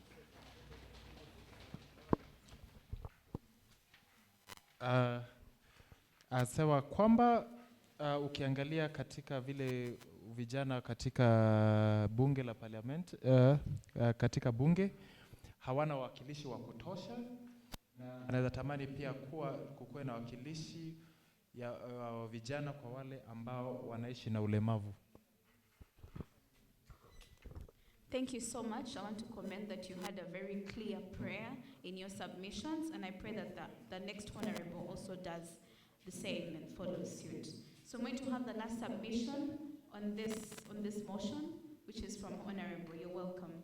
I'm going to give priority to this bench on the next motion, given that they have not represented on this one because of the numbers. I pray that you prepare for the next motion, which is number 3 on your order paper.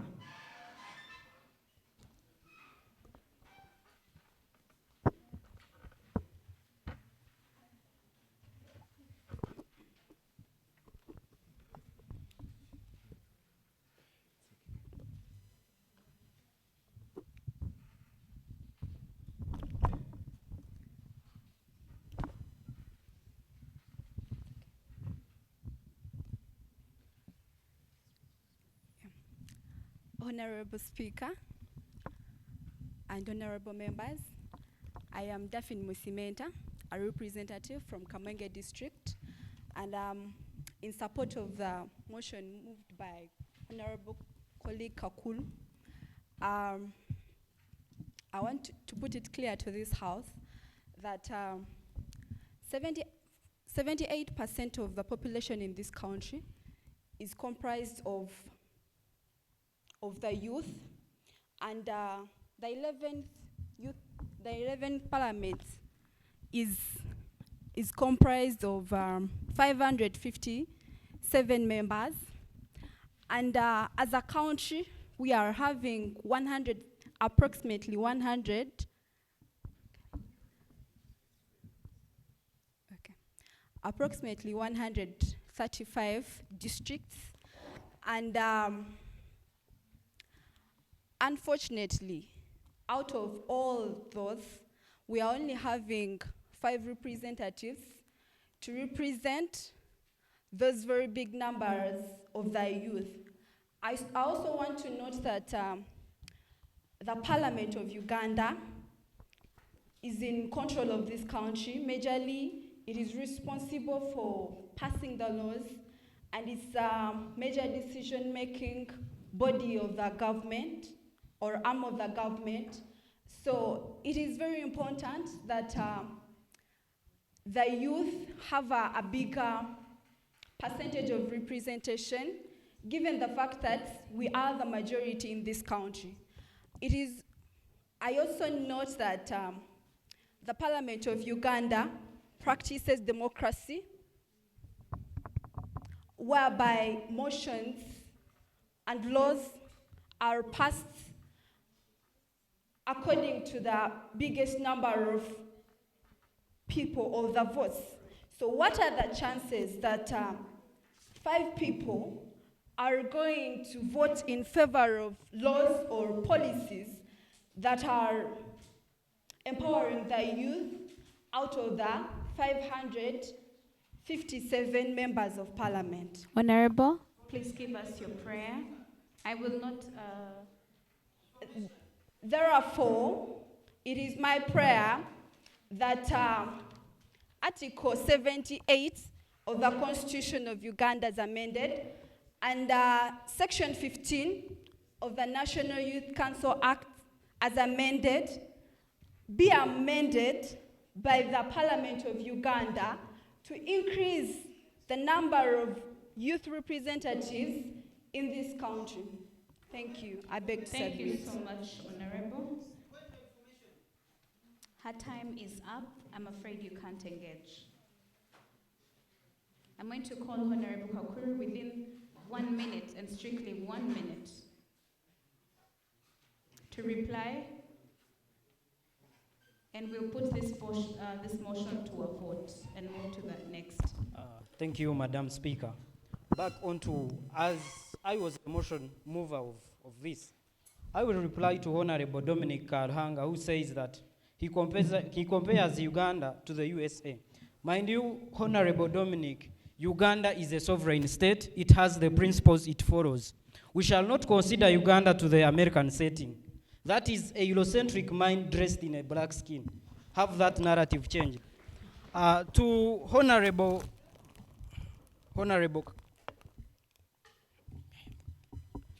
Kasolo, who actually told us... You can borrow mine.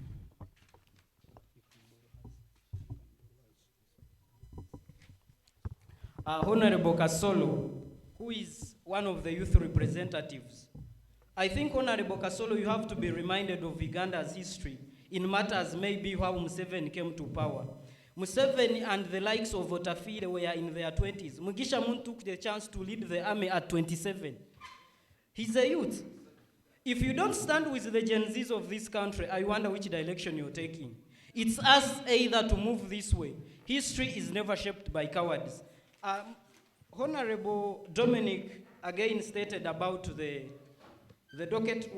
It was still Honorable Kasolo who talked about the docket of RDCs. These assistant RDCs are not called for in the constitution of Uganda. These are jobs or creations by the junta for his cadres so that he can consolidate power.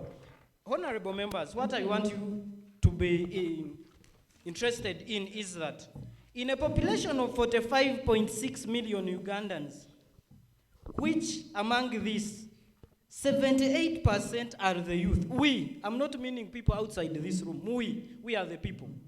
We are being represented by only 4 people. That is Agnes Kilabo from the Central Region, Bernard Odoi from Eastern, Boniface Henry Okot from Northern Region, and Edson Rugumayo from Western Uganda. These 4 people cannot dare to make any instance in Parliament. They have no locus. You see, we have to change this and we can move this. Madam Speaker, my prayer is, I want us to have this shift and say that let's strengthen the youth, avail them with internship placements if possible, because this breed of Museveni and the Otafiles are moving out. They are phasing out. If they can cheat the Ugandans, they will not cheat age at the end of the day. So what I want us to be sure of, if, Madam Speaker, if we can add more seats in Parliament for the youth at sub-regional level, not even a region, sub-region level, let's decentralize this and we shall have the better for Uganda. In conclusion, I think Dominic is an American living in Uganda. We shall not take your arguments. One of the members has said, we shall not live in a state of slumber, but we are already in a state of slumber. If corruption that is being manifested in Uganda, in the current parliament, why the youth don't you join the Gen Zs in ousting out this government? Madam Speaker, have I made my prayer? I request for 1 more minute. Thank you. Right Honorable Speaker and members of the entire House, my one simple prayer is that young people make up a significant portion of the population, and their representation in politics should never be in doubt because of fresh perspectives, long-term vision, and inclusive decision-making for God and my country. Dear honorable members, as you're speaking, please put into consideration that we have a translator who has to speak.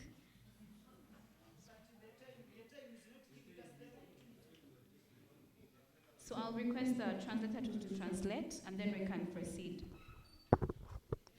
Just say briefly, amesema kwamba wale ambao wanajaribu kulinganisha Uganda na Marekani, hii sio Marekani, hii ni Uganda, na sasa tuko na mila zetu ni tofauti, na sasa kwa maombi zake anasema kwamba kwa vijana, sisi vijana ni watu wengi katika nchi hii, na pia itakuwa vizuri sana kama wanaweza chukua manafsi nyingi kwa mambo za kisiasa.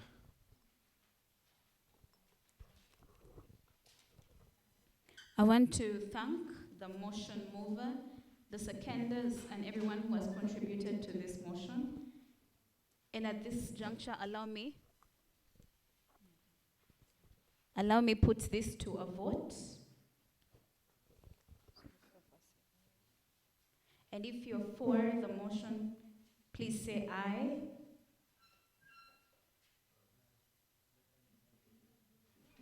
Were the instructions not clear? If you are for the motion, you say aye. If you're not in support of the motion, you say nay. Are we ready to vote? Okay. Those in support of the motion? Those who do not support the motion? The aye take it. All right.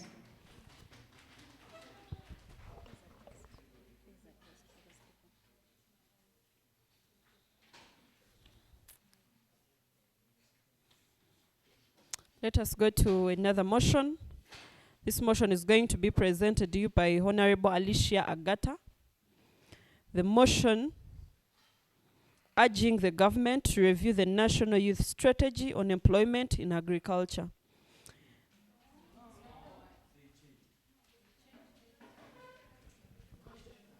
Dear honorable members,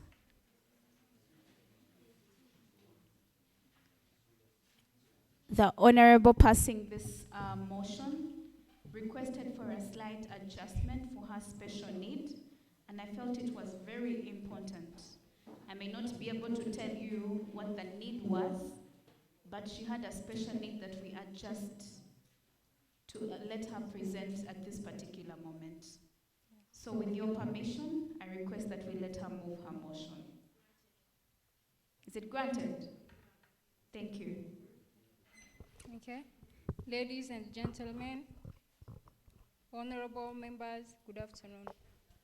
I'm here to present the motion of the Rwenzori Youth Parliament urging the government to review the National Youth Strategy on employment in agriculture.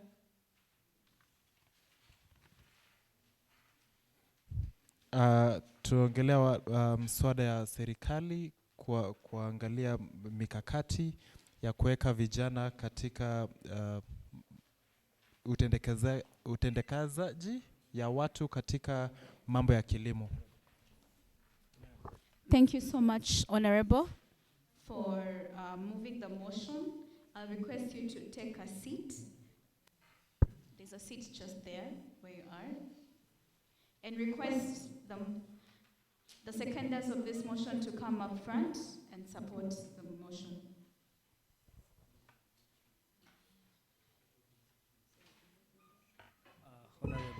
Right Honorable Speaker, members of the House, I stand in here to second the motion.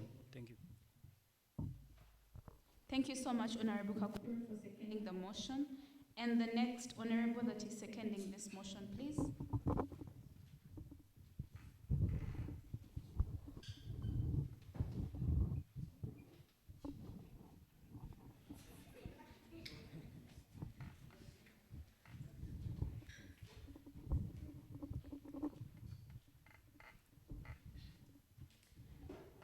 Thank you, my colleagues, honorable speakers.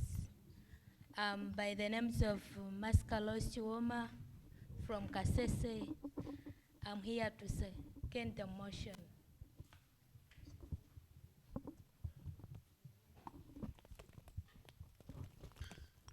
Thank you so much, Honorable, for seconding the motion.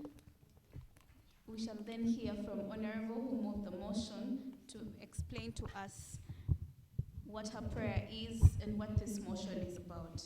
I'm requesting that we all pay attention, and I'm also hoping that she can give us a context of where she comes from, because she is a refugee in this country. She could give us a context of where she comes from, what has been done in this particular regard, and what she hopes that can be done in this country, either to adopt or anything that she thinks will do them well as refugees living in this country.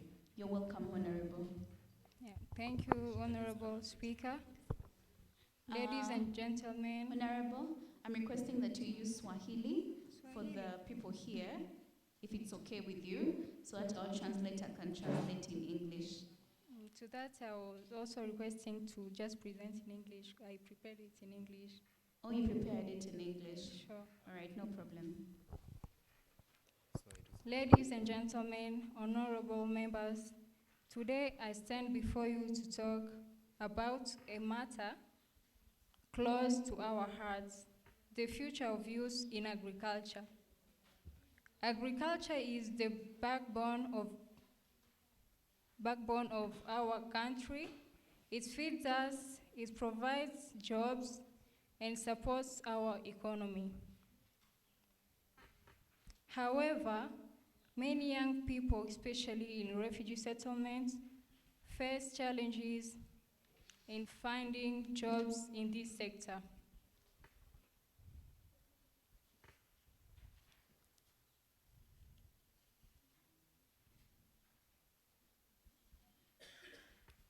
To that point, we would like to request to our banking partners to reduce on taxes so that youth should be getting more access to financial support.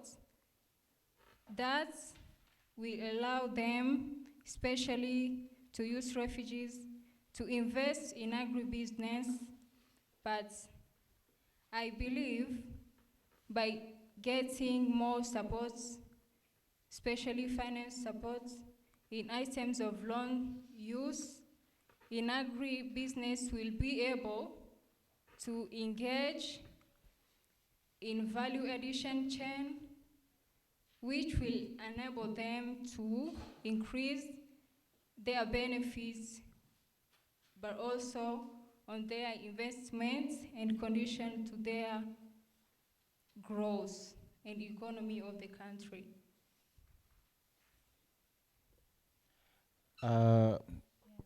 Asema kama wakimbizi wanaona mambo ya kilimo ina umuhimu sana nchini. Sana hiyo wakimbizi wana shida la kupata kazi katika sekta huu wa kilimo, na anaomba serikali sana kama inaweza leta upungufu wa ushuru na kusaidia wakimbizi kupunguza ushuru katika mambo ya kilimo, na hiyo pia itasaidia wakimbizi kupata mambo ya riziki, wataishi kwa amani na pia kujenga nchi. Yeah, sure. As youth farmers and entrepreneurs, we need the government to review the national youth strategy on employment in agri-business or agriculture. This strategy should provide better trainings, access to the modern tools, and support young entrepreneurs in farming. By doing this, we can create more jobs opportunities, improve our agriculture outputs, and secure a better future for the youth. Thank you so much. Serikali pia kuangalia mikakati ya kuweka vijana kwa haya mambo ya kilimo. I will request our honorable member to repeat your prayer. Yeah, sure.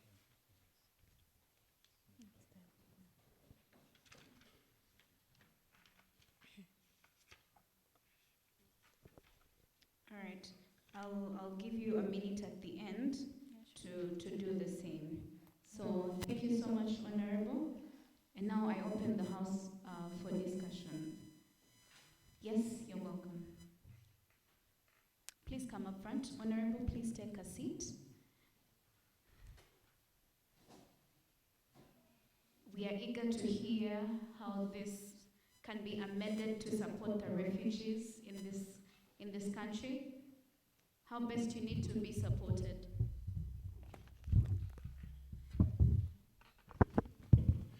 Yeah, so I'm here to support this this motion, and I'll go straight to the prayer. So, and this is about the government's policies.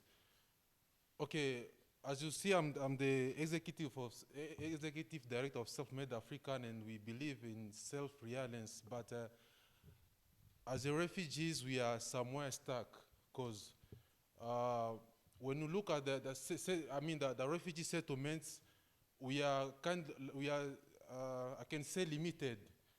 First of all, we have the language barrier. Like we don't know the language spoken in the country, either local languages or even English. It's become for us hard. So that's why we should always rely to the government so that they can support us. So the policies I wanted to talk about, the government policies that I'd like to talk to the governments. First of all, to be to focus on the innovative farming techniques, because like as you see nowadays, technology has taken over everything. It leads everything, but the way we are doing the way we are farming, we still do the old techniques. Yes, we have to catch up with the time and copy what others are doing the other side and, I mean, produce more. But due to the challenges we are facing with the modern farming, it's become for us difficult. So, and the second, I would like to, the policies about access to finance. Then the refugees, we usually get food ration, and it's 12,000 per month. And most of the refugees don't have income generating activities.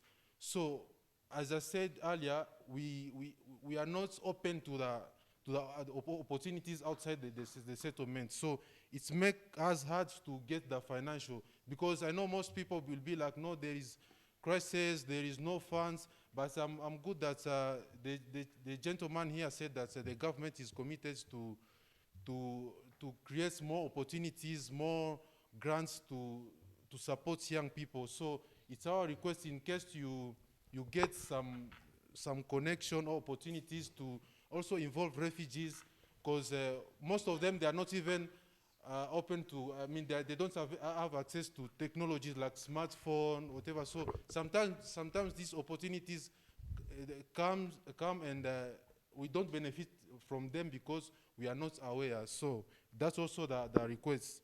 Thank you, Honorable. Please wind up. Okay. Then we also, I'd like to talk about land access. I think I mean, the government of Uganda for welcoming the refugees to give us the lands, but when it's come to farming, we have the lack of lands. So I believe, like, with a good lobbying, or let me say, the good government policies, we can access to more land. That will enable us to produce more. And then I'm just going quickly to finish. I know that time is going. And okay, another policies I wanted to talk about is market access. So for sure, it's a big challenge for us to access to the markets. And this is okay. It's all about the settlements circumstances that we are living in, make us to not really sell our products at a good price. And when my colleagues here said that adding the value to the agriculture products. So now it's come to the modern farming, because these people, they don't know how to add value. So it's make them to sell their products at a cheaper price. And recently, the chairman said that Uganda is now getting some minerals. I think, is it petrol? Oil. Yeah. And this has from Congo, because there we have a lot of minerals.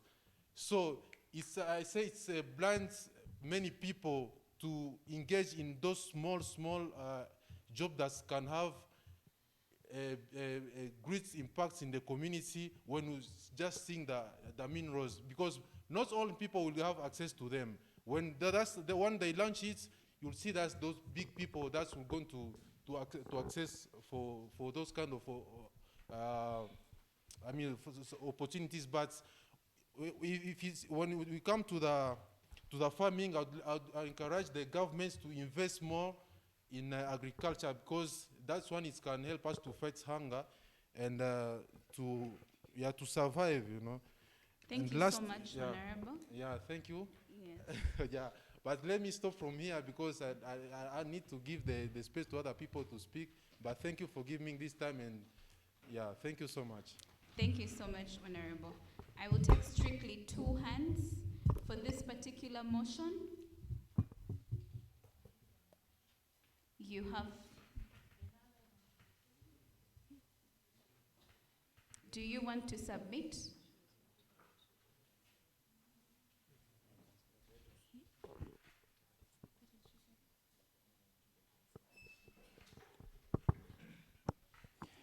Kwa mheshimiwa mkimbizi ambaye ametoka kuongea saizi, anataka serikali iangalie mikakati ambayo imeweka sana sana kwa wakimbizi, kwa sababu wako na shida haswa ukianza na lugha, kwa sababu hawezi ongea hata ile lugha ambayo wale ambao nchi ambao walikimbilia kama kwa hivi sasa Uganda.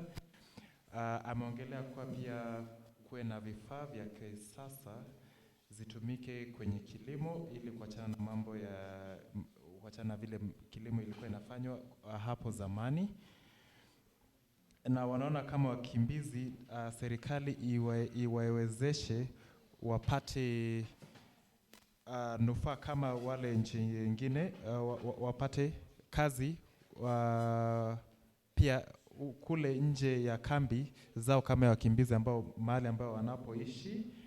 Na pia wangependa pia kupeana shukrani kwa serikali ya Uganda kuwakaribisha nchini kama wakimbizi, na pia wanataka pia wakiwezeshwa kufanya hayo mambo ya kilimo, wanaweza tamani pia wapate pia vile wanaweza kuwa nauza vifaa vya kilimo sokoni ili pia yasaidie kupata riziki yao ya kimaisha.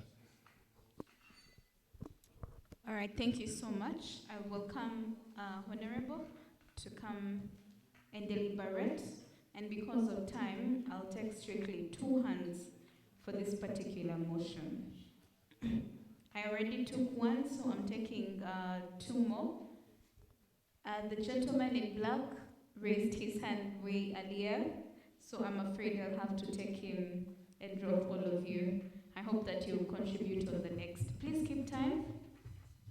I am forced to reduce your time of deliberation to strictly 1 minute because we are not using the 2 minutes well.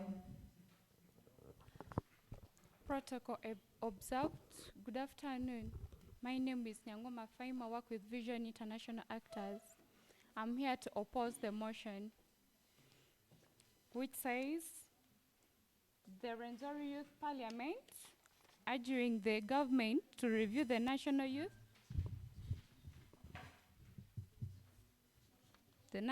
Strategy on Employment in Agriculture.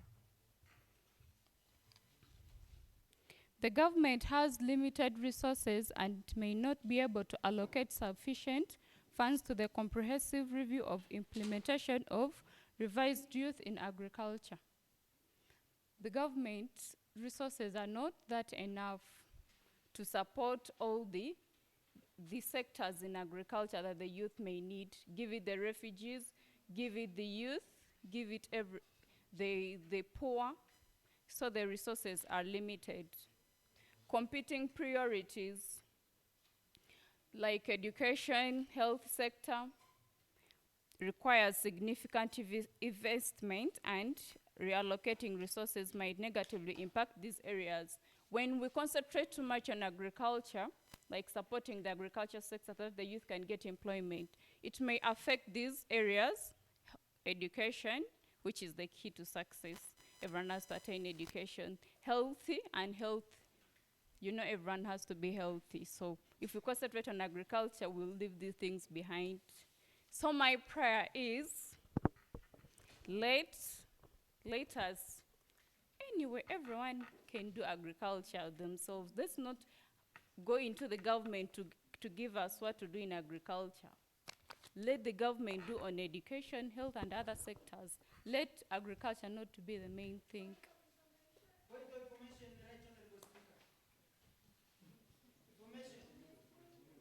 Speaker, are you granting? The speaker on the floor. Market instability in the agriculture market. I think Hassan meant denial.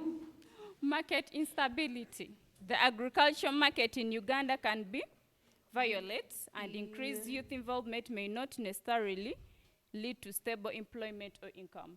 You know, you youth are so reluctant. Honorable, you are out of time. Thank you very much, and you gave us your prayer earlier. Point of order, Right Honorable Speaker. Granted. My name is Jamal Patrick. I want to know whether Please give your point of order where you are. Yes. I want to give my point of order. What is really order for you to accept, not to give us an opportunity. When a honorable member of parliament is really misleading this country, we are here not to just sit and make fun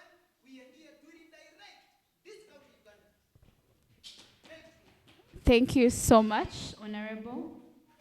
But the speaker on the floor has all the right to take your point of information or not. But also you have a right to raise up your hand and submit your submission as it is. So even when you're not given an opportunity to question them in their speech, you can be able to come up front and say what you think is right. Allow me, yes, procedure?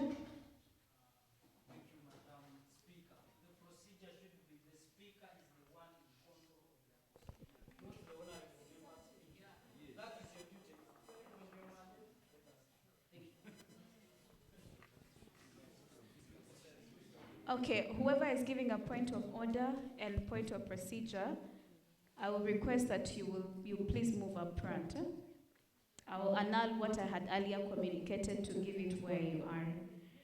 But while Honorable Kakuru has given us a point of procedure, as the speaker, I'm informing you that the speaker on the floor has the right to pick a point of information or not. I do not have a right to interrupt that person's speech at that particular point. They have the right. So, Kakuru, I will not take you anymore and will welcome the Honorable in black to come and submit. And finally, we shall have the motion mover to give us his final.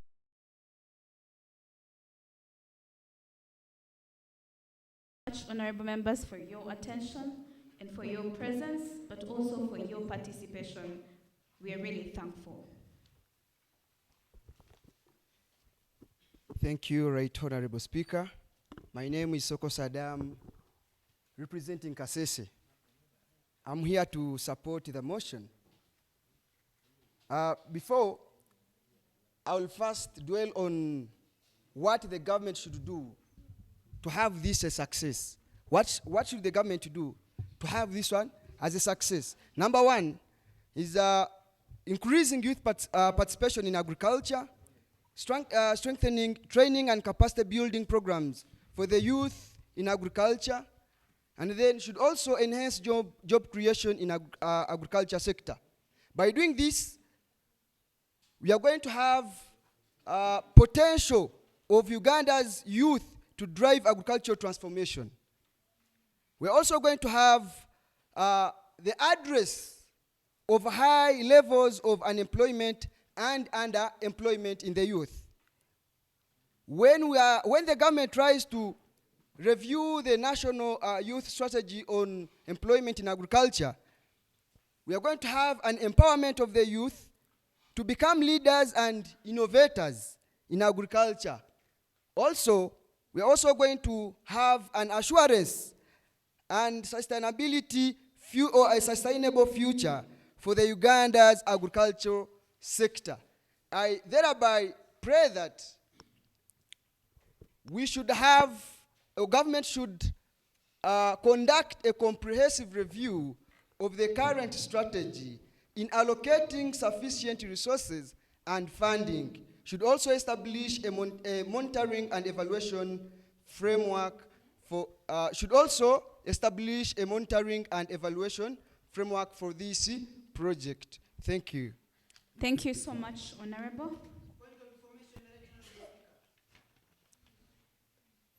Allowed?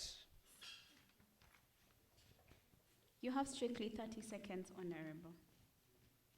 Yeah, thank you so much. Once again, my name is Chamanduma Patrick from Kasese District. The information I have is that what we only need in Uganda today is to fight one man, painful cancer of corruption. Uganda, we have enough policies. We have strategies that are excess. We have enough money. But take note, we lose 9.144 trillion to corruption. Uganda, since President Museveni took over power, has 817 unfulfilled pledges. Go and open a Daily Monitor of 22nd January 2021. Details are there. Thank you, When you go Honorable. down to those pledges that President Museveni has not fulfilled, you are going to see various interventions. First of all, to have irrigation schemes all over the country, to have tractors for youth, to have farming organizations. But all these are not being put in place simply because much of the resources of this country is going to the stomachs of the wrong people. For interest of time, I beg to move. Thank you so much. Thank you so much, Honorable. I'm going to give the Honorable who moved the motion strictly 1 minute to conclude so that we can vote on this and proceed. Thank you so much. I'll not be taking any points of information of order until then. Thank you. Yes. Thank you. Lastly, I would like to thank all partners, all donors, all honorable members, youth, for creating such a wonderful environment for youth where we can be sharing some of our challenges and find some solutions. Us, as youth farmers and entrepreneurs, we would request the government to review the national strategy on employment in agriculture and the strategy that is providing better trainings, access to modern tools, and supports young entrepreneurs in farming.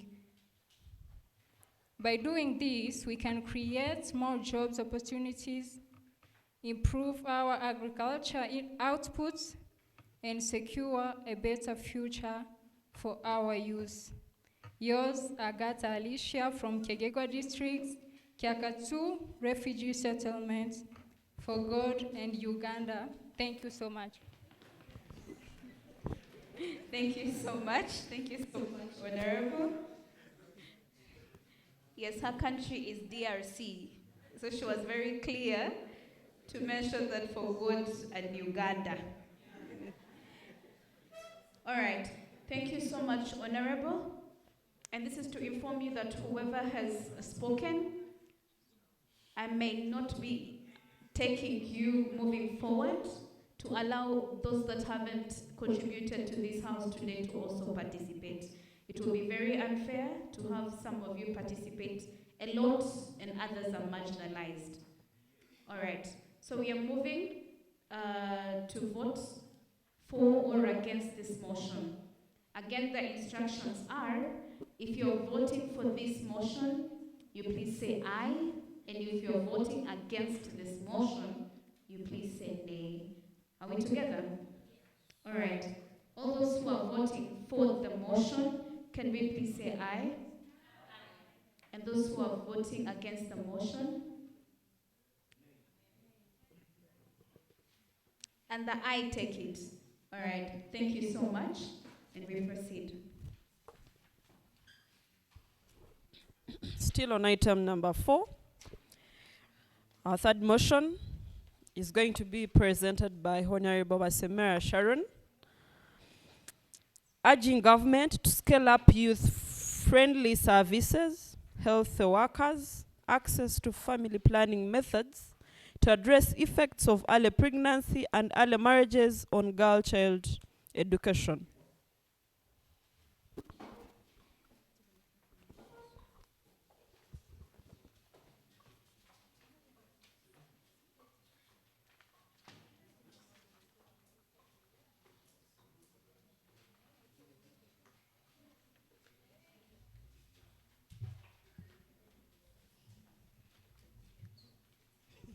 First of all, I would like to first congratulate our speaker. Congratulations, Madam Speaker, upon winning the elections. And I welcome you all to today's sitting of the 5th Rwenzori Region Youth Parliament. My name is Sharon Basemera, a youth representative from Fortportal City. I'm here to move a motion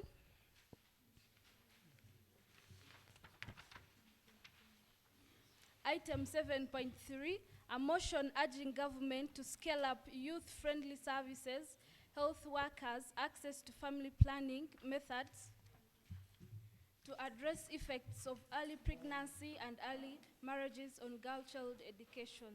Madam Speaker, I beg to move.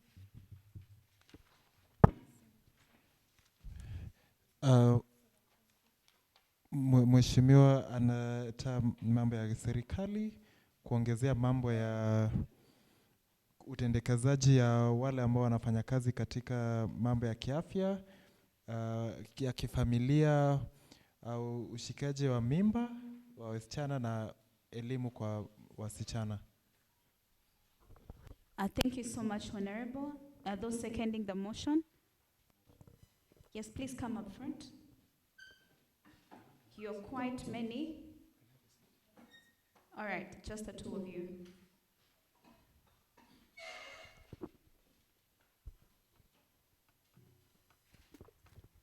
Right, Honorable Speaker, I'm Honorable Mukunda Dominic Karhanga.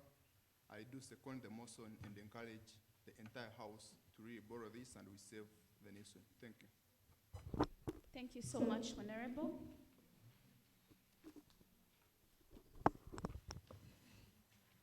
Right, Honorable Speaker, colleagues, ladies and gentlemen. My name is Rukumayo James Annington, youth representative for Fortportal City. I'm here to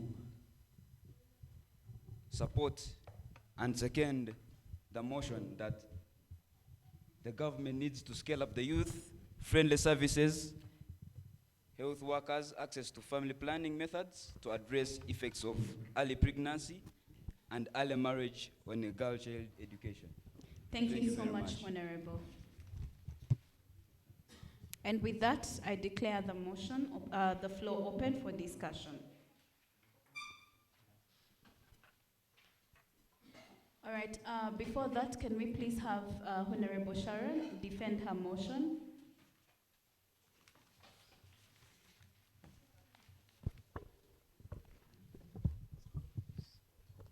Okay, thank you so much, Madam Speaker.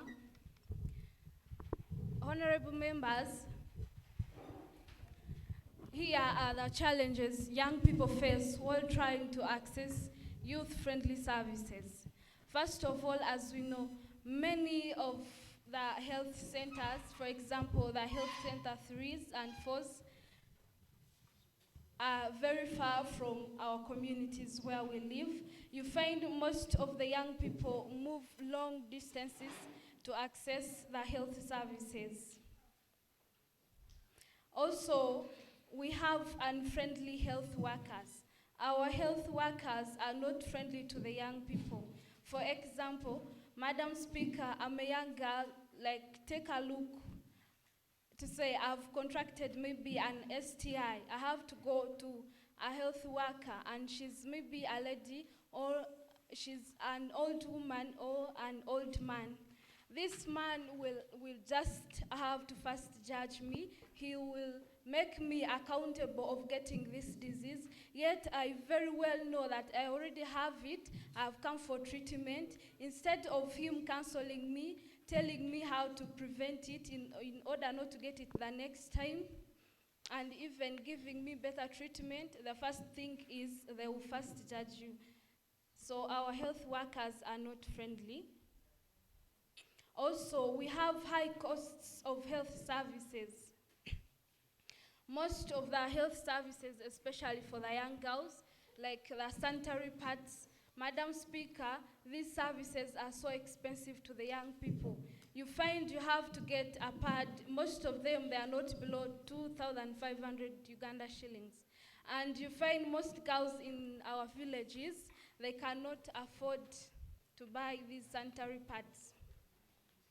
Also, there is lack of privacy and confidentiality, especially in our health facilities. Also, we have long wait times for the health services, especially for the sexual reproductive health services. You take a look at Bukuku Health Center 4 in North Division, where the reproductive health team is always available only on Wednesdays. And if you are a young person, like for example, maybe my family planning method has expired, I have to get a new injection. I'm supposed to get it like in 3 days, and I have to wait for the reproductive health team to come back on Wednesday. And also, I have a man who is pressurizing Honorable? me. Okay. Please wind up. You're out Okay, of it's time. okay, madam. So,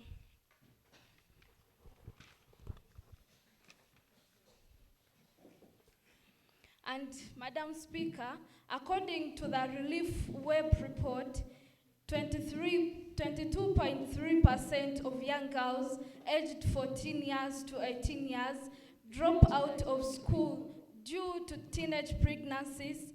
And dear honorable members, as we all know, 70% of those girls that get pregnant do not get a chance to go back to school, and this affects the girl child education.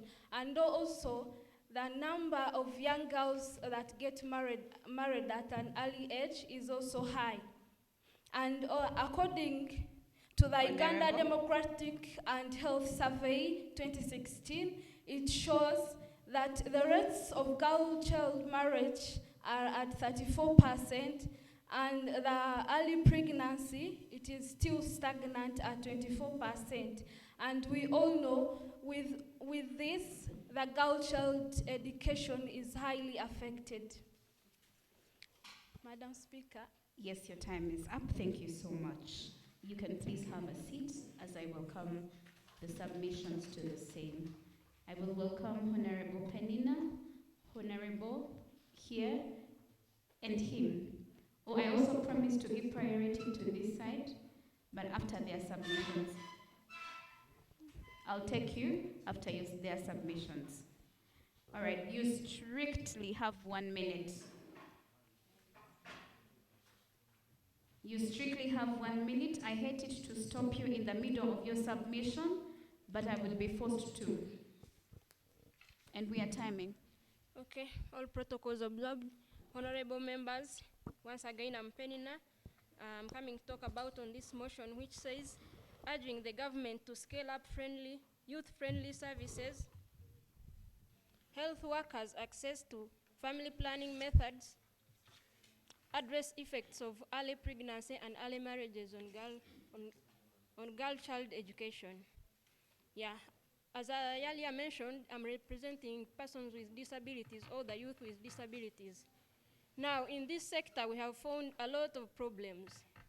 Like, the first one is, most health workers don't know sign language. So when the youth with disabilities go to access such services, they fail to get someone to interpret for them. In the long run, there is no confidentiality, as these health workers tend to bring in the third party to interpret. Like someone has a chronic disease like HIV, then they bring a friend to interpret. They tell you, your friend says you have HIV. There is no confidentiality, so the government has to work on that. Yeah, and the other thing is about accessibility to health facilities. When I talk about accessibility, I don't mean the distance, but I talk about how the structures are made. Most health facilities, they are not accessible to persons with disabilities, especially the wheelchair users. You may find a building has like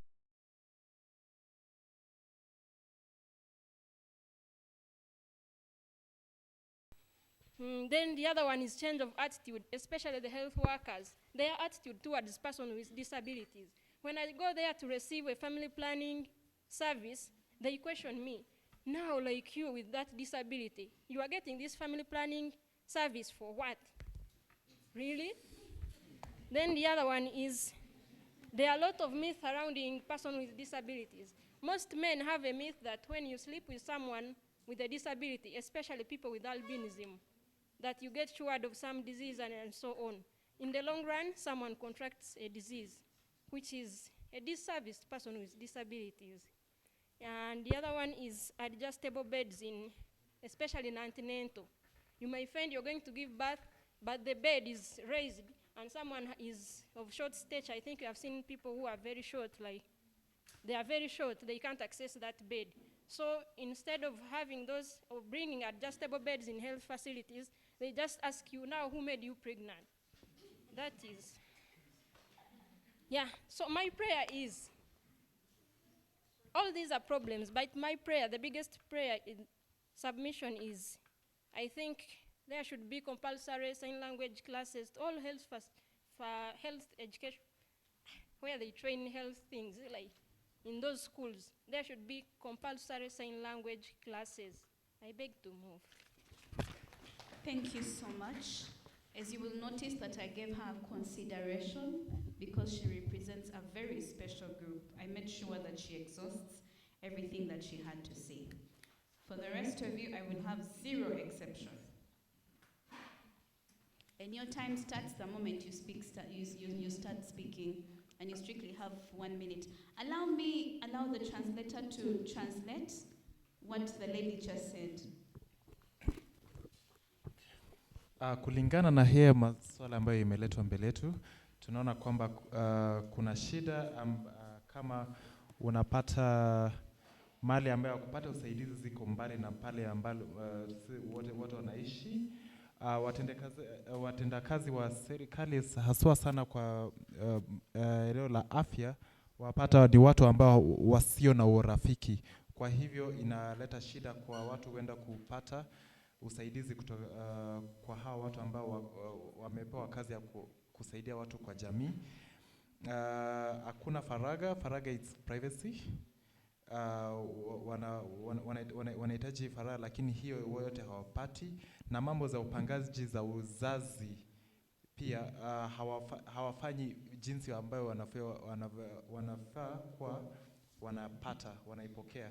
So wanataka watu hao watendakazaji wa haya sekta kama ya afya kuhudumia watu jinsi ambavyo wanafaa kuwa wanawahudumia. I hope we are together at that particular point. Yes? All right. I will ask the Honorable, who has strictly 1 minute to start.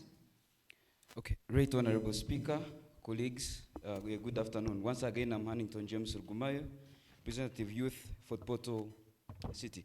I beg maybe also need to be added time because I'm also disabled with specs, though I'm not fully representing the disabled people. So to start with, Barack Obama in his famous speech in 2009 in Michigan, he said the best judge to judge or to weigh whether a country or a country is moving forward or not is how it treats women. From the web report, it says 22% of the girls between 14 and 18 years drop out of school due to teenage pregnancies. 70% of 70% of those do not go to school, and only 7% of those who go to school manage to succeed.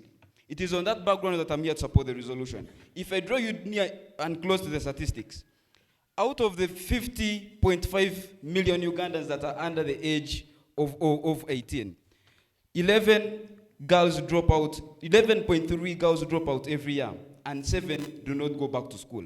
Even those who go to school, 3.39 only manage to succeed. What does that mean? We are killing a future generation. We are killing the future that relies on a girl child. We are killing the nation. And the precedence in 5 years to come, if 10.3 million girls manage to drop out, then we shall have 20 million girls dropping out in 5 years. My prayer, Madam Speaker, I have 2 suggestions or 2 prayers to put across. One is the recruitment of the youth in health workers who understand the issues of the youth. Youth who can handle the mental health issues of the youth, because if I'm dealing with drug addiction, if a girl of 18 years has dropped out of school, she's going to the hospital. Trust me, a woman of 50-something years may not understand her problem. So why can't we directly recruit the youth, specifically the youth between 25 to 35 years? How are we going to do this? We are going to first compare the data. The government can first compare the data and do a pilot study on how to identify the youth. The last prayer. Then the services such as sexual reproductive health services, mental health services, substance use and chronic diseases, especially in areas that are affected by these problems, can be instituted in those health facilities to make sure that the youth are addressed. Thank you very much. Accepted? My apology is your time is done. You can't accept when you don't have time, Honorable. So yes, Okay. Can we have the translation? Thank you so much, Honorable, for your submission. imesemekana kwamba kuna asilimia hasa kwa watu wa jinsia wa kike ambao wanaacha kwenda shule. Alipeana hesabu kwa asilimia 70, na kwa ombi lake anasema kwa serikali ifaje uongeze kwa wale ambao wanafanya kazi haswa hapo kwa mambo ya kiafya, wajue jinsi ya kutendekeza kazi kwa vijana ili wasikuwe na hofu kwenda kupata usaidizi kwa maeneo kama haya. Thank you so much.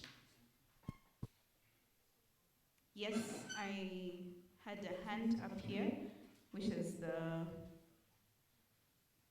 second last. And I'm requesting that 2 ladies on this bench, 2 liars, and agree whom they are going to send to represent. I had 2 ladies on this bench who had submissions, so I'm going to request that you liars and agree who's coming to represent the both of you. Madam, I'll request that you submit on the next motion because we're about to close this one. Thank you. Once again, I'm called Maskalos Chiwoma from Kasese District, a youth champion and a KRC. I do support the motion by saying that we as the youth who have experienced a challenge in domestic violence related cases among the farmers, the community through community conversation have reported an increased rate of teenage pregnancies and child marriages. Due to the challenges and risks involved with these practices, it ultimately leaves many youth trapped in the vicious cycle of poverty. I'm saying this because at our district, really we are not safe in early marriages because since 2022 to 2023, we had cases of over 3,682 cases of early pregnancies. Through this, I do request our leaders to continuously sustain the parents on proper parenting the children, so that we also progress in our agricultural marketing system, whereby we as the youth will not save with our parents, where because they don't give us the opportunities to be involved in their work. Thank you so much. Thank you so much, Honorable. Your time is up.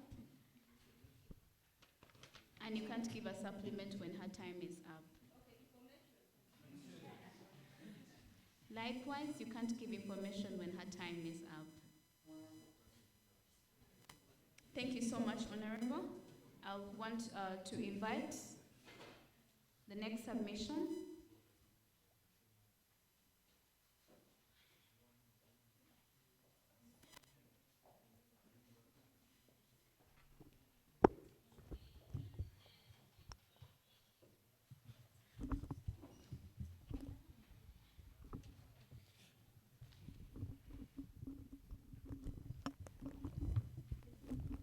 Okay.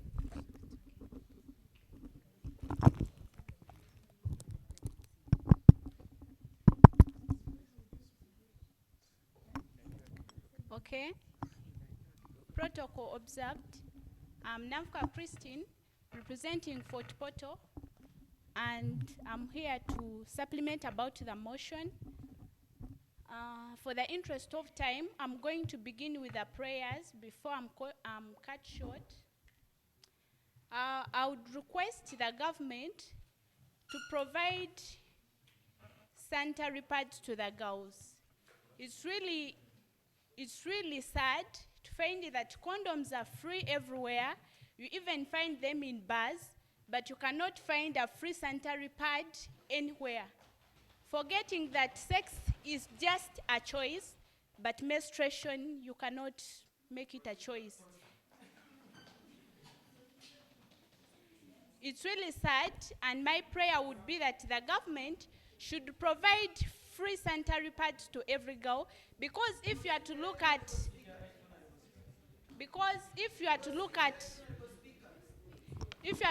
what makes some of the girls Just drop. a moment. While you have a right to give a right of procedure, you are not allowed to interrupt a speaker's submission. Please be patient. I will take your points of procedure. Go ahead, you have 30 seconds. Thank you, Honorable Speaker. Let me first finish up. I was saying that it's really sad that you cannot find a free sanitary pad in different places, let it be hospital or everywhere. But then you find that the small things that make these girls pregnant or drop out of schools is just because she was looking for sanitary pad that she couldn't afford. Let's be cautious when we are dealing with this, because you can see it's always a girl from a village that will drop out of school because of a sanitary pad, not a rich man's girl. So as the government is planning, let's also think about that. Thank you so much, Honorable. What is your prayer? That was a prayer. Yes.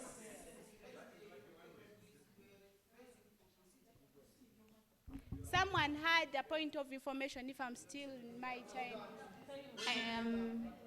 Order, please. I requested her to make her prayer because I needed it to be very clear. Thank you so much, Honorable Speaker. My prayer is the same way that the government is providing free condoms to the nation, they should also provide free sanitary pads to the girls. Thank you so much, Honorable.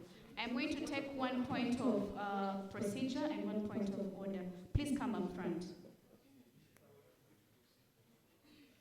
Who has a point of procedure? I'm not taking Kakuru. Who has a point of procedure?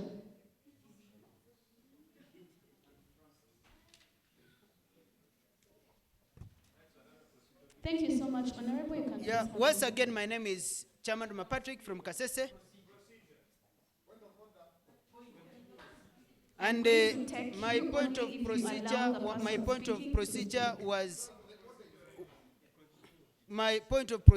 relax.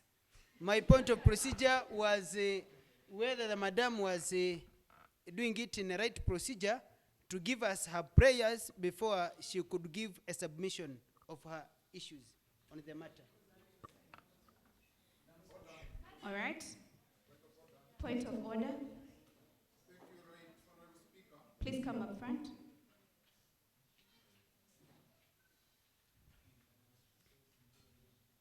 Honorable members, you can give your prayer first or last as long as it serves what you're saying.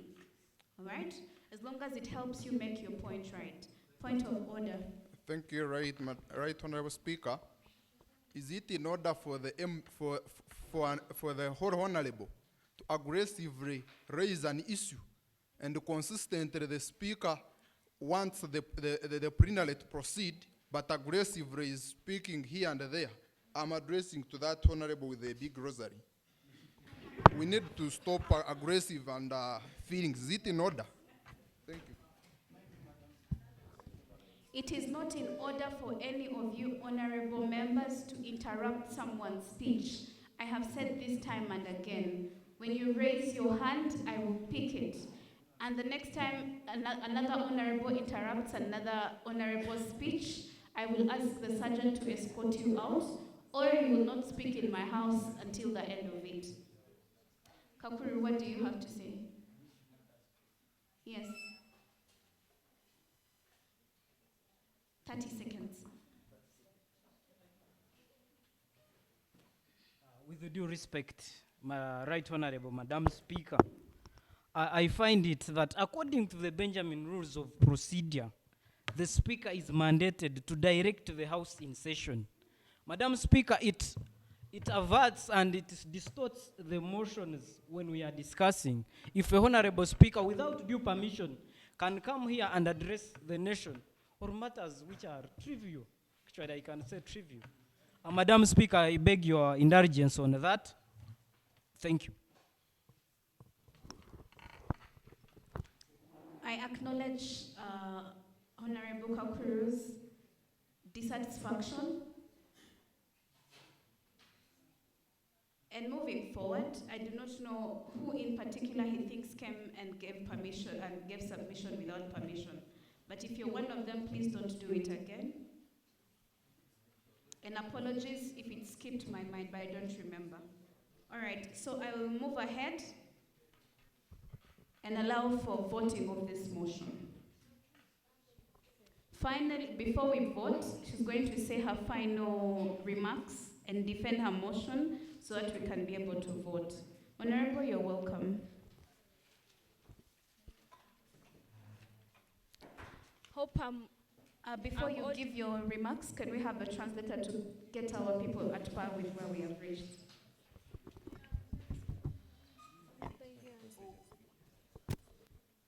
All right, please go ahead. Okay, hope I'm audible enough. Madam Speaker, these are my prayers. As she has said, I also urge the government, the same way they provide the condoms, they should also provide the sanitary pads to the young girls. And also, if they cannot do that, I pray they reduce on the taxes being levied on sanitary pads. That is my prayer. Secondly, I urge the government to provide the sex reproductive health services at every health center every time, because it is very absurd, and that's why most young people get pregnant when you find the health reproductive services are only available maybe on Wednesdays or Tuesdays or any other day of the week, not on a daily basis. Thank you so much, Also, Honorable. excuse me, like No, I cannot proceed because we are really, really out of time. Our people are coming from very far. Thank you for your submission. We are moving to vote this motion, and all those in favor of the motion, please say aye, and those who are not, please say nay. All those in favor of the motion, and all those who are not supporting the motion, and the aye take it. All right, we have strictly 10 minutes to have concluded. So the next mover of a motion has exactly the same. But I'll be taking only 2 hands for those contributing to the motion. Those seconding, please come closer so that we take a short period of time. You're welcome to present the motion.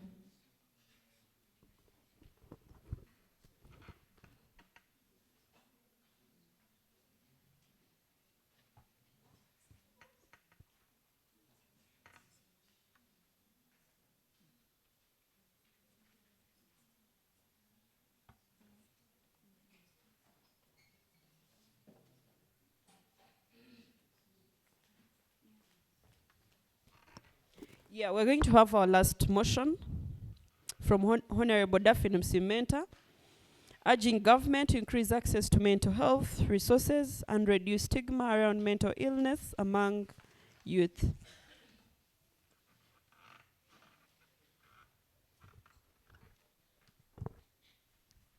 You have strictly 1 minute.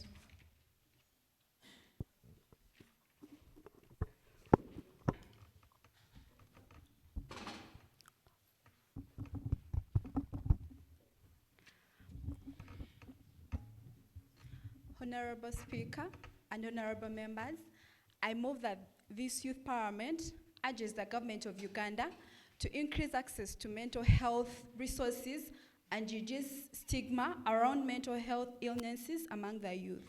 I beg to move. Thank you so much. All those seconding, where are you? Please come up front. I asked you to do that, Ali.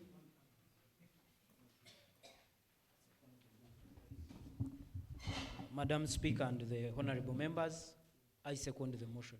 Thank you so much, Honorable. Honorable Kakori. Madam Speaker and colleague, I do second the motion. Thank you so much. You have 1 minute. Thank you. My name is Daphne Musimeta, and I'm representing the youth from Kamwenge district. And in support of the motion earlier moved, research shows that out of 4 people, 1 of them is suffering a mental health illness. I'm not talking about people who are out there, but also people in this room. So that shows how much alarming the issue I'm talking about is. But also, as a country, we only have 1 national mental health hospital, 27 best hospitals for mental health, and that is per the reports published by World Health Organization. And I also note that out of the entire national budget, the same mental health hospitals or mental health in general only takes less than 1%, which shows how much this country has not prioritized it, yet it is a very big issue in the nation. It is also on record that a session with a mental health specialist goes for around 100,000 Ugandan shillings. And my question is, out of the Ugandan population, how many people are able to afford such a service? This calls for very urgent actions to be taken in that regard. So I urge you members, honorable colleagues, to resolve that the government of Uganda puts very much emphasis on constructing mental health facilities and making them very affordable and accessible by ordinary Ugandans. Thank you. Thank you so much, Honorable, and you can please have your seat. Yes, can I take? I promise to take strictly 2 hands. And if you have spoken before, I'm afraid I may not be able to take you. I'm going to welcome the lady in green and the gentleman at the very back.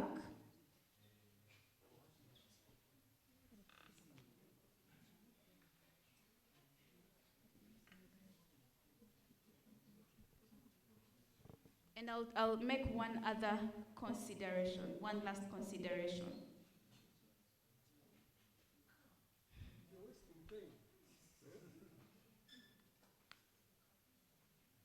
I'll pick the lady in black because I've not heard anything from her today. If you speak for strictly 1 minute, you allow for others to speak too. Okay, thank you, Madam Speaker. And I'm afraid I'll be interrupting your speeches. And my fellow honorables, I'm going to talk about the motion that says, urging government to increase access of mental health resources and reduce stigma around mental illness among the youth. So my point is, I would request the government to employ more health workers to guide and counsel the youth to avoid mental health. Or it may also, after employing those mental workers, they can promote mental health and prevent mental conditions. For example, telling the youth to do regular exercises, at least in 30 minutes you can walk to boost your mood and improve on your health. Eating health regular meals, not eating much, but you eat something that is healthy. And even making sleeps appropriate, at least you sleep for 8 hours to boost your mental health. That is my submission. Thank you so much. And the next honorable.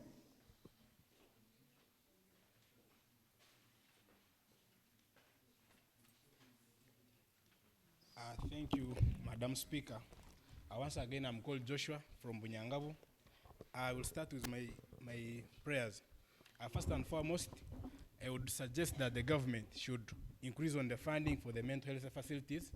For instance, as you're aware that we only have one national mental health institute, that is Utawika, and at least I would appreciate the government for extending the mental health services at regional level, but I also pray that the government should at least increase the mental health units at the lower local governments, for example, at the parish level and the sub-county level. Thank you. Thank you so much for keeping it brief. Can we please do that? And it would make more sense. Please raise your hands again. The gentleman in a cream shirt, Honorable Anje, and the honorable in brown. Yes, and those shall be all. Good afternoon, ladies and gentlemen. Please keep it short. Good afternoon, ladies and gentlemen. Your mental health is as important as your physical health. My name is Katut Sylvia. I'm representing Fortportal City. Allow me to first go to my prayer point. To my prayer, most of the points have been mentioned, like increasing funds. My prayer is to establish more health facilities in rural areas. The national facility that she talked about is in urban areas, so most of our people in villages are really left out. So that would be one of my prayer points. Another thing would be community engagement.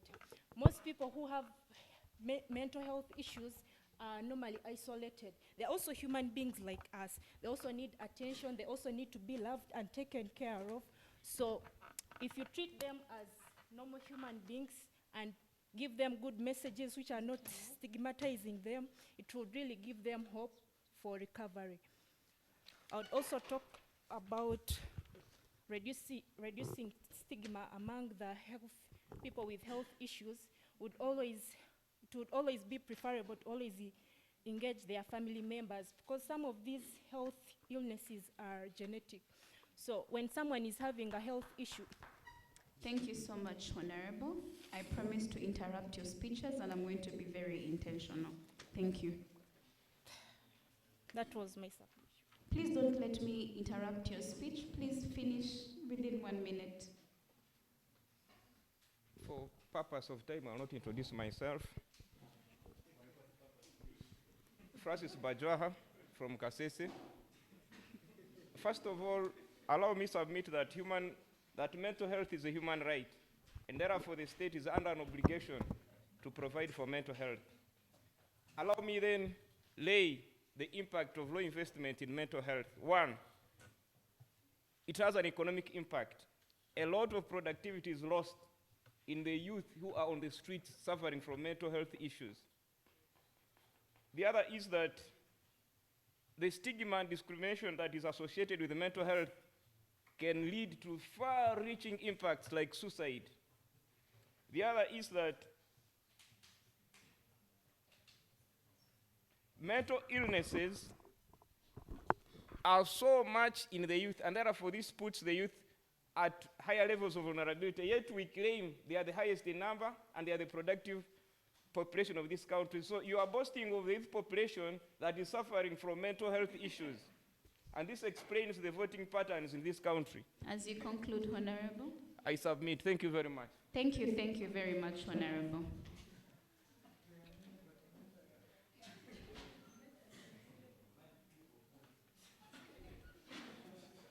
Okay, Angel, please come closer. Thank you. Thank you, Honorable. Ladies and gentlemen, I welcome you all to this session.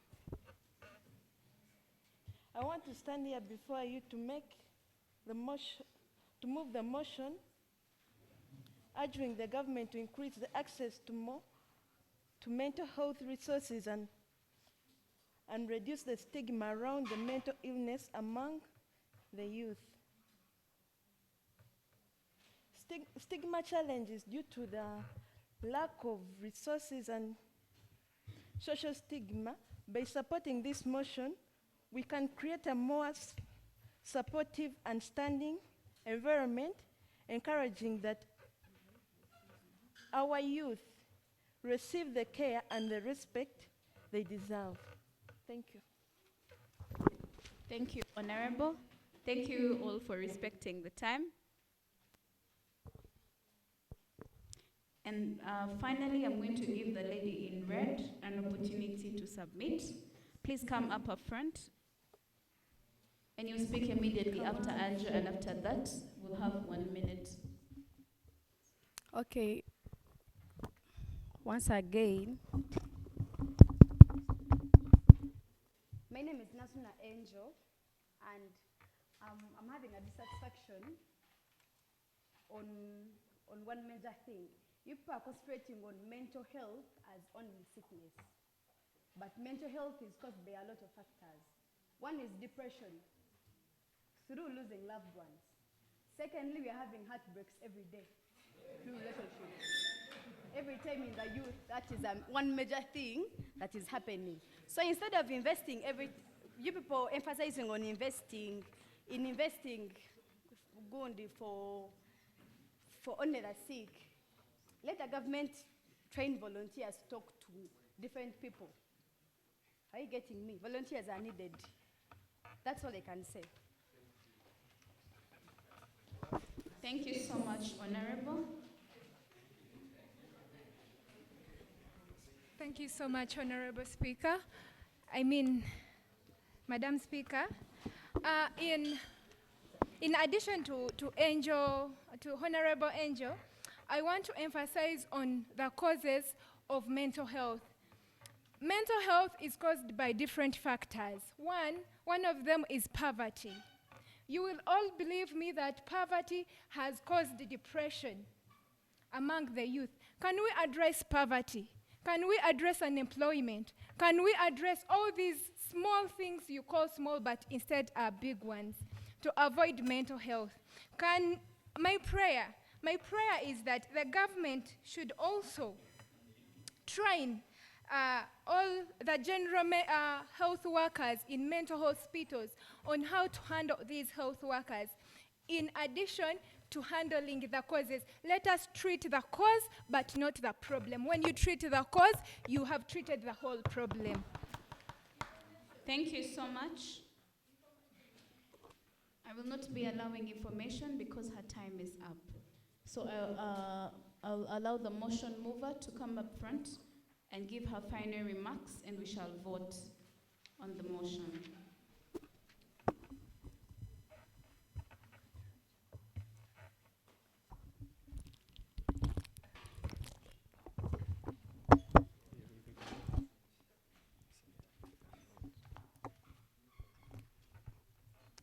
Thank you. Thank you, honorable members, for your submissions towards the motion. It has been well laid out that mental health illness is very common in this country, and it is eating up the youth, as other members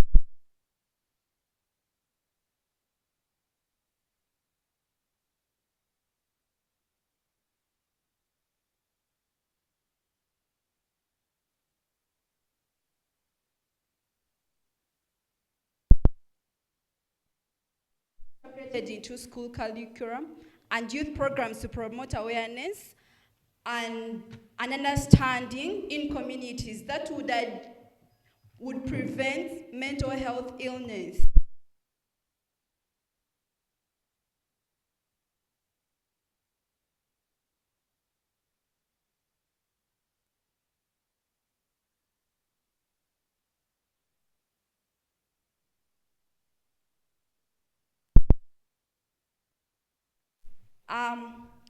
I would also urge the government to introduce programs training youth and also mental health professionals to focus on the specific needs of the youth, since it is a major group that is being affected by this kind of illness. Thank you so much. I beg to Honorable. submit. Thank you.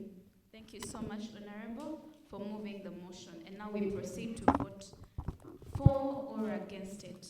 And the rules remain as was. So all those voting in support of the motion,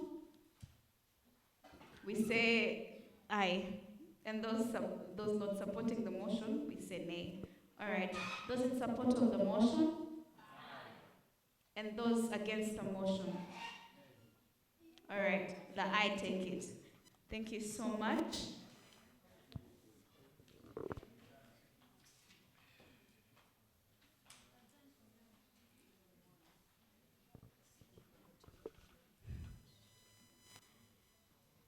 Dear honorable members, I want to thank you in a very special way for participating actively today, for all the engagements and the submissions. And if I've not been able to choose you, my very sincere apologies. We'll have a next time. Now, I want to close this session, but we have a speech from Action 8, and I want to welcome the representative of Action 8 here with us to come and give us the speech, and then after his speech, we shall adjourn this house. Thank you so much.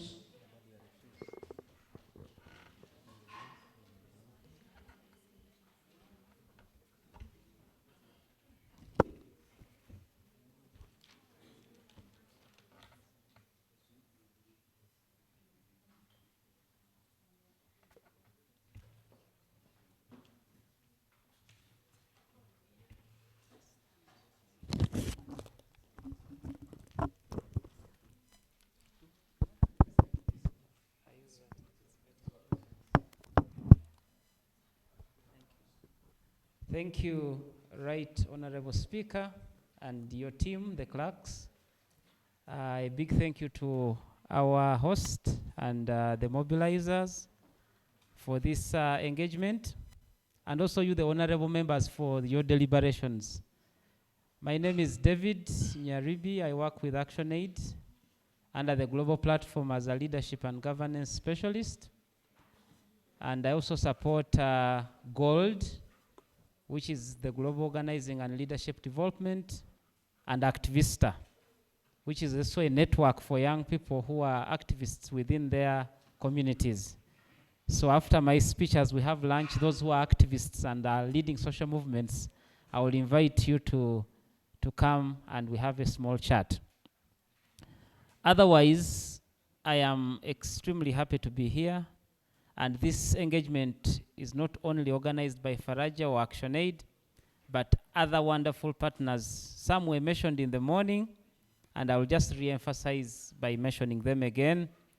We have the European Union, we have GIZ, we have Faraja Africa Foundation, which has mobilized and coordinated us throughout the country. But also we have KRC that has been very specific in this region. We have Vision Actors, where Godson Mumbere comes or leads and has been a member for some time, done wonderful work. We appreciate you.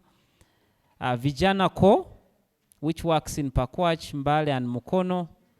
And UAF, which is very specific to sexual reproductive health and rights. ActionAid, that's the reason why I'm here. And others that have been very specific to the locations. So like you can see, it's been a collaboration. But also Fortportal City Council to be able to welcome us and also extend into the region. That's why we have our leader from Kasese with us as well. Yes, a round of applause is in order.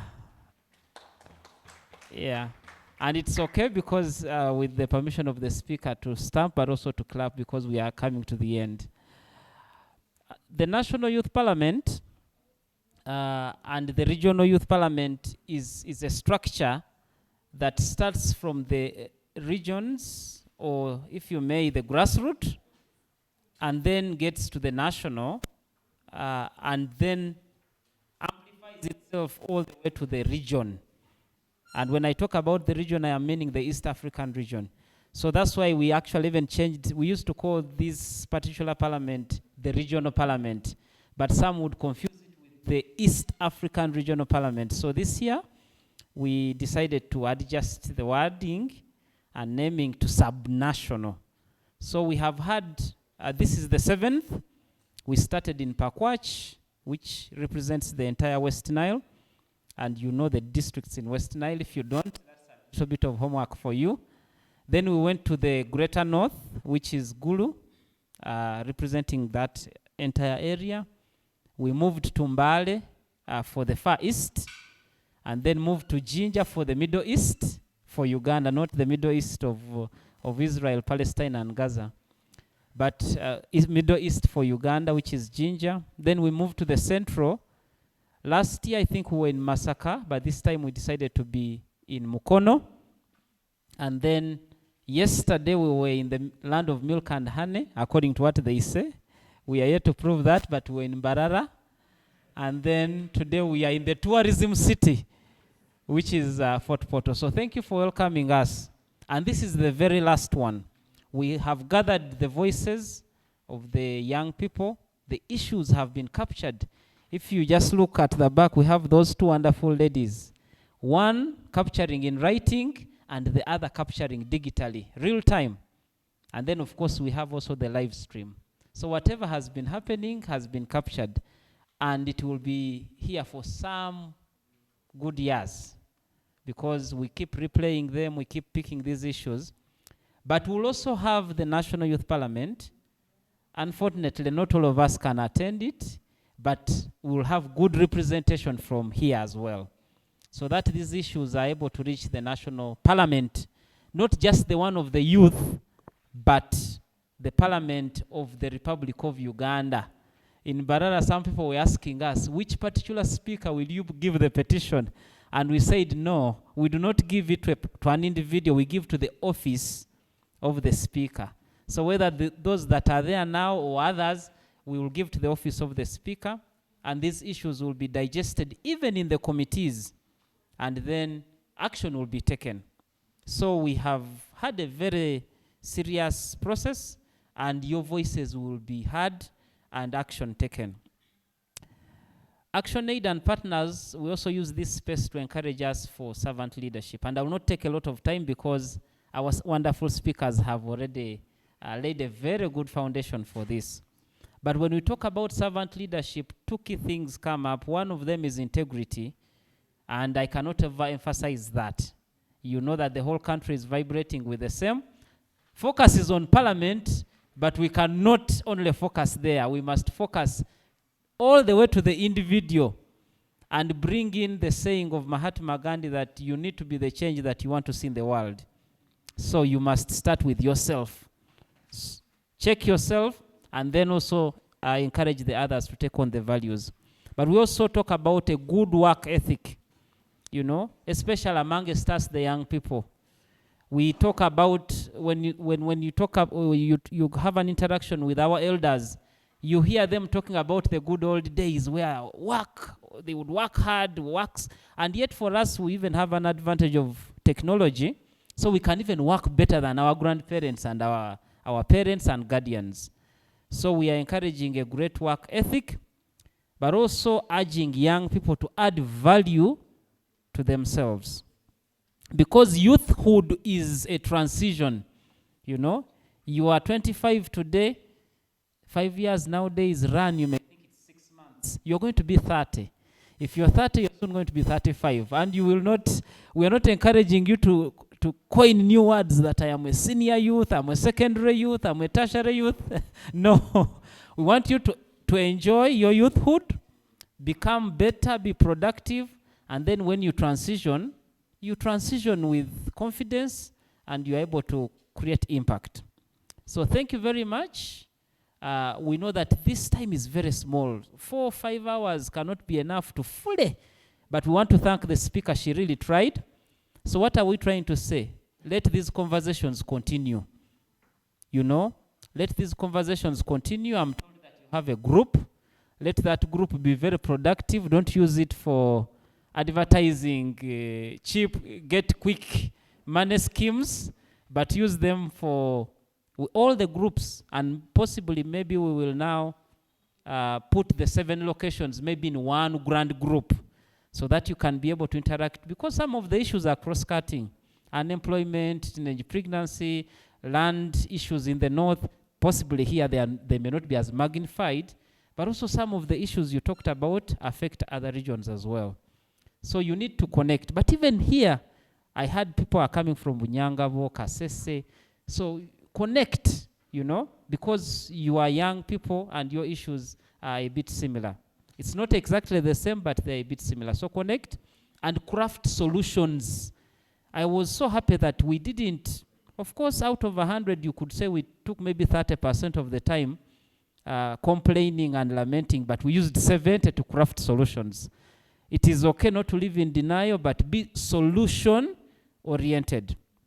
Lastly, I always encourage young people, because I also get to be in the mentorship and coaching space, to be able to have a positive attitude, but always coin any circumstance positively.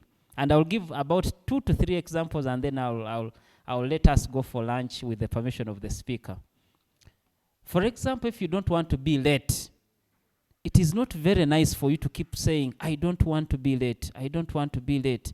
Instead, if you want not to be late, then you want to be early. So we encourage you to talk about what you want, not what you do not want. Second example, if you do not want to be poor, don't say, I hate poverty, I don't want to be poor. Instead, talk about wealth, talk about becoming rich, becoming better. Why do we say this to you? Because we are connected to our subconscious mind.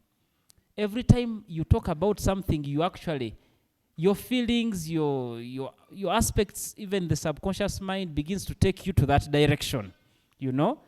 So you will not be very surprised if you keep talking about not wanting to be late. You will actually become late. Even nature will work together to make sure that you get late. It could be that you get into a taxi and things just begin to happen, you know. For those that are very religious, you'll begin to say the devil is fighting you. But you could have started the journey yourself. So we encourage young people to talk about what they want to see. Even in this fight against corruption, how about we talk more about the integrity? So that we, instead of having anti-corruption campaigns, we have integrity campaigns. But of course, yeah, we shall not live in denial. We can still say anti-corruption, we can fight it, but certainly we must also coin the positive vibes and positive aspects to it. So thank you very much. I congratulate the speaker for being elected and the people that have supported, but also you, the honorable members, for deliberating strongly. Our leaders who have kept with us, we want to thank you. Let's give a round of applause to our leader who came from Kasese, because they are extremely busy. So for him to sit with us the entire time, we cannot take it for granted. But also thank the partners again, Faraja, the team led by Shalom, Edna, and all the wonderful people that we are working with very closely. And GIZ, EU, ActionAid, KRC, Vision Actors, and any other that has supported this event. Thank you very much for God and my country.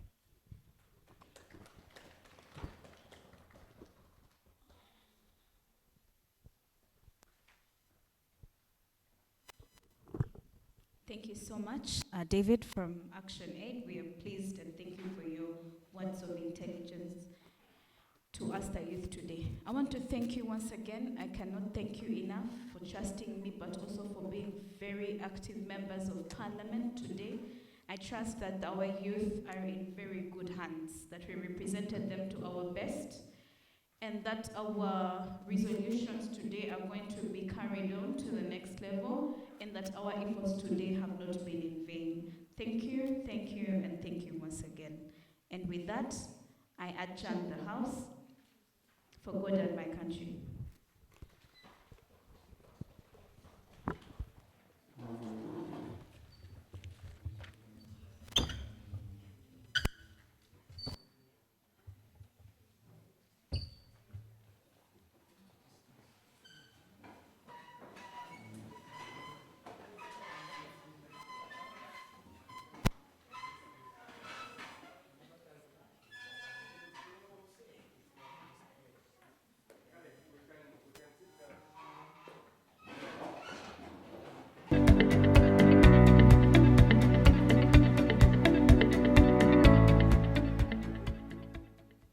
Faraja Africa Foundation and her partners organized the East African Youth Parliament in 2018 following the establishment of the East African Community, which comprises of 7 member states, that is Burundi, Rwanda, Kenya, South Sudan, Tanzania, Uganda, and the recently added Democratic Republic of Congo. Well, my name is Abdullahi Lugome. I'm first speaker of East African Youth Legislative Assembly. When you talk about the East African Youth Parliaments, and since I was the first speaker, I traveled all the 6 countries by bus. I met, a lot of young people. I got a big connection with them. So that's really inspired me that what am I going to do after finishing being a speaker? So being a partner was the first thing I was looking to partner with Faraja and continuing supporting young people. And actually, we did it. We started advocating for the post-parliament agendas. The East African Youth Parliament, also known as the Vijana Assembly, is a platform that provides young people with a dedicated space to participate in regional governance, advocate for youth issues, and contribute to the development and integration of the East African community. What sparks your participation in the East African Youth Parliament? I'm passionate about East Africa. I'm a Pan-Africanist, and I love having that nationalism, especially East Africa. Like how they say, Africa is our business.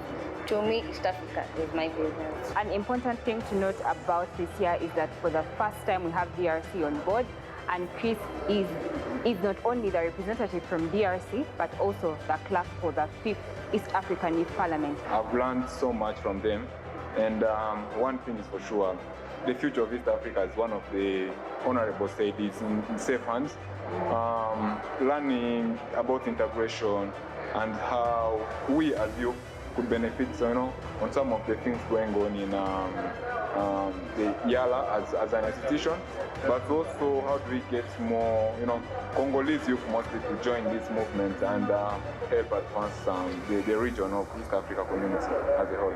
The sexual reproductive health bill is pertinent to major issues concerning sexual education, issues concerning reproductive health, issues concerning the rights of people generally, inherently rights such as abortion, rights on segregative mothers, and all those, without forgetting menstrual health and hygiene. When we look at East Africa in general, we are really blessed with abundant resources, especially agricultural resources.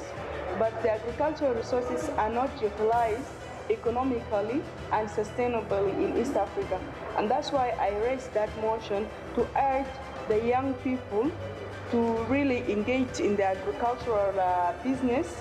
So we need to understand, especially the young people, they need to know that agriculture is the backbone of Africa in general. We started advocating for African Charter on Democracy, Election and Governance, but also we were also advocating for South Sudanese to enter to Tanzania without paying visa. At that time, it was just like recently they were entering to the community, and still the young people from South Sudan, when they came to Tanzania, were entering by paying visa. So also we advocated for it, and that was the best practices. In a nutshell, the EAYP aims to have young men's and women's voices in the critical decision-making processes from national to regional legislative processes, inspiring a coordinated regional governance framework while being the key enablers of change.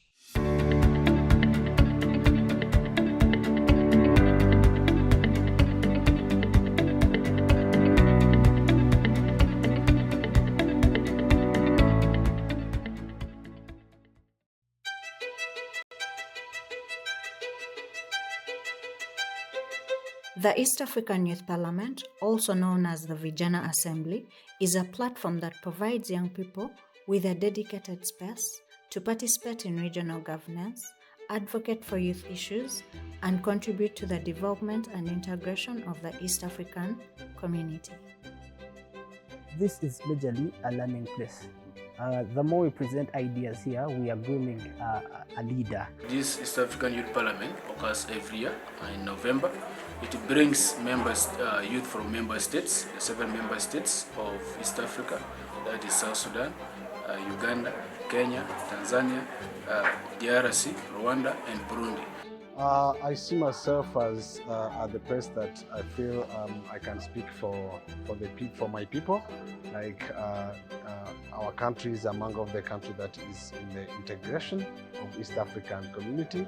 So as I'm here, I see myself as a representative for others who didn't make it here. The East African Youth Parliament being diverse, being a body that, or a platform that gathers different youth from different countries, 7 of them from the 7 member countries.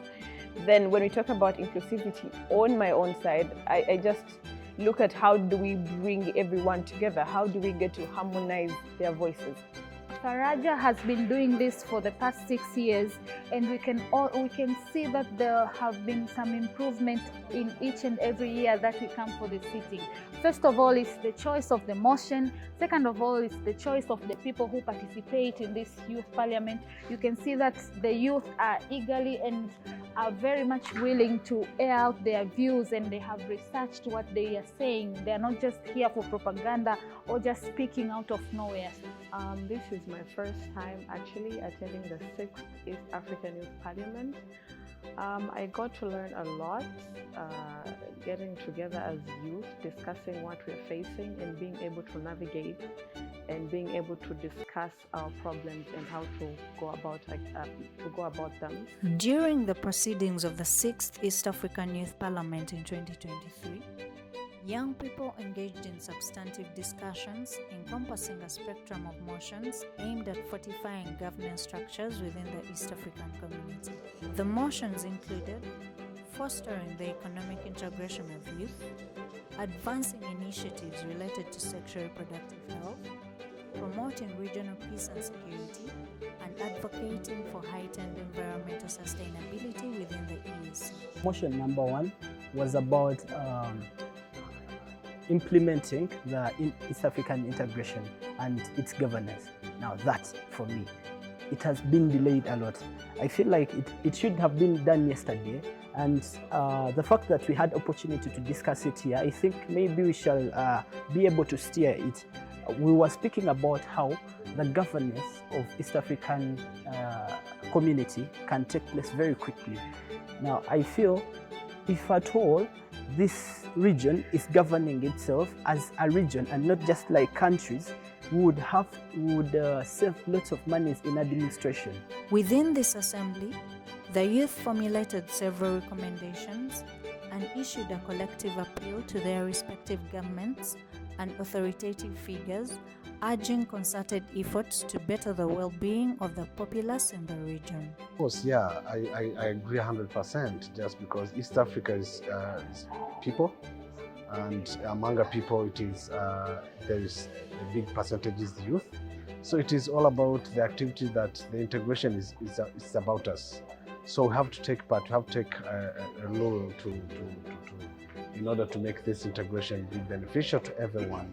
Kenya, Tanzania, Rwanda, Burundi, South Sudan, Congo, all of them have embassies in most of these countries. But if at all we were one region and we have just one governance, we would have one embassy. And that all that money that is being spent in about 7 embassies, that would be just one. But also lots of things that are being different. We could pick what is better in Tanzania, pick what is better in Uganda, Kenya, and all of it is together. We are only picking the good, and we have one government of many good things. My experience was quite amazing, meeting people from different countries, exchanging ideas, engaging and debating as well. Today, I must say I'm elated, I'm grateful and happy for being newly elected as the Speaker for the East African Youth Parliament. It is a great mantle, it is a big office, and all I can pledge is to work hand in hand with all the different speakers from all the different East African states that have their speakers, to have us work together and put together the different resolutions. Of particular significance was the acknowledgement that inadequate governance stands as a formidable challenge confronting East African communities, thereby exacerbating more intricate issues within the region. Consequently, the youth underscored the imperative of instituting good governance as a fundamental measure, asserting that this represents the inaugural stride toward effecting positive transformations within the East African context. The same challenges they have announced, they have been complaining, the same complaints they have are exactly the same challenges, the same complaints that we have as ELFI. So it's a pleasure for me to announce it officially that we'll have to find a way to work more closely than this youth parliament.